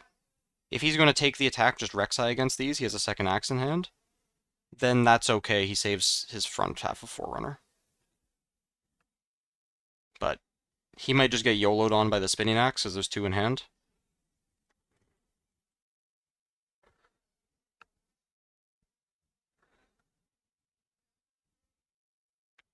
And this gets equipped. This needs to get equipped to the Gem Jammer.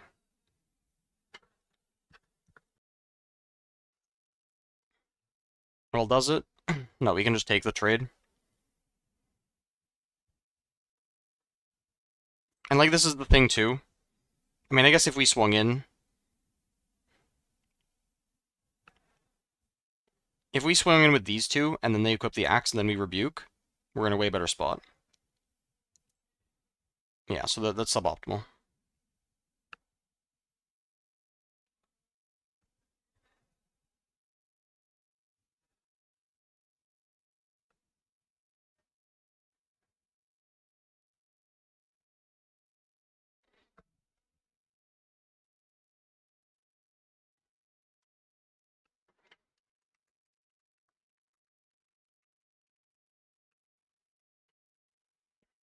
And also thanks for the Prime Ritsu Luna. I didn't say that already.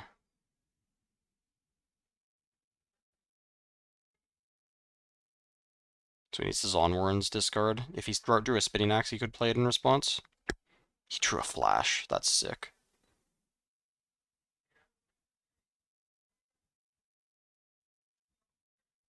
And then you can just pass, and you're ahead. Though you rebuke the Forerunner. Again, we rebuke the Forerunner if we're not going to put pressure on the board, which maybe we should just go 14 here. Opponent can send 10 with a rebuke. It still sucks. Yeah. Yeah, I don't think that rebuke was good. I think the attack for 13 to 12 was better.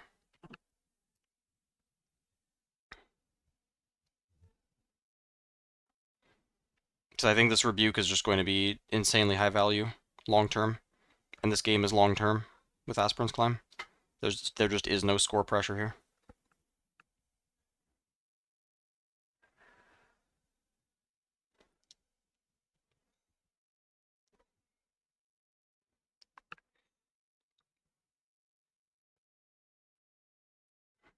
Like, this is just replay Forerunner pass.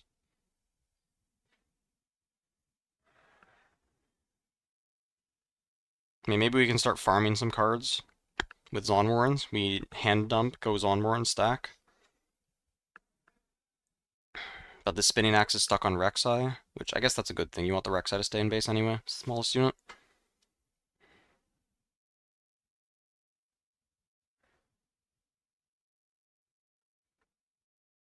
That hard bargain's pretty useless.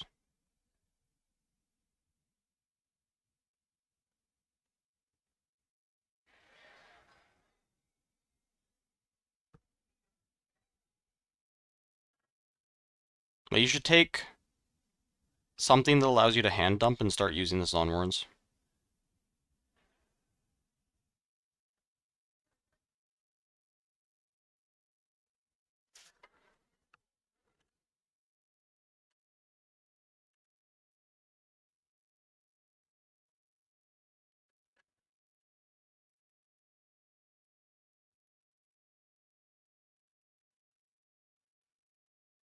Yeah. And that Darius should be ready. Though he's probably not going to go forward either, but now we can stack 14 on Zon Warrens, take a draw. And it's kind of okay. Could stack 10. 10 is the break point. Opponent's already used one Spinning Axe, they'd have to have 2 more.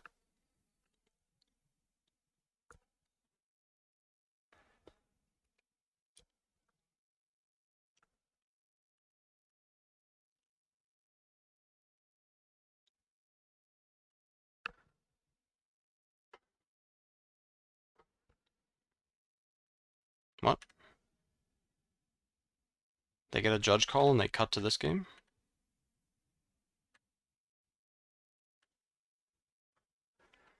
Or did I press something?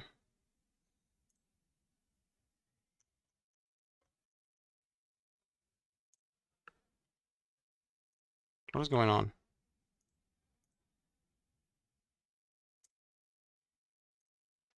Is my internet dying?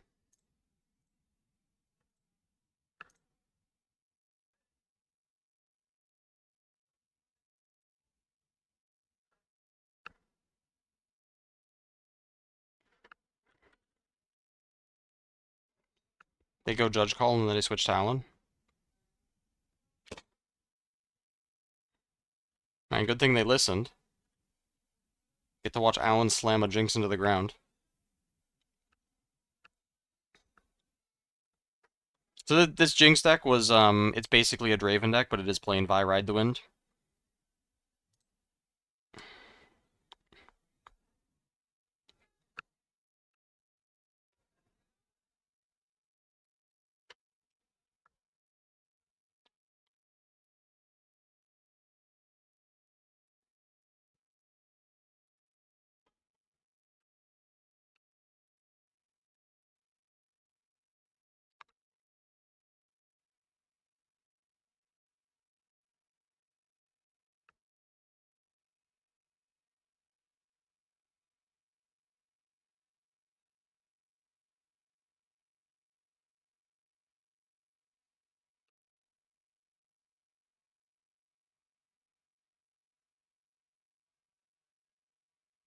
You just full sacks the Tide Turner.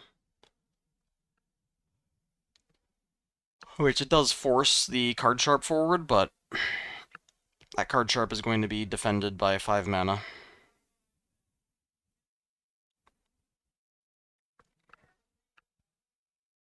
Yeah. It's like, fuck, there goes my late game.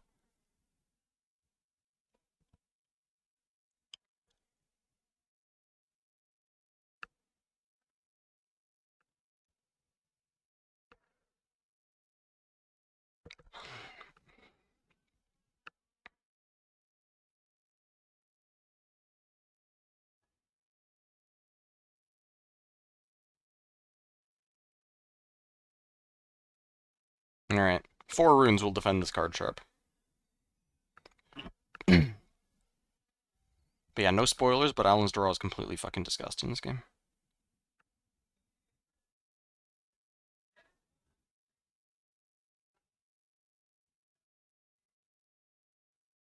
Oh hey, Stupefy number 2. What's that, you're trying to play Cleave? Nah. Get fucked. Alright, now watch this. Fucking Alan smiling. Ooh, accelerate Rek'Sai. Aggressive. Oh no. What am I gonna do? Oh, what's that? You want to trade? No, no, no. Third Stupefy. Third Stupefy. Nice card. Very balanced card.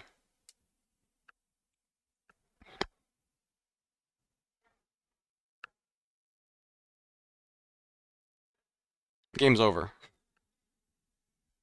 Game has ended on turn 3. Which, to be fair, what the fuck is that? But also, didn't play around Gust, and that Rek'Sai Accelerate was kind of a tilt play or something.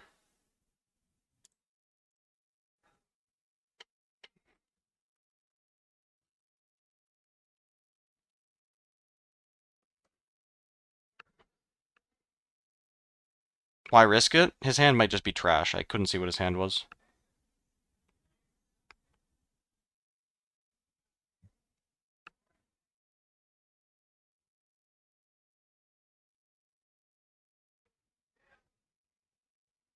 There is one play this game I remember that was kind of weird that Alan made.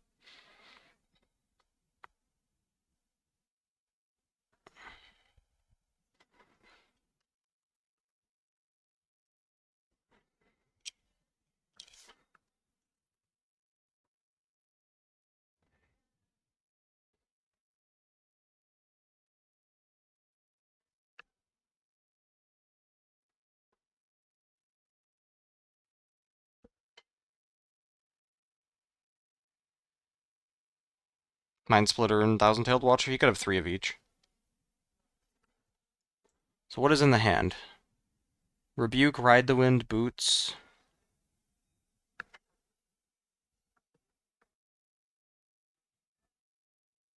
Falling Star.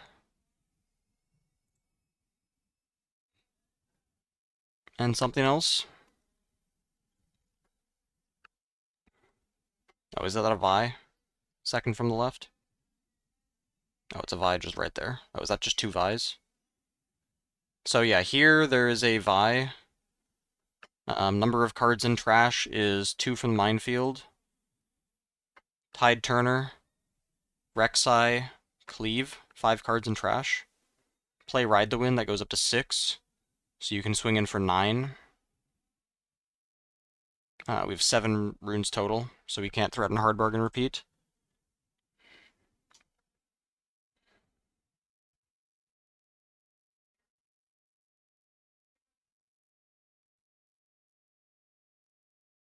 Oh, he recycled all 5 immediately. Okay.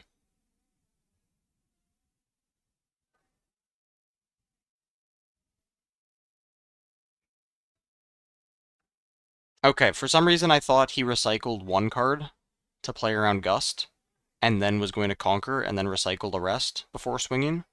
I didn't realize he recycled everything at once. Because Alan's going to play Rebuke on this Vi, which protects his battlefield. But I thought he should allow this point to get scored, and then all the cards to get recycled, before going across.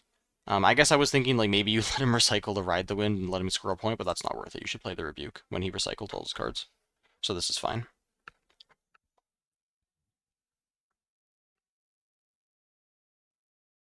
Thing about Wage Stupefy? Well, Alan led with Stupefy, so there was no Wage Stupefy.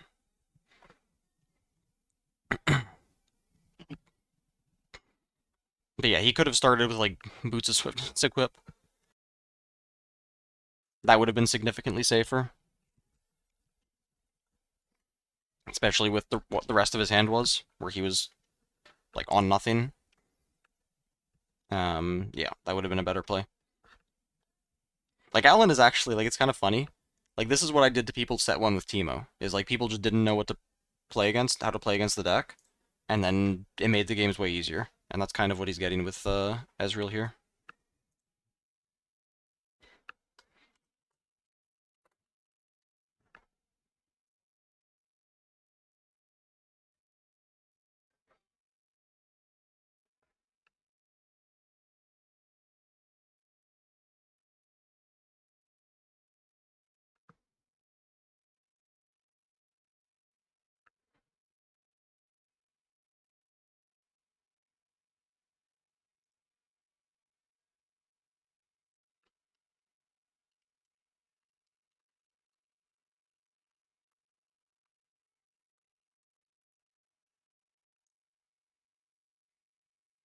Damn it, Alan just messaged me.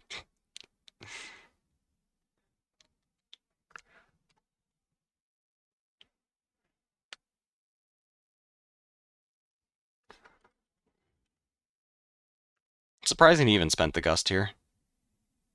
Would have been completely reasonable to take the trade into the Vi, and if they try to play any tricks, then you Gust. I did play Alan in the semis.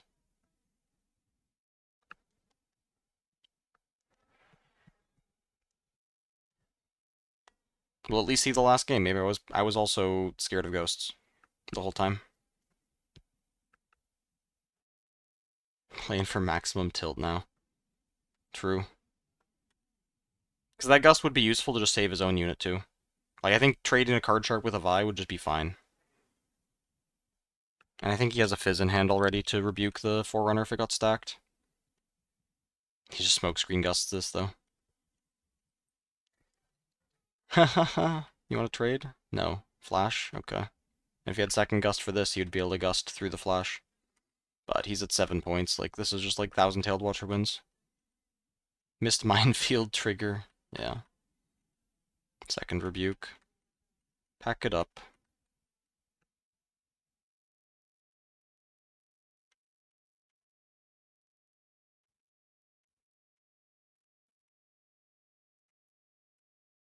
Student base. Interesting.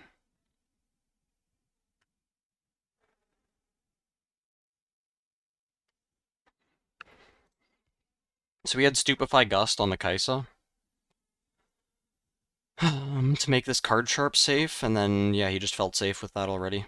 I guess he didn't get to see Boots of Swiftness game 1. Like, Boots of Swiftness would blow this out completely. But then then he's also safe against Falling Star, because he gusts his own unit and stupefies the Kaisa. And then I think he has second gust for this Kaisa when she goes in.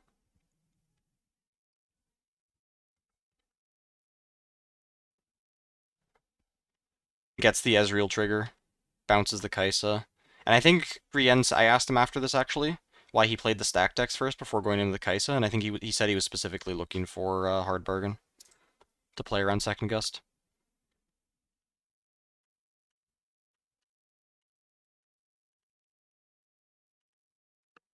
But once again, this game's over kind of early. Mind Splitter, 2 Kaisas, 2 Ride the Winds. Alan's ahead on points again. This Forerunner is going to get bullied for the rest of the game.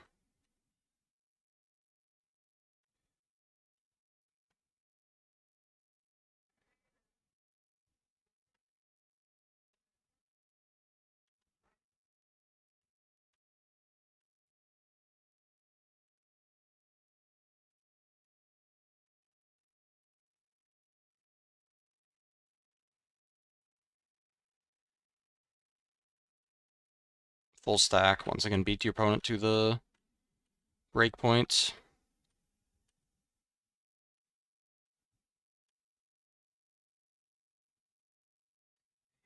But they're Jinx, they're drawing 2 cards a turn. Actually more useful than Draven.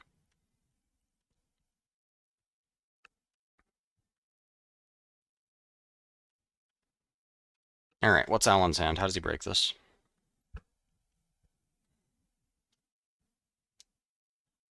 Random number generator for mixed strategies? What? What does that mean?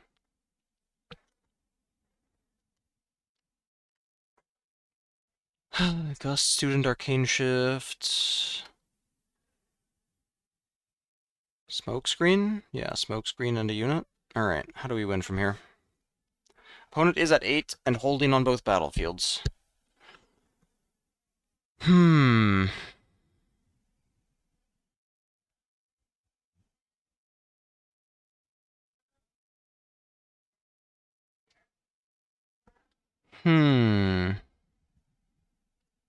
This card got hidden early. This one was a top deck. They were all top decks. That doesn't mean anything.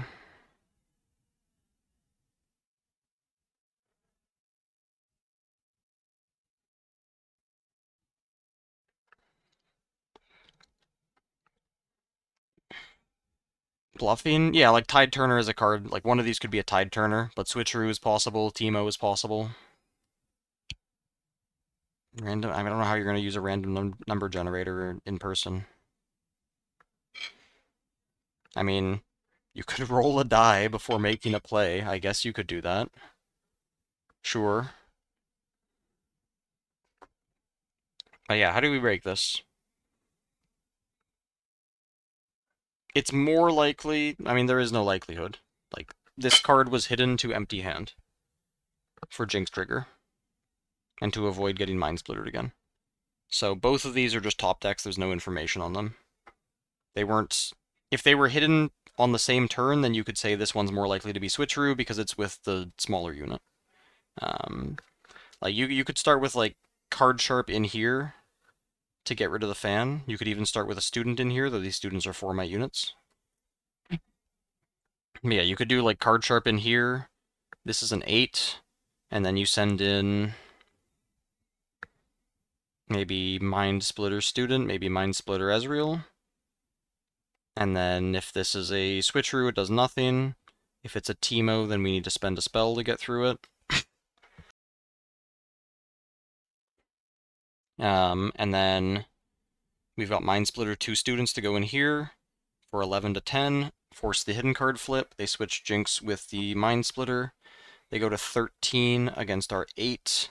And then we can play Smokescreen Arcane Shift. And we're chilling. So that seems reasonable to trade off the fan first and then take the attacks. We're gonna Smokescreen in. What happens when we get hit by a Switcheroo? We don't. Try to switch the fan, Gust it. Oh, we have Gust for the fan. Okay. Sure.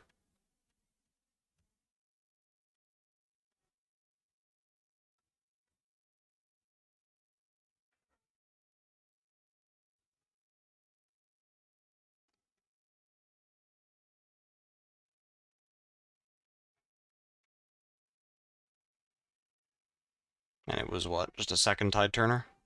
Yeah. It was just 2 Tide Turners. Did Alan have a pop-off at the end?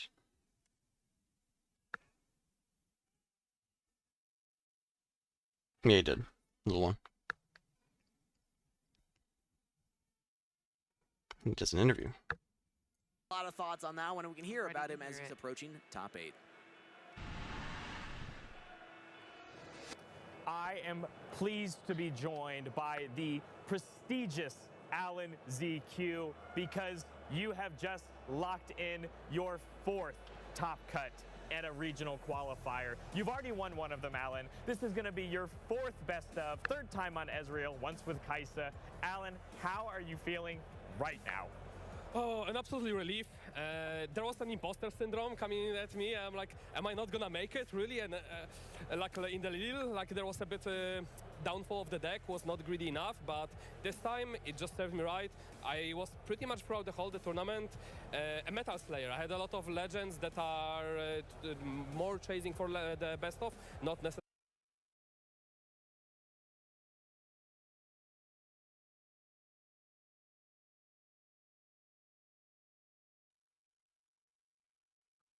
Thanks, Grappler. Are you going to be at Vancouver? Or Sydney? For the top cut, and surprisingly for the top 8 I was fighting for Jinx. Yeah, exactly. And that Jinx deck was a ton of fun. I actually had the pleasure of seeing some of it in action, but you had a very dominating performance there. The Aspirant's Climb in Game 2 was the make or break, I think. And I've talked to a lot of people about how just having that ability to turn or slow the game down by one extra turn, and it worked exactly. You have a Brazilian passport? What?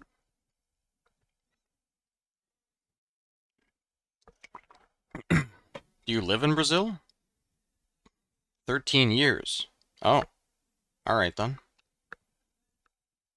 They just don't like Brazilians? Exactly.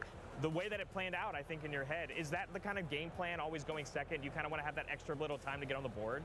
Yeah, so basically the battlefields, you have to adjust to the whole deck building, and because of the deck got a lot greedier, you have to make up with battlefields, so I just put a negative battlefields, so I have more time, and I'm not forced to conquer, where there are battlefields such as a Mirage Spire or Targon, where you want to go in more aggressively, which my previous list was doing, was more tempo-oriented, and then I ended up being on the top decks, and I was running out of cards because less of the Ezreal trigger as well. Fingerprint face scan. More general tempo cards that are not targeting. Sheesh. However, here the aspirant is to counter all the arena greatest, basically all the aggro plans, and that works wonderfully. The only really backside of this is just the red Draven. They get to grow it a lot bigger, so have to deal with that. Well, that is incredible.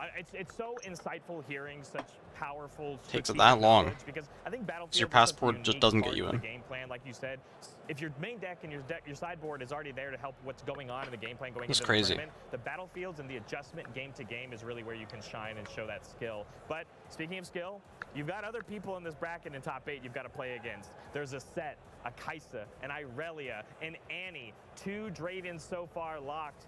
What are you looking to maybe avoid, since you will be coming in kind of on the bottom side of this bracket?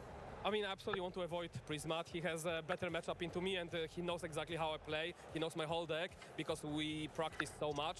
So he probably can get best of me if we face. And generally, Irelia post bounce is not so hot, but I would say it's fairly okay. And the rest, I feel confident going into. However, I want to shout out the Prismat and Frosty, who are both from our study group and like the newly made one. And we all made the top cut, and we had one more person going for the top 8. However, I knocked him out 2 runs ago, out of the contention, unfortunately. Oh, Kara, so yeah, Kara is in the Discord. Doing well. Nice. It really is showcasing the amount of time and knowledge it takes to showcase and be good at this game, and you're doing it multiple times after another. So, Alan, congratulations. Guys, I don't know anything about passports because I've just had a Canadian one, and that works pretty well. You kind of think that he might be playing the best deck in the room, but are you going to maybe prove that it's still Ezreal? I mean, it's just my pet deck. I set myself a challenge, and I am up there to try to make the best out of it.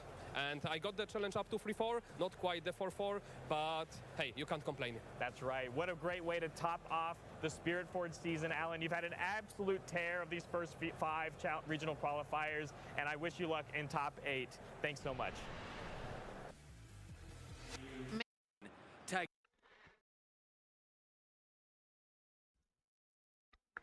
Alright. Game 3 of this Draven mirror. This mirror took an eternity. It was actually crazy how long it took. I don't know why, if it was like judge calls. I don't know if it just started late compared to the round timer. I don't know if they went into extra turns, and then the extra turns took a long time, but... I mean, like, to be fair, this is literally to make it into top 8, so they should be allowed to take their time. Yeah, they have 6 minutes left starting this game, if this timer is accurate. Like, I'm not complaining that their game took a while. but I'm just saying that it did. And especially like when Alan's match was a 2-0 that finished very quickly. And then these two were still playing.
Alright. What do we have to fight into this? We have nothing that beats a spinning axe.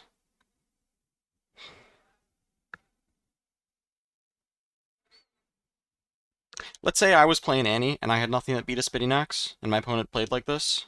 I probably wouldn't. I mean, if they develop a traveling merchant, I'll leave them alone. If they developed a Kaisa, then I'd have to think about it more, because going to Aspirant, going to the other battlefield, it puts me in just as bad of a situation against a spinning axe, potentially. But I really like against Draven, when they go to Targon, just saying, fuck you, you have nothing.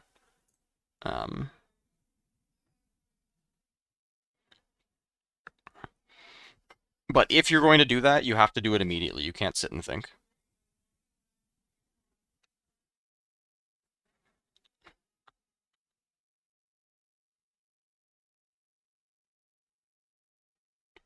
You have to send it immediately. And he could have sent it. He had Rebuke, but if he rebukes, it takes him off of Ferris Forerunner. Though if his opponent spinning axes, that also takes his opponent off Ferris Forerunner. But then his follow-up is to just stack 5 and hold up Hard Bargain, which against his opponent's 2 is still fine, after a spinning axe gets gone. So, like, it could have easily been fine to just say, fuck you, I'm attacking. If you drop spinning axe, I'll rebuke you. And that's really not an insanely bad trade. Like, you go down 1 rune, but you draw a card. And you deny your opponent this 2.0 or 3.0 lead.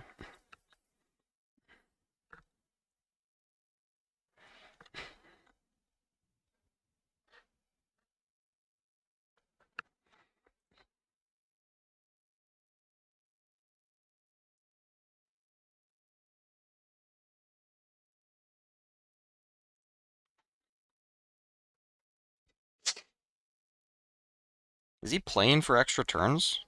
No, he's just playing... Okay, no, he's playing to say you couldn't beat Spinning Axe, or like 4 runes and a 2-might unit last turn, so you can't beat it this turn either. Reasonable. Especially if your hand is trash, or has a lot of Spinning Axes in it, one or the other. So this could be a swing for 6 into one of these battlefields.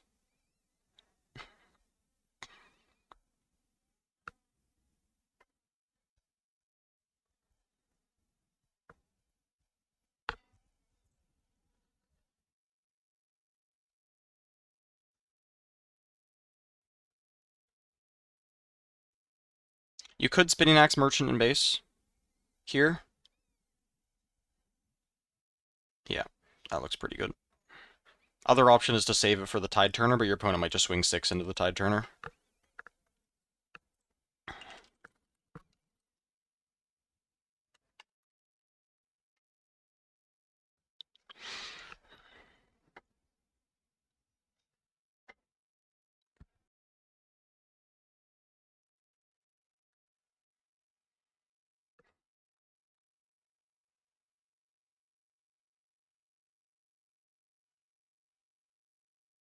Hard bargain flash.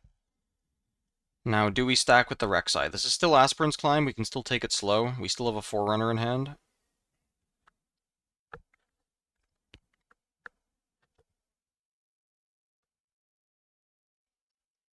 It's going to be really hard to defend against this Merchant. That is a Targon's Trigger miss.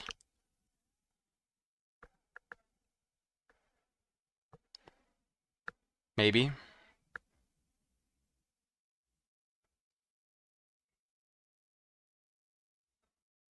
Like, I think if your opponent goes, like, if you say pass, your opponent starts their beginning of turn process, and you say Targon's Trigger, you should get it. I guess not.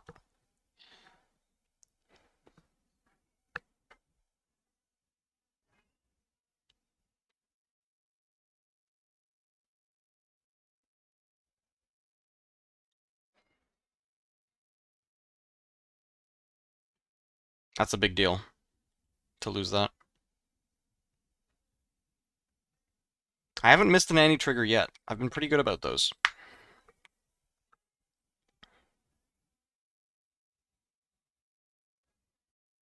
Actually, have I? Hold on.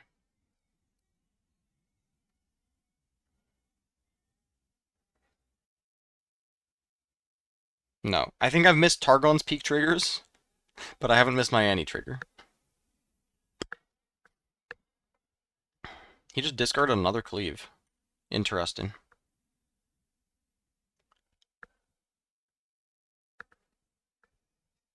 Missing Arena's greatest trigger. Yeah, that's a hard one. It's fucking acceptable losses. Acceptable losses, Rebuke, second Spinning Axe. And he discards a cleave? He better have drawn into that. He better not. Hey, power cost? Hey, judges? Judges? Judges? Judges? Hold on, I rewinded to make sure they didn't play a stack deck before this. Judges? Thank you, judges.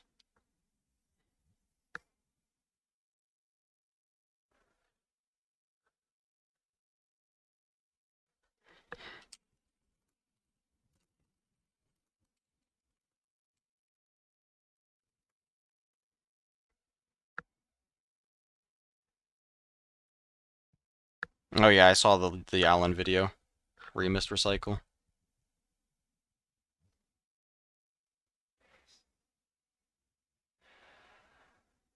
Alright, hold the 5, get out. Discard this fucking acceptable losses. It's crazy that that's still in the deck.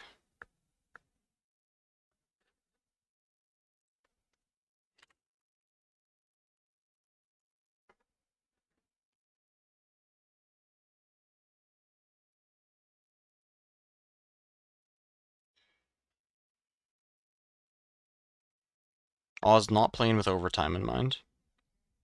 Man, there's not much he could have done other than just take the turn 2 Rek'Sai swing and rebuke the Spinning Axe.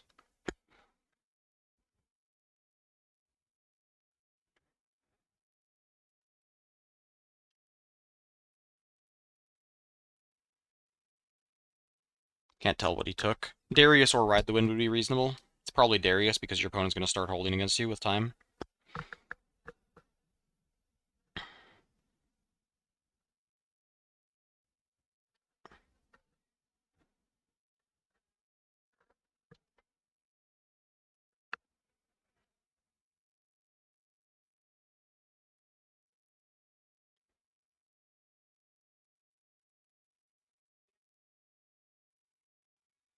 Okay, that's some like delay of game stuff happening right here. But there's no way if this clock is accurate, then there's no way Ozmister avoids being turn 0.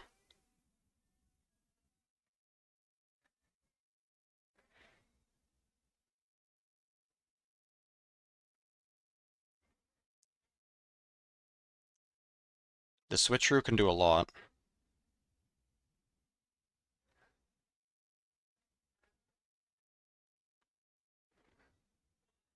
Problem is, it can't protect both battlefields. It's another missed Targon's trigger.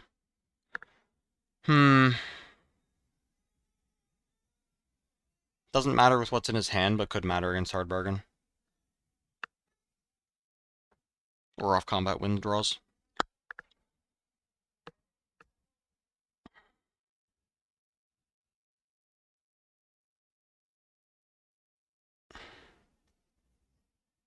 So this is a setup against Rebuke.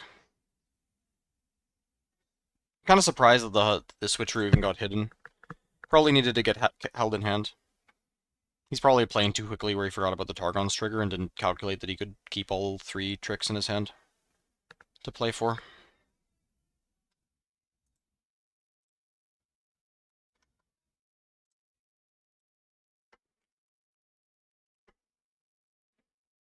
Because you really need the switcheroo to cover both battlefields. And then this play from Stardust is, if the Darius gets rebuked, you can replay him, immediately ready him.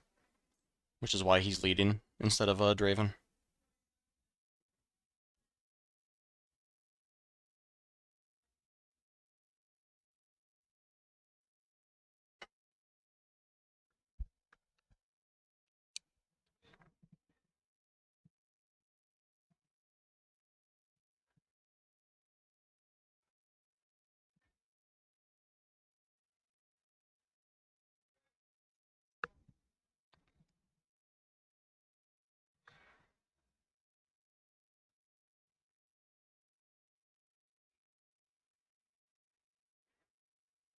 And if this is turn 1, I'm not sure if it is. If this is turn 1 and you give away this point, they'll hold this battlefield. They'll be at 6, you'll go to 5, and you will have to push it on your next turn. And they'll be holding with 22. And you'll be able to send an accelerated Draven for 8, for 12, Rebuke a 9. So you'll have 12 to 13, so you'll Rebuke and Spinning Axe, and then if nothing in their hand does anything.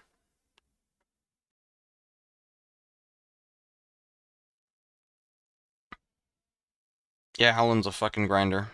Okay, we're gonna defensive Spinning Axe. 3rd Cleave. That gets the Darius trigger, but now we can hit with the Rebuke.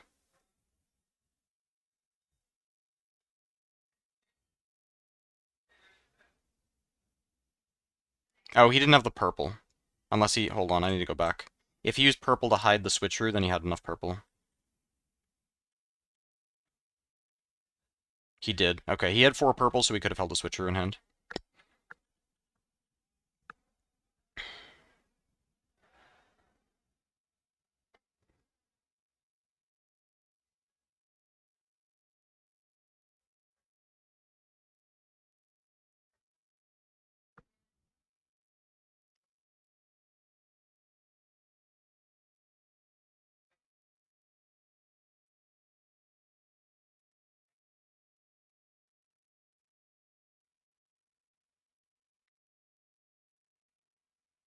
So he just equips the Draven and pushes.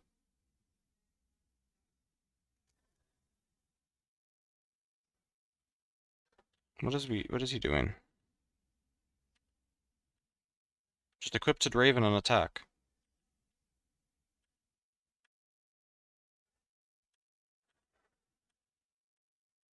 Walk into switcheroo.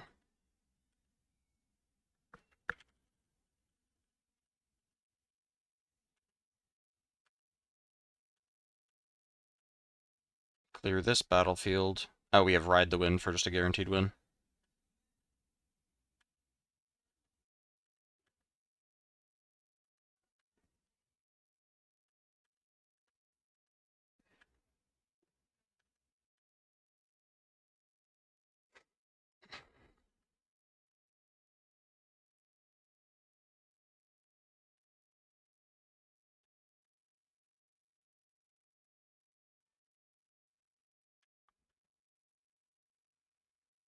I don't even know if we're in overtime.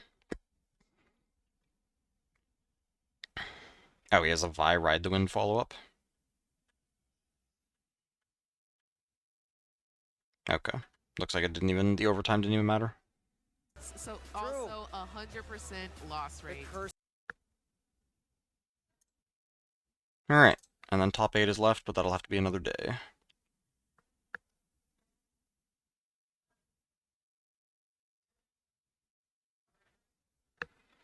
Alright, well, thanks for watching. Gonna be a nice finish.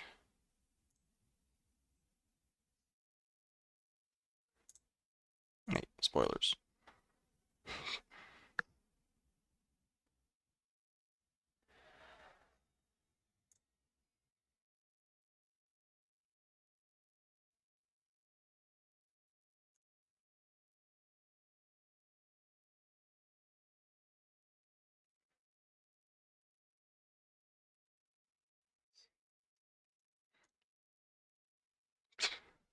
Alright, thanks for watching, everyone.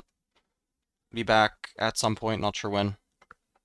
Alan needs scrims, so... but maybe, I don't know. We'll see, let me look at my schedule. Might be like Friday. Or on the weekend. That we'll have to finish this.